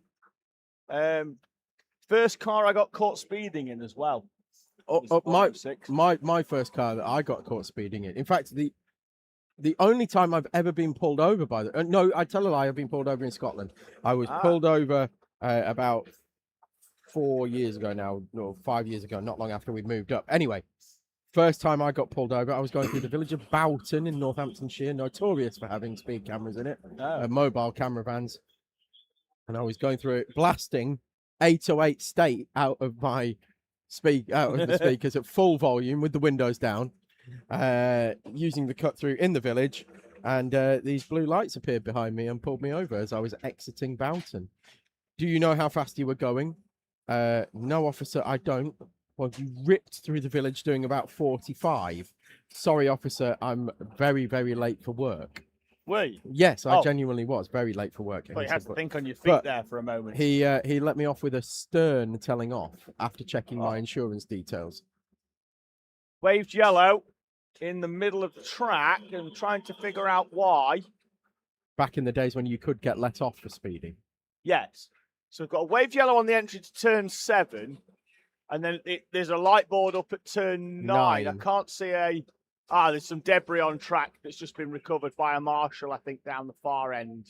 Is that Nigel again up at the far end? Could be. Is he? Are there 5 Nigels working here this weekend? No, it's not Nigel. Nigel's here. Oh, Nigel's here. Okay, Nigel's so here. who's that up at the end then? I don't know, but A-N other. Yes. Red Kestrel in chat. First car was a Mazda RX-8192. An RX-8? Yeah. Wow. Which I only know off Top Trumps. The Mazda RX-8. Wow. Okay, so that would have been expensive on fuel because they got about 19 to the gallon. Yeah. Back when fuel wasn't expensive, though. Well, But it was if you were ploughing it. That would have been what, 20... I'm going to go with 2014, I'm guessing. Around that time. I think a little bit earlier, maybe. 2016, I think. 2014 to 2016, I'm guessing that would have been around the time that you would be getting a first car that was a Mazda RX-8. Alex Owen, purple 97 Corsa, didn't name the car either. What's wrong with you people? Why didn't you name cars? Because they can't talk back to you, so what's the point? Well, my wife, she had a blue Fiesta that was Betty Blue, and then she now has a blue Focus, which is Big Betty. Big Betty. Because it's a bigger version of the Fiesta. You have Betty Blue and now Big Betty. It's a bit of that is a retro football shirt, if I've seen one today. Well, I've missed it. It's walking away from me now. All I can see is blue. Well, yeah, that's a retro 90s Manchester United away shirt. Oh, right. Okay. Oh, that one. That one. No, not that one. Not the blue and white one. No, that's just they had a blue one, I think, the year after. Right. I'm not a Man United fan by any chance. But No. I know what you're saying because the blue and white one came out that day. They didn't like getting beat by Southampton. No, that was the grey one. Yes, but then they came out in the second half in the blue Oh, and with white the blue one. and white one, yeah. Well, Yeah. that blue and white one is iconic. I as I say, far from being a Manchester United fan, but that's a great strip. Well, is that classic?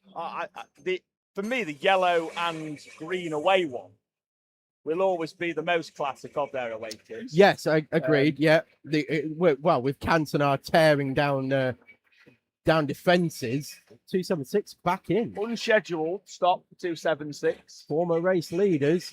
I'm going to get my running shoes on. David, keep an eye on the football score. I will be right back. Again, though, I think they'll fuel and change driver this time. Be very surprised if they don't. Probably towards the end of Josh Pounds' stint in that 276 kart.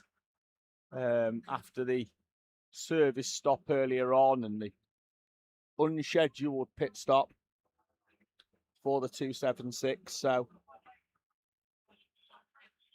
yeah, Tom's just gone to find out what's occurring with that car.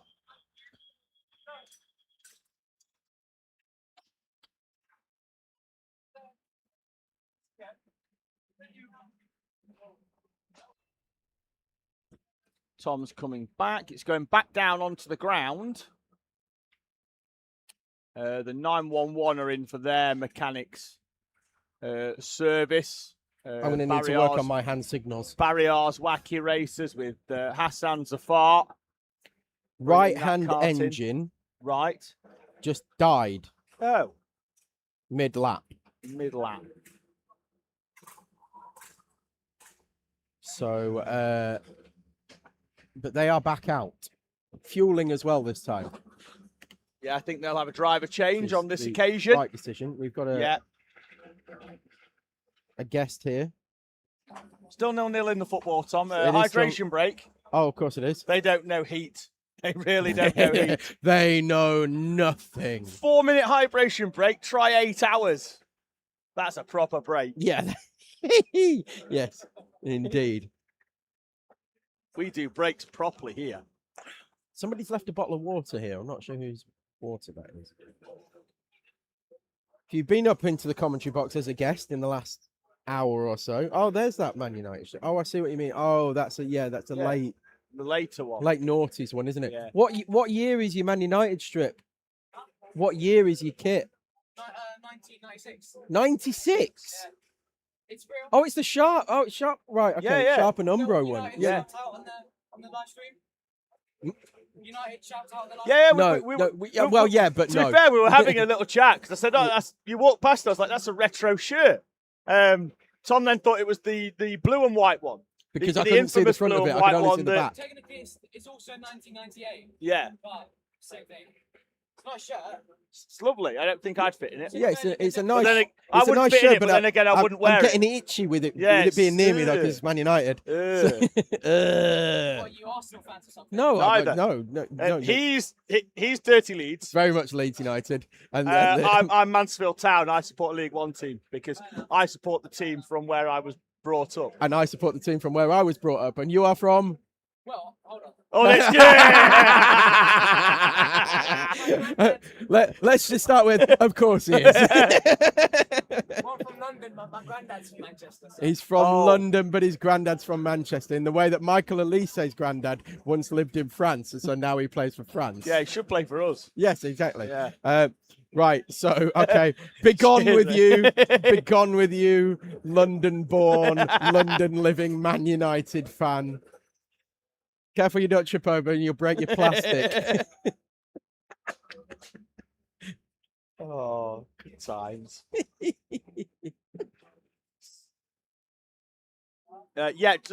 Just confirmation in live chat, initial piece. Oh, you know what I should have asked him? What was his first car? Oh, yeah, we should have done, shouldn't we?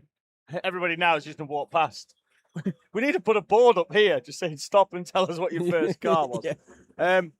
Initial peak photography. This is actually at Le Mans. Yes, it is. The kart circuits, there's 3 of them here. Hold on a moment while the camera pans to the right. Just there, to the right of the shot. In fact, you'll see it in a moment. In fact, when we come back. Over that fence that you can see where the Motul badges are, or the Motul banners are, and just to the right of this shot are the Porsche curves. Corvette and karting, the last 2 of the Porsche curves of the Circuit de la Sarthe. Yes, 3 circuits. They've got the small sort of training circuit down the far end. Then they've got the Circuit Alain Prost, which I believe held the 1991 World Championship here. Right. On this circuit, obviously, completely different pit configuration. Yeah, I'm not sure on that, Tom. And then obviously they've got the new CIK circuit, which next weekend will host the Rotax Max Challenge International Trophy. on the CIK circuit. Tom's just doing a little bit of digging. I don't think it goes back far enough. No, what about that first one? Let me have a quick look. Oh, hang on, no, it might do. No, has it it got the sort of venue starts on in 2007. What's going on here? Well, to be fair, if you go on Motorsport UK's website, Tom, karting probably only started then. It's a bit like football that started in 1992. Well, Wikipedia's stuff only starts in 2007. Obviously, I'll retract that statement in full. Let me commentate on the British, goddammit. What? Yeah, just lots and lots of drivers there, wasn't it? Yeah. Bear with, folks. Oh, hang on. Yeah, I've got something written in French about the 1991 championships. Yeah, you might have to translate that up the top there. That had an EN, by the way. I'm not sure what you've done there. Oh no, it's right. saying I need to pay a subscription. Tom is trying to do stuff whilst live on Le Mans. Initial piece saying must be brutal on the body. The circuit's quite gentle in the grand scheme of things on the body. I must tell the viewers, Tom, about that time I did a double stint in the night. Jarno Trulli. So it says here. There's something about Jarno Trulli. There. At the circuit Alain Prost. That was correct. Alain Prost. Yes, you were. What year though? Was that 91 or 88? That's 91. That's what this says. There was something about 1988 there as well. Well, I don't think Jarno Trulli won it in 1988. Emanuele Collard. Oh, Emanuele, yeah, he won it in 1988. Yeah, okay. Must have been nice to win it on home turf for the Frenchman. So let's go with Jarno Trulli won it here. So yeah, he's done 45 minutes round Teesside, and that was bad. Look, the circuits are very different. There's a reason we say that Teesside's 24-hour is the hardest 24-hour kart race that we are aware of. We think in the world, but we are yet to be corrected. Yes, in the world. Le Petit Bouchon are in for their mechanical stop. But yes, we think the British 24-hour at Teesside is the hardest 24-hour race in the world, or the most physical. And we have yet to be corrected by something or somebody else, which then puts into perspective the achievement that Chris Pedlingham had a couple of years ago, where he went and broke the world record, ratified now, and a full certificate has been presented from the Guinness World Record Company to Chris Pedlingham to say, yes, you have indeed broken the distance record for solo distance traveled in a go-kart in 24 hours. So there you go. Steve Nichols now out for the Met Police Motor Club. Ooh, who's just been shown the edge of the track at turn 1.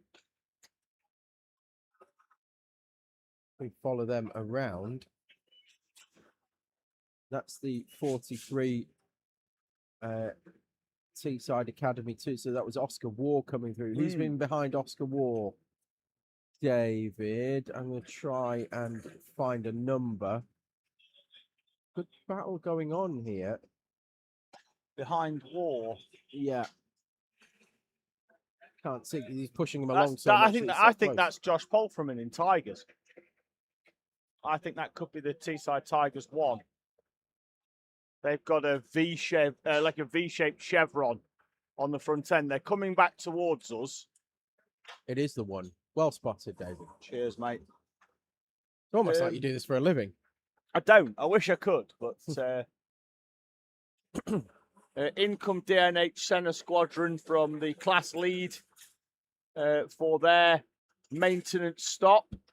Taking a bit of curb on the inside was Oscar War. Yeah, Anastasia Terenchek in that kart. The Le Petit Bouchon's 2. I think it's got Warland in that machine is just being lowered back down. 3 times, Tom, I've looked is the number of times that the Circuit Alain Prost held the World Karting Championship. 1991, the final time it was held on this circuit, but has been held. Was one, but it's been held since on the CIK track behind us. Yes. 78, I think, it was held here, and also in 83, where won by Mike Wilson, British driver. Many world championships to his name, and a complex named after him at PF as well. Yes. Right, so who won it in 88? 88? Yeah, you said it was here in 88 as well. Was that Emanuele Collard? No, he won it. 88 was Mike Wilson. And when was the other one? 17? Well, it depends on what class you want to look at. They just call it primary senior. So okay, classes were very different back then, and obviously Collard may well have 1900 of them like we do yes. now. I mean, Collard may well have won it, but they had back then it was the primary class. You know, like now, like the like Rotax has a grand finals and IARMI has the IARMI Warrior, but the World Championships is held by the FIA on an OK engine. So. Well, it is now. Yes. I mean, far from being the most popular of the engines, but that's the World Championship engine, so I'd think it is. Initial P photography saying, I think I missed the Teesside 24-hour this year. No, you haven't. I'll have to go next time. No, it's next month. Next month, 10th and 11th of August. I hope it rains. Just a drizzle. Just because I want to cool down. I'll still be cooling down from this week. Just a fine mist. Yeah. Still 0-0 in the football. If you are still watching us and you're you would prefer tuning into us, still 0-0. Last British driver to win the World Karting Championship, Tom?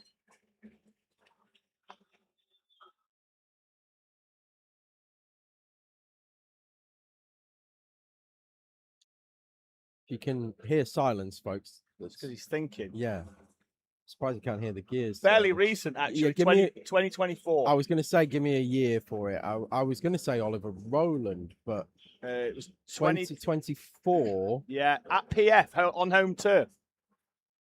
It was a British 1-2-3. Was Arvid Lindblad one of them? No. That was only 2 years ago. He was past that. He was already in single seaters by then.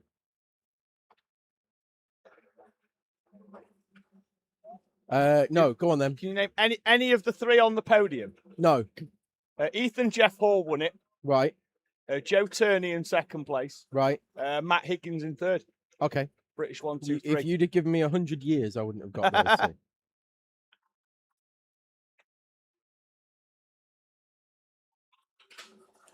Oh. And Norway have just scored. Well, that's not good. No, my pre-match prediction 1-1. No. It's going to go to extra time, and I think Saka will win it in extra time. Norway, man. Norway, man. Owen man and Joanne woman.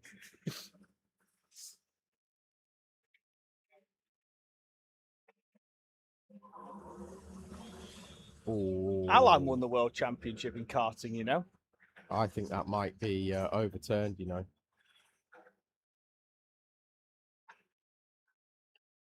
Good finish, though, Hell by of the a way. finish. Heck of a finish. Wowzers. In off the post. Did he not fancy diving for it? Jordan Pickford, he's got arms like a T-Rex. Oh, he did dive and then decided he didn't want to. He can reach it. Anyways. Anyway. Back to the karting. You know, the thing that we're paid for. Sorry, there's a race going on? Yeah. Oh. We've got the 88 in. For which service. Is foolish behaviour. Foolish behaviour. They are in for their service stop. We've got the pit lane being swept as well. Still waiting on a decision here, are we, on whether it is a goal or not? It looks like it is going to be given, which is extremely surprising. Oh, if anyone wants to watch the England match, we have a huge projector in Pit Bay 5. Bring your own refreshments. Eat, sleep, race, repeat. Sponsored by Agua Bathrooms and Bathroom Superstore, Portrack Lane. All right, look, I've given them the shout out. No, he came and I spoke to him earlier. Yeah. And I was like, look, he said, he mentioned something about a sponsor. And I'm like, oh, who's the sponsor then? And he said, well, look, the issue you've got is that earlier on, there was somebody in this morning's session where they had their team name, also their company name. And Tom and I were basically putting special offers on their behalf. I said, so if they use the code Le Mans 24, do they get their taps thrown in for free? And he sort of agreed to it. But only if they visit the showroom.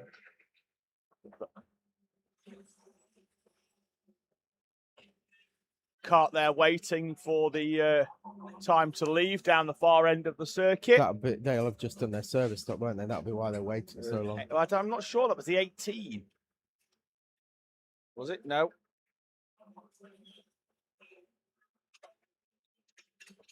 Oh, we've got a warning flag going out. 71. Rango. Contact warning. Race under the Dutch flag to Team Rango with John and Hans Janssen, supplemented by Damien Bettles, and then Ewan Richards, who we saw in that Jack's Motorsport suit this morning. Liam and David Hearn in that kart as well. They race against most of Team Rango at Buckmore Park as part of Red Mist Racing. And both have the same suit and helmet as well. White suit, white helmet. So easy to spot the Hearns apart. I've said for a long time that the white suit in karting is a bold choice. But probably the right one this week. Only weekend that we're going to say it's okay. You need one that's chrome, silver, reflective silver. Yeah. That'd do you in this heat. Like that time that Ron Dennis sort of had. I was just going to say, old McLaren one. Yeah. Yeah. Like sort of got them sort of doing spacesuits and the like.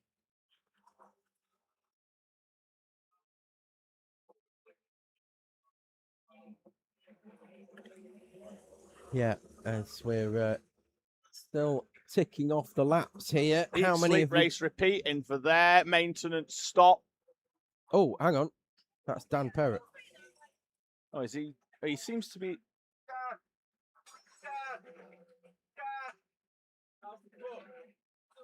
So Tom's just asking Dan if he's all right.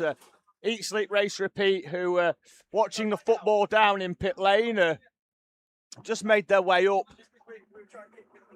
for their maintenance stop. And, looks like they're having an exhaust changed at the same time.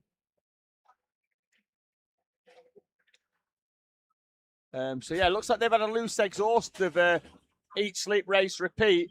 That is an unscheduled stop for the 28, Tom. It is. Let me go and have a quick word. On the podium at the moment, Teesside Academy 28. Leading the class in 6th place, but in for an unscheduled stop. But I think they should be able to fuel that car and do a driver change. And I think it's probably... And see when they last came in, before their maintenance stop. Mitchell had only been out 8 minutes, so 43 minutes. So,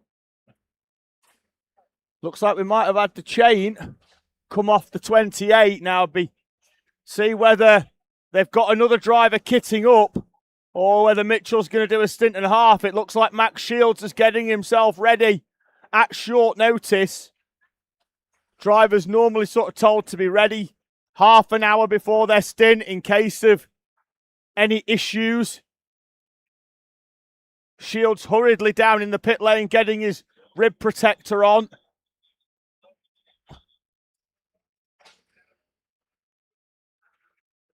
Mitchell still suited up in pit lane because that cart will need to be driven back down to the pit bay, but it does look like Max Shields is getting himself ready to get in this number 28 machine. They've now lost the lead to the 9 of Newmarket Hornets. Right, so the good news is the chain has been repaired and it's been put back on. Sorry, the bad news is the chain came off. The good news is it's being repaired and put back on and that it hasn't stripped the sprocket. Okay. Inboard chain as well. Tell. Yes, it's the inboard chain, which is the easier of the two to come off. So that cart will be pushed backwards and down the hill in a moment. They'll fuel it. Fairly sure they're going to change driver. The cherry red and gold helmet of Max Shields is kitted up quickly, Tom, in order to He's going to go in and do a power stint now, isn't he? take that cart out. Mitchell's only done 43 minutes, but I think they'll fuel that. In fact, I think they'd be foolish not to. But there's a queue. It's 43 minutes since the service stop, isn't it? Yeah, no. 35 since service and 8 since the first, so 43 cumulative. I've done my maths, Tom. Okay. So yeah, they're going to have a wait. Busy again now, Tom, down in fuel. Yes, it is. There's a bit of a queue. So 1, 2, 3, 4, 5. We've got, according to this, we've got 7 carts in at the minute. There is a Met Police Motor Club are in for their maintenance. I wonder how many we've got down pit lane. If we can just have a quick look, see if we've got anybody down there. Well, there's one waiting. That's the Vertice. Vertice. Vertice. Vertice. Vertice. We could really wind them up and go Vertiki. Yeah, Vertice, I believe, is the pronunciation that we were told earlier on, Tom. 576 rolling through the TRX.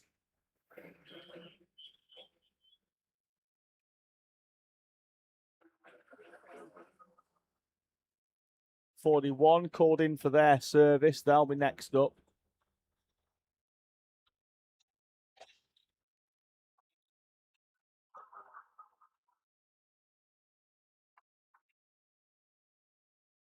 It's only now, Tom, is that 28 being able to take on fuel. Yeah.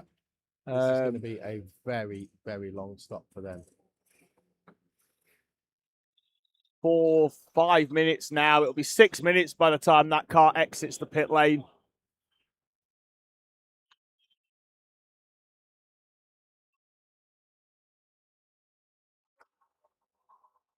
The TRX 276, now that everything's shaken out with their 2 mechanical issues that they've had, they are now in 8th place and not even on the podium for Higher Pro. The good news on that front, though, is they're only 16 seconds off 2nd place. Currently 4th in class, but they're only 16 seconds off 2nd place, and they're actually only... In fact, they're 12 seconds off 2nd place in class. And they're only another 53 seconds then up the road to retake the overall lead in class. Difficult because that's Newmarket Hornet. Ooh. So that is a kart with only one engine running. Yes, Bob. 808 888 actually. That's not. It's not actually Bob. That is 888. It looks like 808. Yeah, I think they had a transponder issue, and the transponder had been tie wrapped through the number 8 in the middle, and it makes it look like Bob. where the indents are. Yes. Bob. It's still going to be known as Bob. Yeah, no, I think it is 808. Oh, England have scored. Missed it. Bellingham. Well, my prediction was right so far. There is an 808, that's Scalex Autosport, and there's an 888 in CBA. Exhaust being looked at on the right rear, because one's just been thrown clear. Okay. On the right-hand side? Yes, I Well, I that's believe the so. unusual one. Tom and I are just going to take 10 seconds to watch a replay of this goal. Let us know if anything happens, folks. Oh, nice. Good finish. Great ball in from Princess Diana, I think that is, on the left-hand side. Anthony Gordon. Yeah, he's actually been on fire the last couple of games, hasn't he? What a finish that is. It's up there with the Norway goal for a finish. You just don't save those. You just gone Ali McCoy? Yeah. What a finish that is. What a finish. You don't save those. He repeats everything. Yeah. What a finish that is. What a finish.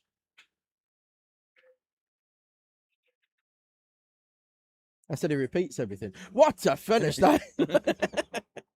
Sorry, folks. Couldn't help myself there.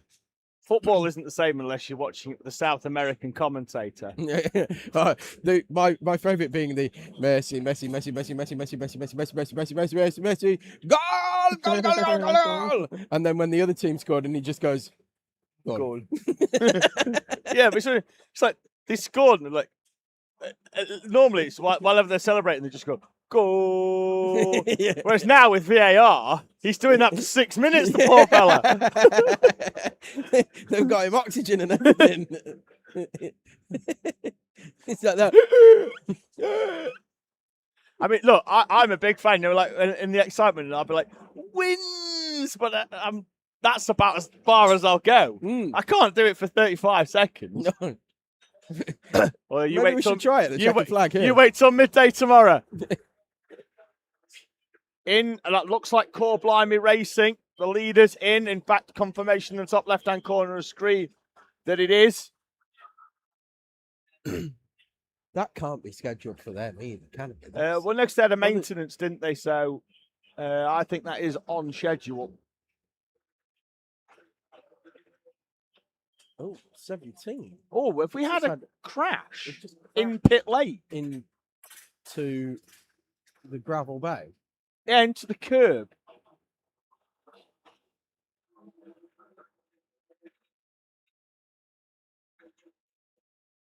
Don't know whether that's a steering issue that's caused that, but... Oh, England had another one in the net and then was ruled out for offside. Oh, no. Is it clear, or are we going to have a look at the... Oh, no, yeah, it's half-time.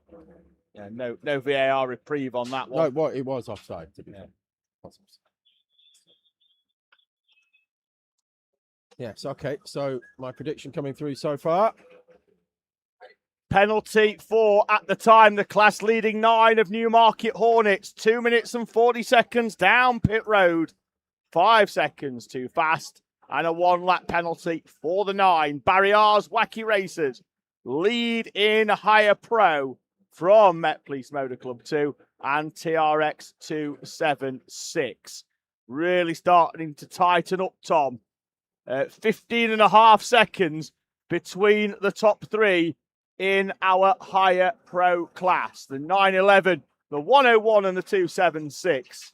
Well, of course, the Newmarket Hornets were leading that class before their pit stop, and now it's cost them another lap. So they are now off the podium and what are we, 5 places behind? And 3 laps now. Yes.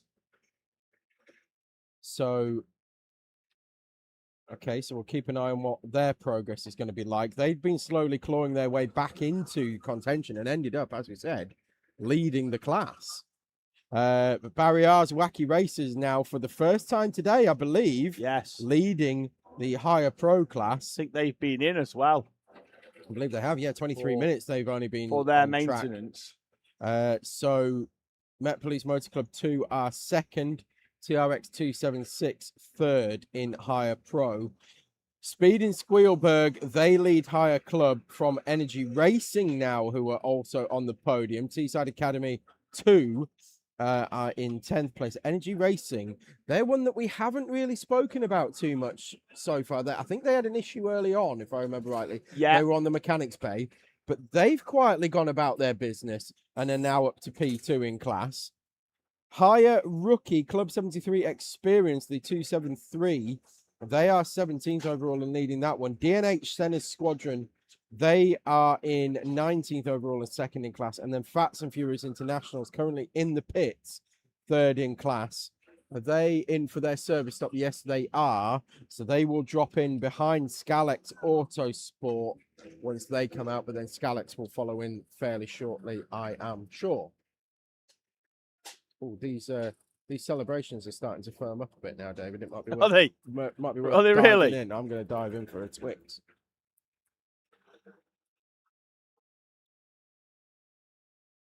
Oh, sort of, in a manner of speaking. So Fats and Furious in for their maintenance stop. Oh my God! I think Barry Lewis is in their cart. You can see him there on the left-hand side of the picture. Tom, yeah, mate, firming up nicely.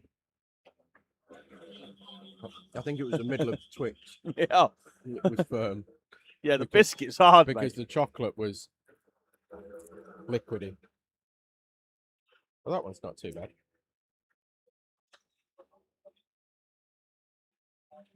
Ooh, Mars bar, still in Mars bar-y shape. Yeah. Nice.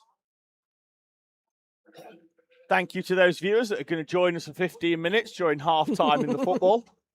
Welcome back. Well, welcome back. Meanwhile, here it's all kicked off. Like a power cut in a milk factory, it's all going off. Hey. Core Blimey Racing are back into the lead then. You won't be wanting that one. You want a mint imperial? Oh, a pocket mint imperial. Yes. Lovely. This one comes with free lint. Is there any of the Pocket Fox's fruits left that you bought this morning? Yes, they're here at the side of the sound desk. That's a linty imperial. Just going to roll this round like it's a pebble now in my mouth for the next 10 minutes. We've got a lint imperial.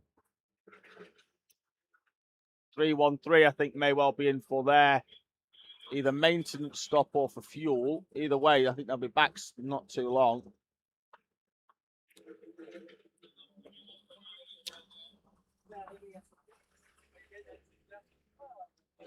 And indeed to the maintenance bay for the 313. Can't have many left now, Tom. No, we're well into the 30s, aren't we? Positioning wise. Oh, just watching the halftime highlights as Roy Keane is telling us it's someone's job. I don't know why we've got Roy Keane doing it anyway. Can't stand the man. No, because that's his job.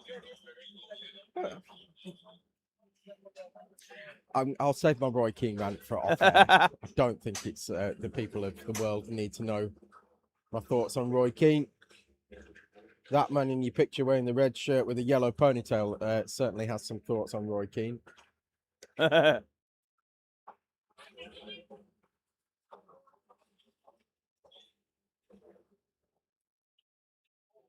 if you don't know, find out.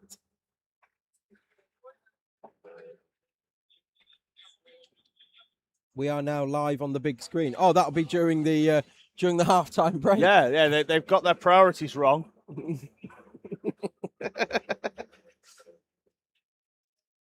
We're probably being captioned, aren't we? The subtitles will be on the screen.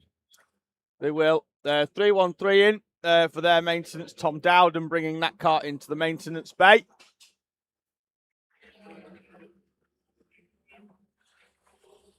Meanwhile, continuing to pound round are our re-established race leaders of Core Blimey Racing 113. Back to being a lap in front of Club 73 karting. Pit stop in front as well, though. Yes.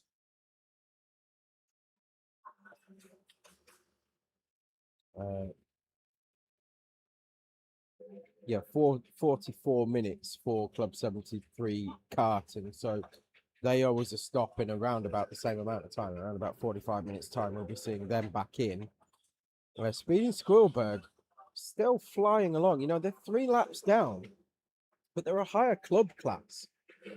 3 laps down on the incredibly fast Core Blimey Racing at, well, what is now half race distance. Yes. If we were doing a 24-hour race, we're well over half race distance with this being a 23-hour race.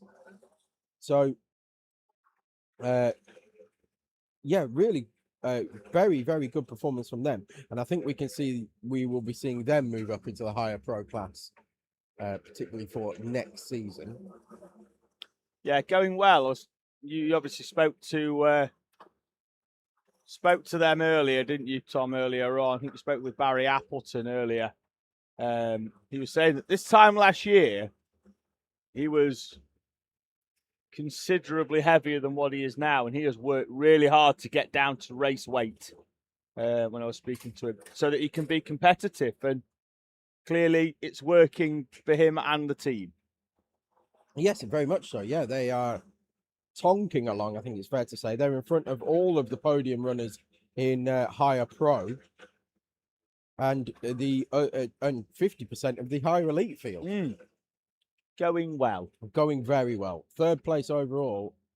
Excellent for them. And we are by no means wishing any kind of commentator's curse on that, but they are doing very, very well. And look, even if it all goes Pete Tong from here, that's a great performance. Who's just set a new personal best lap? Teesside Academy in the 28. So that'll be Max Shields out there now. Yeah. And I said, in these front conditions, boots on.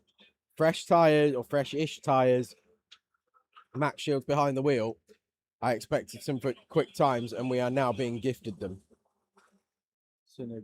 Good little train of karts as well, Tom, that I think also has the sister kart, the 43, in it.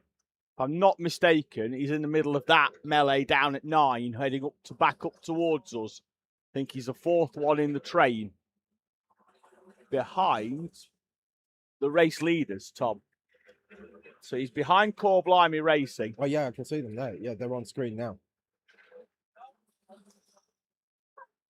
Good move by CBR down the inside up towards turn 1. Shields down the inside of the same kart at turn 2. 96 is now being called in for service. Energy Racing. 96. Yeah, well, that just shows how far up the order they've managed to climb. Yes. Because we're boxing people who are in 32nd, 34th, and 35th. And now we're pitting the team for their mechanical stop, who are now running 8th. So great work from Energy Racing. Yeah. As I said, they've very quietly gone about their business. Now we'll see where they are, where it shakes out. So they're going to drop to around about 12 laps behind. That puts them around 20th, sort of 18th to 23rd. We'll see where it shakes out. Yeah. Now, someone had actually put, I think earlier on in the one of the team captains groups,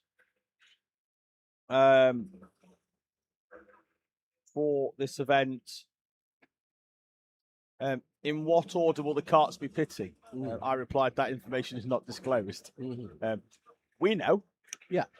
Because... well, we know what the situation was. We still didn't know the order. No. We're not privy, even though we're not privy to that information, but we know when the... What? It was the screenshot taken at... When was it? It was at the red flag. Oh, was it? It was hour 7, red flag. Okay. On this occasion, but it's not always. No, it's as I was saying earlier on, you weren't when you 10 hours. We've had 1 hour. We've a screenshot is taken, but then what can happen is sometimes it's done in reverse order. Yeah. Sometimes it's done in normal. Sometimes it's done in class order. Today we brought 2 in, didn't we, early because they were having transponder issues. So we brought them in at the same time, and they were the first 2 to serve their service stop. So I've always said I'd want it as late as humanly possible. So you've got fresher tyres at the end. Because you can run on old tyres in these conditions. We've seen from Met Police Motor Club, who on 570 lap old tyres were setting personal best I mean, the fact that we give them new fronts is quite kind, to be honest, because these are Joro endurance tyres. They can they go on the higher karts and higher fleets at many different circuits for a month at a time, maybe longer. Yeah. So the fact that we treating the drivers to a new pair of fronts in the middle of the night is Well, it's well beyond what After they deserve. 12 hours Tom. of racing. Yeah, it's well beyond what they deserve. Some of them, yeah, especially when they keep running on that exit curb. Yeah, look after your tyres and your tyre. Well, look after your car, and your car will look after you. No, it's just look after your car. Look after your car. No, Dave. No, Dave. Look after your car. Oh, the hose of shame has come out again. It's had 17 new axles and 15 new exhausts on its time. But it's still the same car. So Energy Racing are in there up on the mechanics bay. You can see that on the right-hand side of the picture-in-picture. Fats and Furious have been in a while. And I'm not entirely sure that was their actual... No, they have. But they've been in for over 10 minutes. So they must have found a problem while they were in. They were up on the jacks for a long time. Yeah, 11 minutes. They've only just rolled off.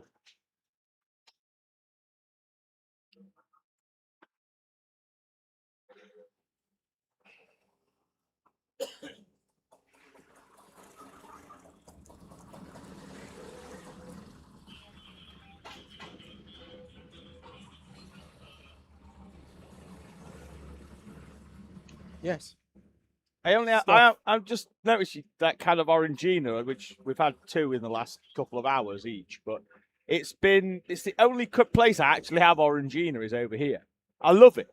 But then at no point when I'm at home do I think, yeah, I'm going to grab myself a delicious Orangina.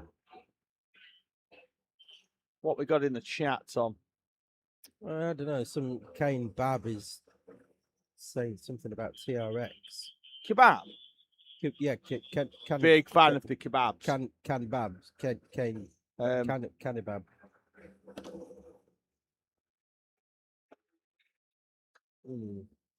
They don't say which team it is though that they're having issues with. So I think the best thing to do. Come and tell. I'm sure you've got us in your ears or down there in the pit lane. Is come and speak to Race Control about it.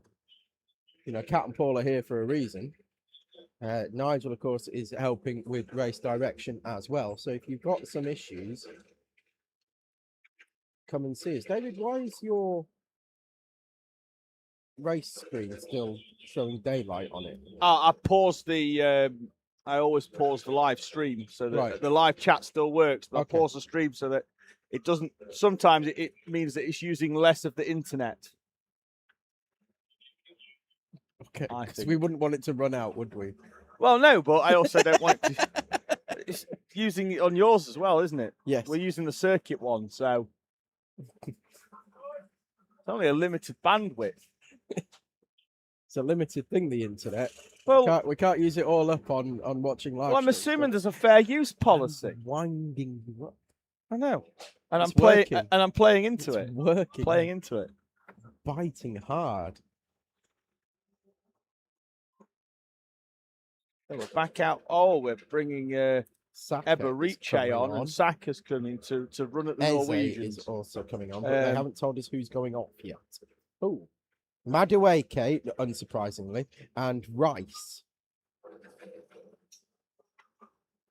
So is Eze going to play right back then? I don't know. What we do need to do is play nicely in the live chat comments. Okay. We need to play nicely in the live chat comments. Who's not playing nicely in the live chat comments? Kane and Bethany are not playing nicely in the live chat comments. They're being told, yeah, if you're having team problems, I feel bad for you, son. Yeah, come and speak to Race Control. 99 problems, but the live chat isn't going to be one of them. No, it's not going to be one of them. No. You'll all get muted in a minute. Don't make me have to come down the far end of the pit lane. Don't make me come down there. No. So far this year, I've fallen out with many, many people, including most of Turkey. Didn't you get sued by somebody? That was last season. It didn't happen in the end. No. Honestly, it's ridiculous. This year, I've moved on from individuals to actual full countries. Let's put it this way: it's ridiculous what some people will take offence to when it comes to us saying what we think about things. We're paid to do that. Yeah. I mean, as my wife points out on a regular occasion, Tom. Power's gone down. Yeah. I'm not always as funny as I think I am. Well, I mean, I will vouch for that. Cheers, mate. But as you always say, you are the funniest person you know. I am. And you're the second. Ah, I will take that. Thank you very much. I only know 2 people. Yes, both of them are you and me. You and my wife. And your wife. She's very amusing, though, by the way. That's why I like her. She does a good cheesecake as well. Oh, good cheesecake. Yeah, mint aero. Banging cheesecake. And why have we not had this on hashtag cake chat? Because it's cheesecake. Oh, it's cake still, yeah, technically. It's a cake, isn't it? Right, you're telling me this now after all of these years. I will we've make done hashtag cake right. chat. I will make my wife make you a mint You will aero make cheesecake. her. No, You will be locked in the kitchen until you are done what you are told, lady. I'll be out with all lads, and I'll be like, I told her, make me a mint aero cheesecake. I want it on the table when I get home. And then I'll actually go and be like, can you please make my friend Tom a mint aero cheesecake? And she will. I She's can't lovely. believe how many years have we been doing hashtag cake chat? 5? Yeah, well, we've known each other 7 years. 7 years now. Right, so 5 years, at least 4 years we've been doing hashtag cake chat. And at no point, ladies and gentlemen, has the man to my right ever mentioned that his wife makes a banging mint aero cheesecake. Yeah. Sorry, mate. It's never cropped up in conversation. It's a massive, massive oversight. I feel betrayed. I shall Not going to lie. I will message her now. And despite she the fact that needs to take over the live chat comments. I don't think she's got a YouTube account.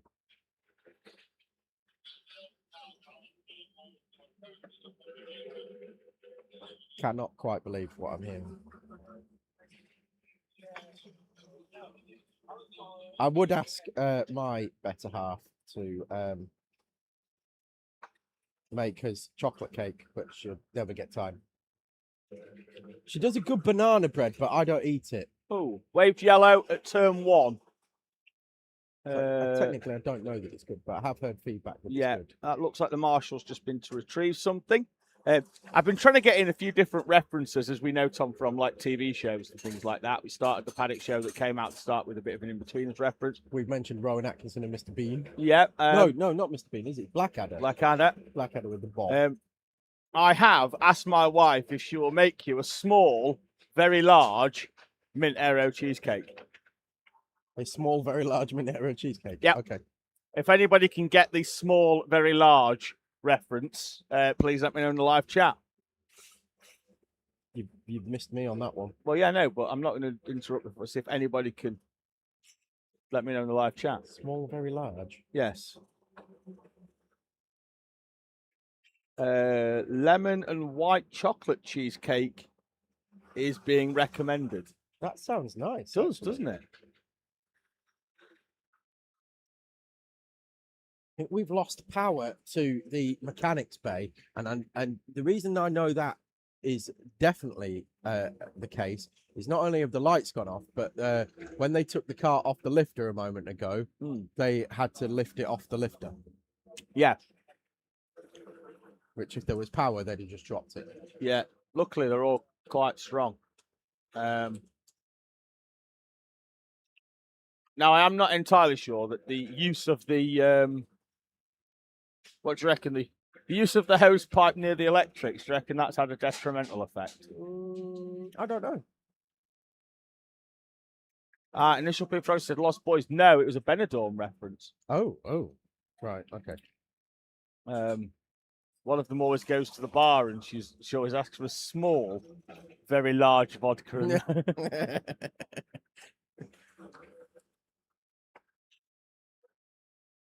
Oh, we got what was it? We got Hot Fuzzy earlier on with the Max Mannion's dad with his great big bushy beard. Oh, he got a great big bushy beard. Yeah, he does. Yeah. We'll be speaking to some. Oh, you know what we'll do? We'll speak to Jeff Lamb when he's done 53 races. 53. Oh, it's a purple one. Fox's fruits. Update for those who have been with us from the very start of the race. Yeah, Tom arrived this morning. They'll get that reference. My wife packed me up with 2 packs of mint imperials, one that I ate in an hour and a half in the drive down to Rob's house. It saw me from Barnsley to Stamford. Down the pit road goes the 43. Oscar Wars handed that car over to Matthew Houshby.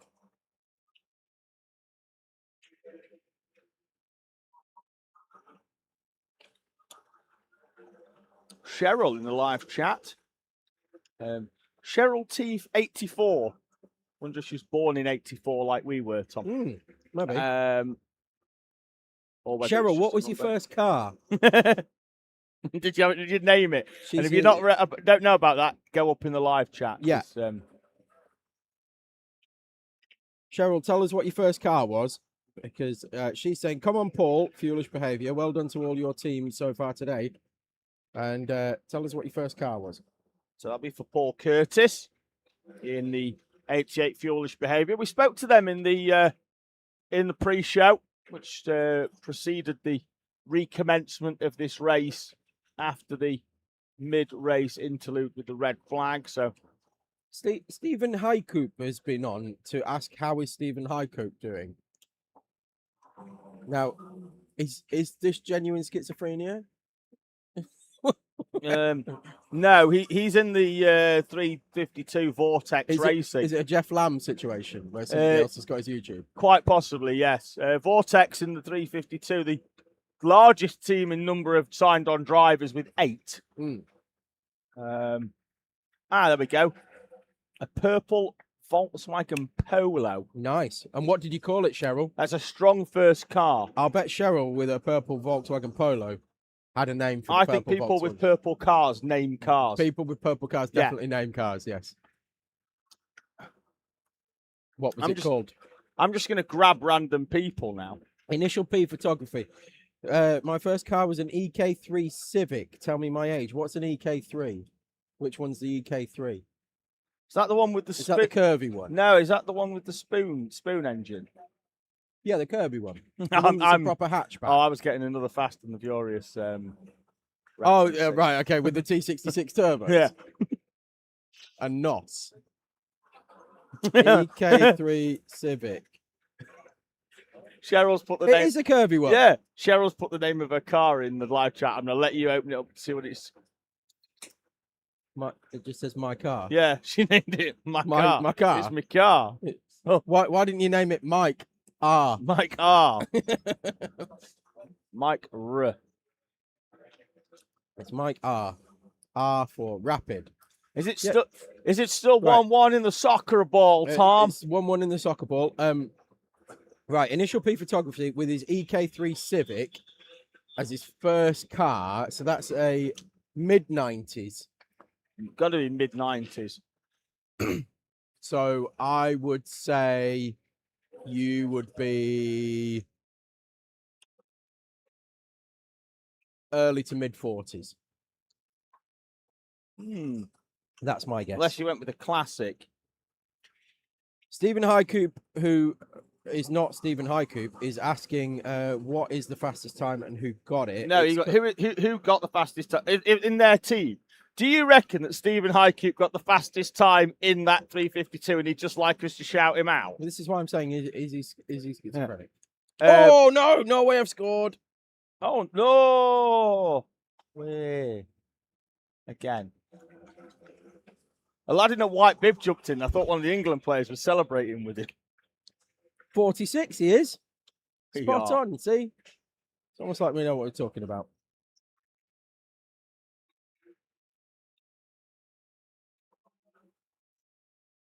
And there's a VAR check going on for the goal as well. We didn't see it. I just saw the player wheeling away.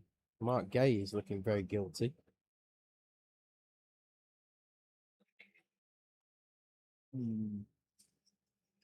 Oh, that's got to be a foul. Got to pushed be a him foul, over. Tom. Haaland has absolutely manhandled Elliot Anderson there.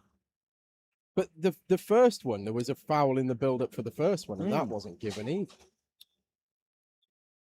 A good initial save from Pickford, though. And then he did fall over protesting, though, the second one. Yeah. Let's keep an eye on him there. Yeah. Oh, no. No. Oh, there. He got up again and then fell over again. Oh, they've got Christina Uncle in, the referee analyst. No idea who she is, by the way. No idea. Or he is. Oh, the referee's going over to the monitor, Tom. There's a race going on, but right now... He's racing over to the monitor. See what I did there? Right. Yours is buffering now. My tyres are gone, has said about the lemon and white chocolate cheesecake.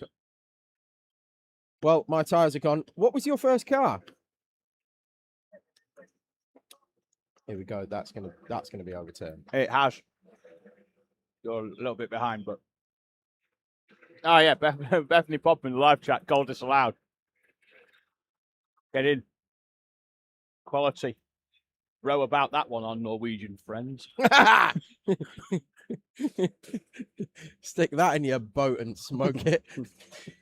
Adding Norway to a list of countries that hate me. Chrono in with a problem. JJH, I think that could be their unscheduled maintenance stop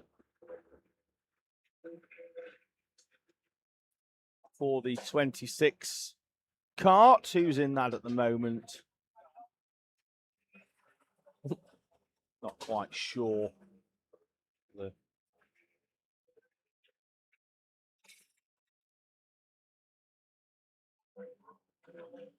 Slow-moving cart coming up the back straight. I wonder if that's going to peel off into the pit lane. Yes, it is. And I do wonder if that's been in the gravel down the far end. Tom, that there is coming in very gingerly. Someone coming in hot behind as well. That's the Wacky Racers, 911 class leading Wacky Racers, and they... Higher Pro. Yeah, haven't necessarily, I don't think, timed this particularly well. Because they're having to wait to get on the weighbridge. Yeah. Still 2:45. That should give them more than enough time to get through. We've got a queue going on for the mechanics bay as well. 576 is in. Yeah.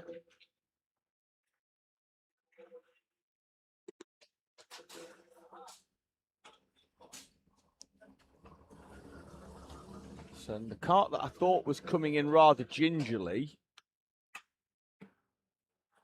has, I think, been in the gravel at some point. I think that's Scalex Autosport, the 808. It is, and they're going... Oh, it looks like he's lost... He's pumping the brake pedal. Well, that would explain if he has been in the gravel why. Yes. Being pushed back now.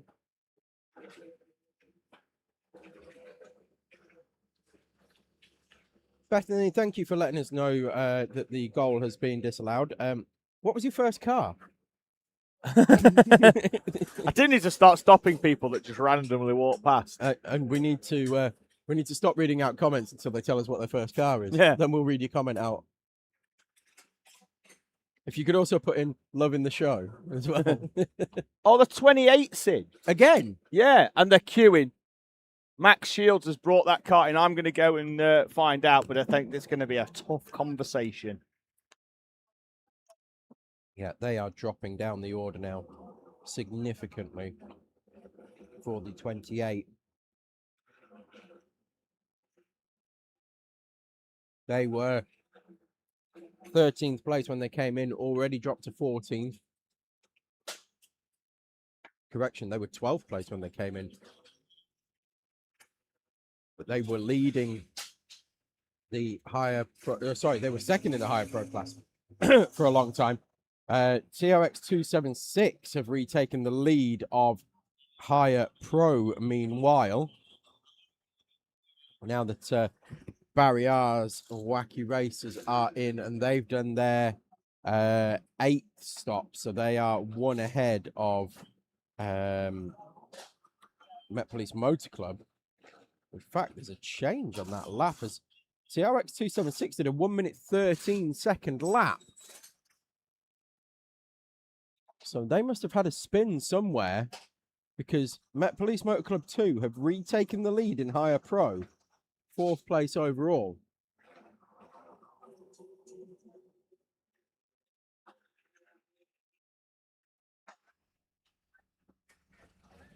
We'll see what happens as they come through this time around on live timing. We'll try and pick them up on screen as well. That is the 376, just going through the back of the shot there.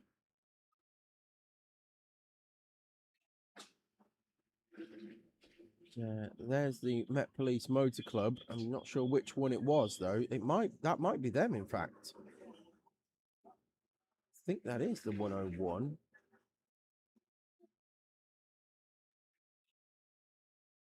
Just heading down the straight there with the yellow helmeted Steve Nichols. Is he in 101?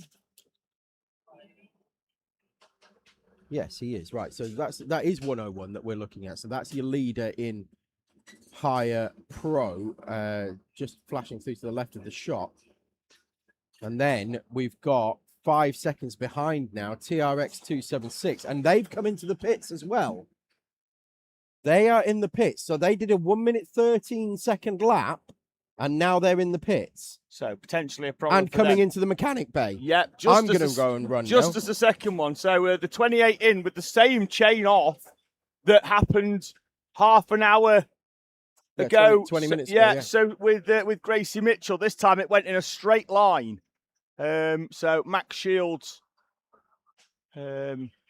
in that car, I would fully expect that to be fueled and him to go again for the 28.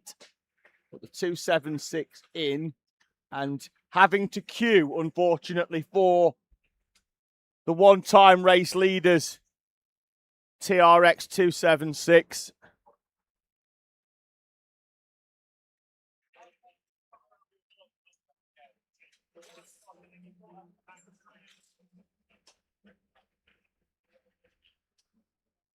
I think we're pretty much done now with the maintenance stops. So everybody coming in is a technical problem for any of our teams. Rear cover going back on the 28. That'll be lowered back down in a few moments' time. In fact, Shields has just told the 276 which side's coming down. So even though they're rivals on track, they're in the same class. He's just told the 276 that they were coming down because they've been able to then reposition their car. It was nice organisation actually from Barry Shields, because he was saying that he's coming out this way, and if you pull back and then you can go straight in, which is exactly what they've done. So the 276, it's the right hand engine has died, and he said it's died on them 4 times now. So there will be more running repairs to that one, possibly an engine change. We will see as this one goes on, but that is a big problem for the TRX 276 that was leading overall for such a long time, as well as leading the class. Meanwhile, speaking of leading classes, Met Police Motor Club 2 are now comfortably in the lead from Barry R's Wacky Racers in higher pro. They are a lap and 51 seconds in the lead. Yes, but Met Police was a stop in the next half an hour, whereas Barry R's Wacky Racers are... they've just been in. They've just been in recently, but I'm not sure. I think they might have had a slightly longer than expected pit stop. No, 2:48, good time for... it was a 17 that came in. Well, now that darkness has fallen as well, another one that's absolutely flying, Eat, Sleep, Race, Repeat. Yes. They are really tonking along. A 102.9 on the previous lap. A bit of a slower one that time around, but they were only a couple of tenths off the leader, who's in clear air. Yeah. Now, earlier on, Tom, TTT Siders went out after their maintenance stop, 6 minutes and 24. Mm-hmm. And then next lap, they pitted again and did a 2:58. That was where we saw the 17 come in. That was Zach Dean in the 17 who brought the car in. So whether he's gone out on that first lap and had an off and then had to come into the gravel bay, but then he did go up onto the stand as well very briefly and back out. So they've lost a little bit of time in that number 17 machine. So where are they now? 27th overall, and they were running very high earlier on, weren't they? Yes. Well inside the top 20 at the very least, if not the top 15. But yes, now down to 27th overall for TTT Siders. Le Petit Bouchon still climbing back up the order. They are now 23 laps down for the team that led this race. And they led this race. Yes. Campillos class winners. The Bouchons? Yes. Finished second. Second in class. Yeah. Second overall. No. Second in class. They were fourth overall. That's what I said. Yeah. Yeah. TRX won it. TRX won overall and won class. TRX won overall, yeah. Yeah, and won class. And then the Academy 28 was third. Right. So, Le Petit Bouchon, anyway, normally serial podium gets us here, anyway. Let's put it that way. But they have had a very, very difficult day so far. Now that we are approaching midnight here, they will be hoping that Sunday fares a lot better for them, but they are 23 laps off the pace, and they led this race early on. Ashlyn said she'll make you a mint aero cheesecake. What do I need to do in return? Talk about it and big her up. Yeah, of course. Well, I do enough of that, of course. Big fan of her work. Big fan of her work. Yeah. There we are. We're 20 years in to life together now. Yes. So. 16 married, so yeah, big fan of her work. Back when you had hair. I've seen your wedding photos. They get shared now and again when it's your anniversary, I think. Yeah, they get wheeled out every year. And you had hair? It's an annual thing. Yeah, well, I made sure that she said yes whilst I still had hair. Stuck with me now. Aye. That's how it works. In a similar boat.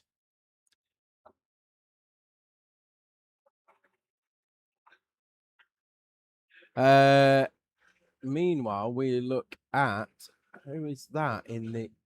Is that Trina? Has Trina swapped into his X suit? Could be Will Folks if it potentially. No, it's no. The... Oh, that was that is timed. yeah. Oh, that's off. That's the TSK-Motorsport suited driver. Who's that we saw here? It's Ewan Richards, isn't it? Team Rango 71, absolutely ploughing, and I do mean ploughing the car off there at turn 2.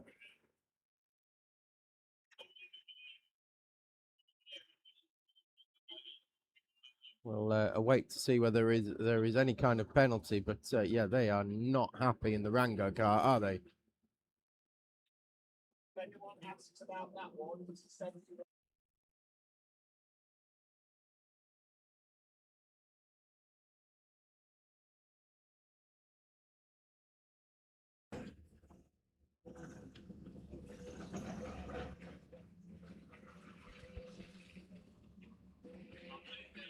So 11:25, we are just beyond the halfway mark.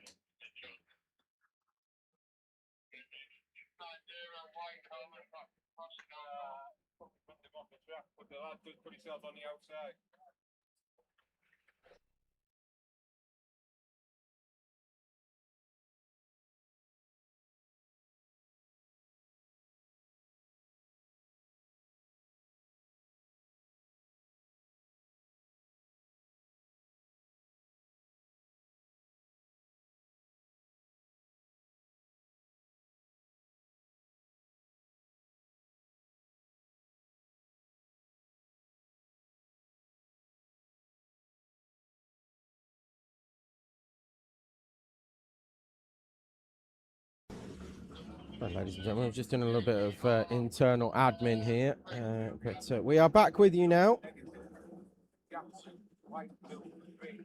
Turn 1 now.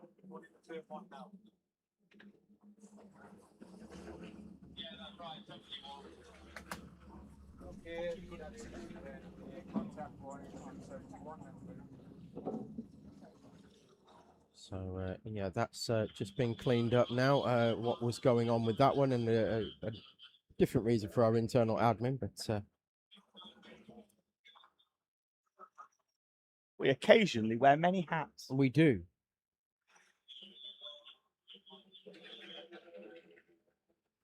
We certainly do. Have a Go Racing are in from P16. And they're into the mechanics bay. Is that? I think that's their service stop. Oh yeah, because we'd have had to have taken a little time away from doing service stops. That's a Joseph sore foot. Williamson doesn't look particularly comfortable there. I think he hopped out. I don't know whether he caught his foot.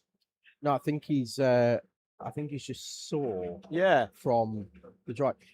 The thing with the pedals on these karts is if you don't have your foot positioned in the right way, if you naturally lean your foot to the right, yes, like tilt it to the right, it rubs on the side of the pedal, and it rubs right on the where the knuckle would be on your little toe. Yeah, you also have and that it's very painful because it's rather than a flat plate, it's a bar. Yes, if you run the fold down, there's a bolt in it. Yeah, but I'm saying is on the front, if you run the flip pedal down, and you've got smaller feet, that could be right across effectively the ball of your foot. Yeah, where obviously before your toes start, and that there's not a lot of cushion there, Tom.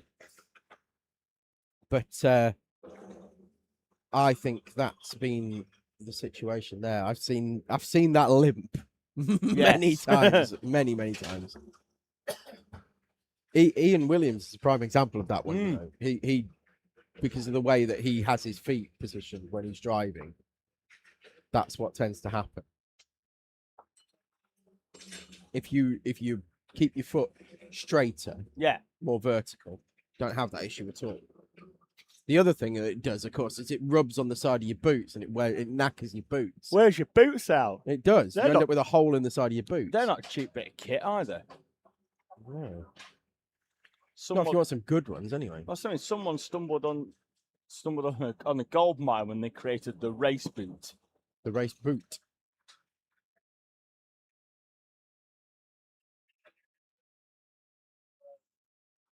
I think that's the leader making their way through.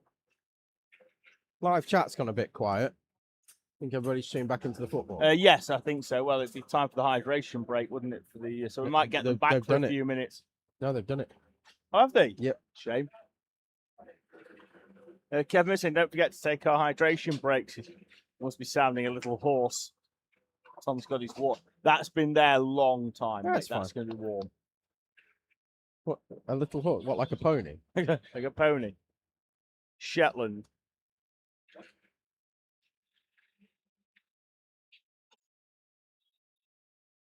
Yellow flags in the... Oh! Who have we got off here? Oh. That's Lisa Nichols, Met Police Motor Club. With a cart issue.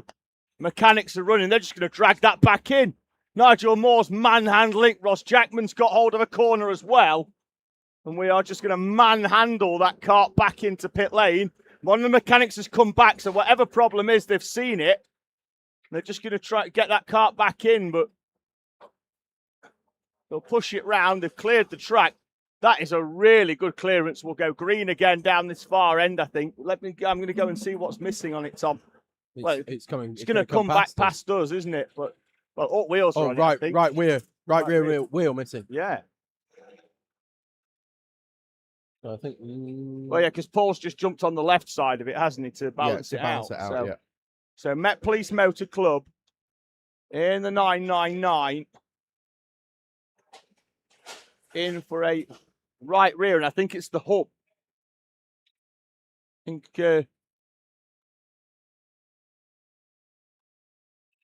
getting a full hub, and we've got another kart stationary on the run up towards turn 7. Is that 27 again? TVP. Could be TVP. They've had a troublesome race. Look, they're on camera there. Yeah. They've had a troublesome race, and that's a full course yellow FCY. And to slow it down, that kart is in a very dangerous position with karts approaching it at a very, very high speed. And the quad will be required to recover that kart. So, full course yellow.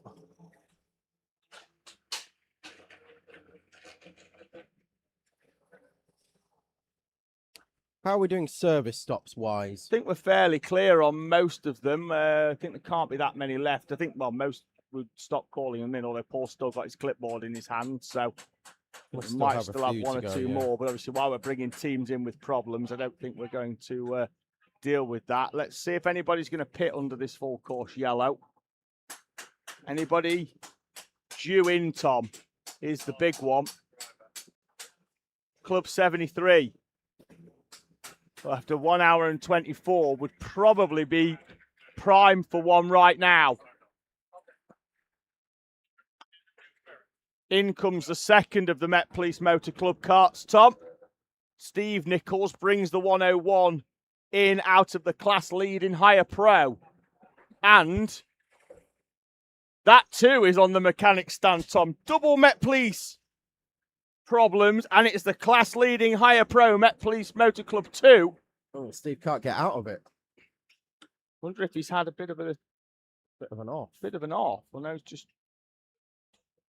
not as limber as he used to be. No, he's not. No, bless him. But he's a good egg, though. Yeah, his daughter Lisa came over, just gave him a quick lift out the cart.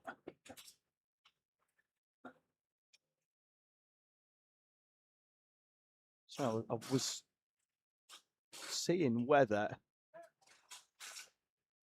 See, for me, Tom, there, if I was Club 73, I'd have been in Speed and Squealberg. They're an hour 21. I think I'd have pitted. Yep, we're back to green. Are we? No, we're not. They're just still going fast. Like all of them just went powered down as they came out the last corner.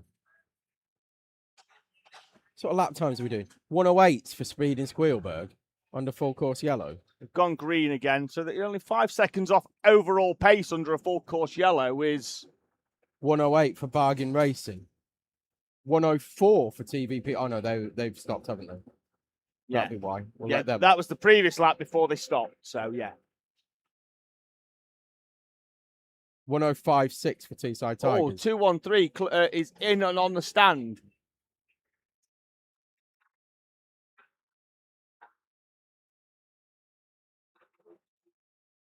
That's another one that's been in a few times, hasn't it? 213. Yeah. Both of the MPMC carts dealt with fairly quickly there, Tom. That's a left side engine cover, I think, Tom, which would have been a fuel issue then, because the pulse pump would have been attached to it. Right.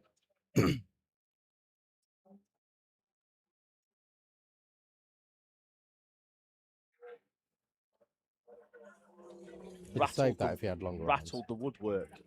It has been exceptional in goal, by the way, to Varden's tournament. It's Jordan Pickford. Okay. That's your line and you're sticking to it. Are you telling me it wasn't good in the I'm not telling you he wasn't good. round of 16? I'm not telling you he wasn't good.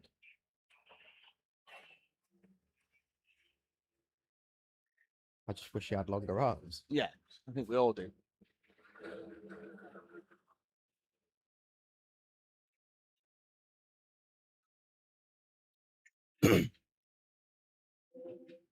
Kevin Murphy. Guys, don't forget to take your hydration break. Thank you for that, Kevin. TVP are coming up onto the stand. I'm trying what was your first car, Kevin?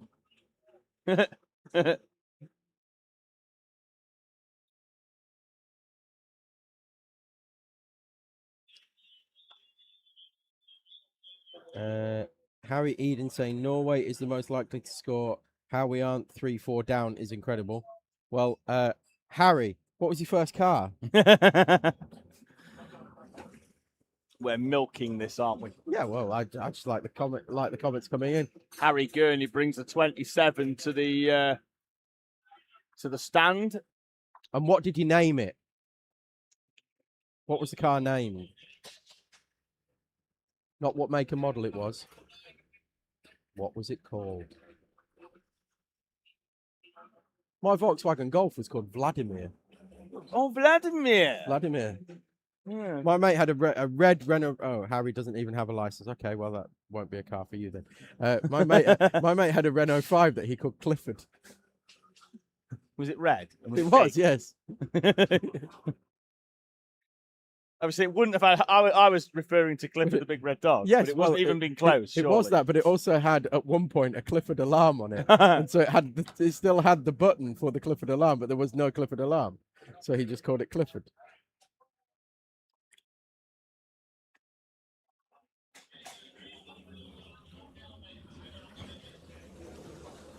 The best I can do for you is a bicycle. Have you named your bicycle, Harry? Probably going to switch to the third link in the next 5 minutes.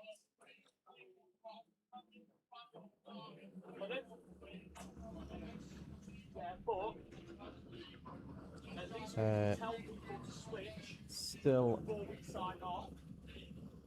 Core Blimey Racing 113 continue to lead the way, still over a lap in front of Club 73 Karting. Speeding Squilberg still leading the way in higher Club. Eat Sleep Race Repeat leading higher Veterans, and now up to 4th place overall, only 6 laps off the lead, while all others around them have been losing their heads and losing, quite literally, some of them engine heads and exhaust heads. Eat Sleep Race Repeat have quietly been going about their business, up to 4th overall. Barriers Wacky Racers leading higher Pro, now 5th place overall. Steady on, David. Sorry. Nearly kicked me elbow off. I just turned and 2-footed the table. Vitice are 6th place overall. They are 2nd in higher Club. Newmarket Hornets already back up to 2nd in higher Pro, while, like we said, others around them have been having issues. Newmarket Hornets, who've had issues of their own, are now 2nd in higher Pro. Quick Finishers Racing, another one that we haven't really mentioned, who have been slowly working their way up the order. They're up to 8th place overall. Teesside Tigers, who've had issues as well, they are 3rd in the elite class, 9th place overall. 10th place overall is the Met Police Motor Club 2101. They are back out on track now and circulating. In the live chat, questions coming asking how the 476 are doing. Currently 28th, but 2nd in the higher rookie class and led early doors. So overall, were really good. 20 odd laps. I think. Yeah, really good showing for the 476. Early on, has had 1 or 2 technical problems, but going well still in the rookie class. Eat, Sleep, Race, Repeat of 4. That is. I know, that's what I just pointed out. Yeah, just particularly as well. That is net as well. But what I said is, everyone around them has been losing bits. Yeah, but they've just not. Just kept it going. Stayed out the pits. Stayed off the curbs, probably. I don't know. But no, very well done to them. Send It Collective, who are the other higher veteran team, they are 25th overall, but they were chopping and changing for quite a while, so they've dropped down the order of Send It Collective.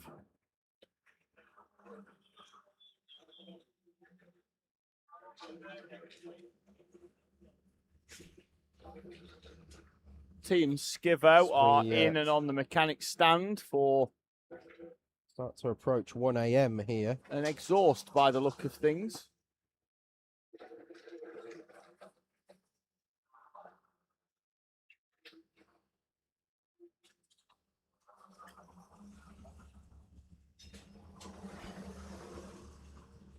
Who's that coming in as well?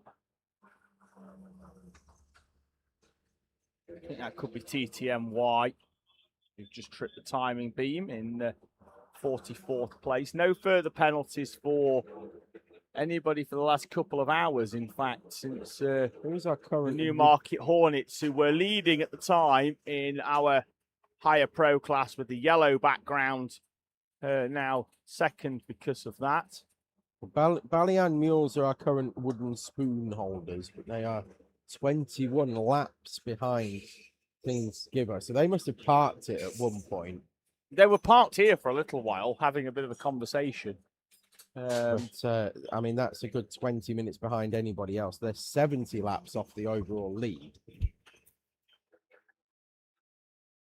So they had their service stop, did a 6:02 service stop. So reasonable in terms of time for that. Prior to that, there were 4-minute pit stop was the one prior, so that was quite a lengthy stop, and I don't think it was the longest of stints before that for Ballyan Mules.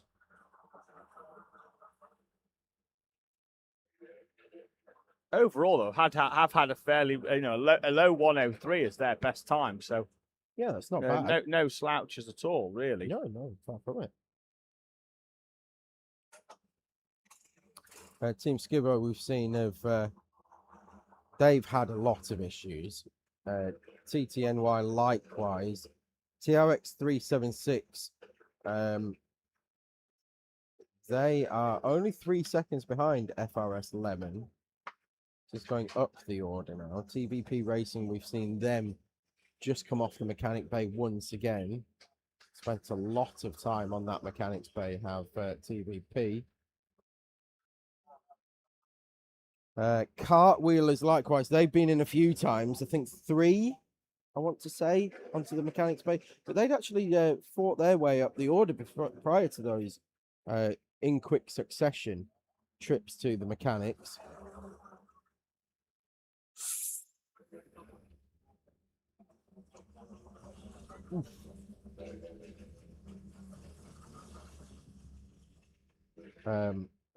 Yeah, so they've dropped down the order now. Vortex Racing, not really sure what's happened to them. FRS Lime definitely had some issues. Scalex also had some issues.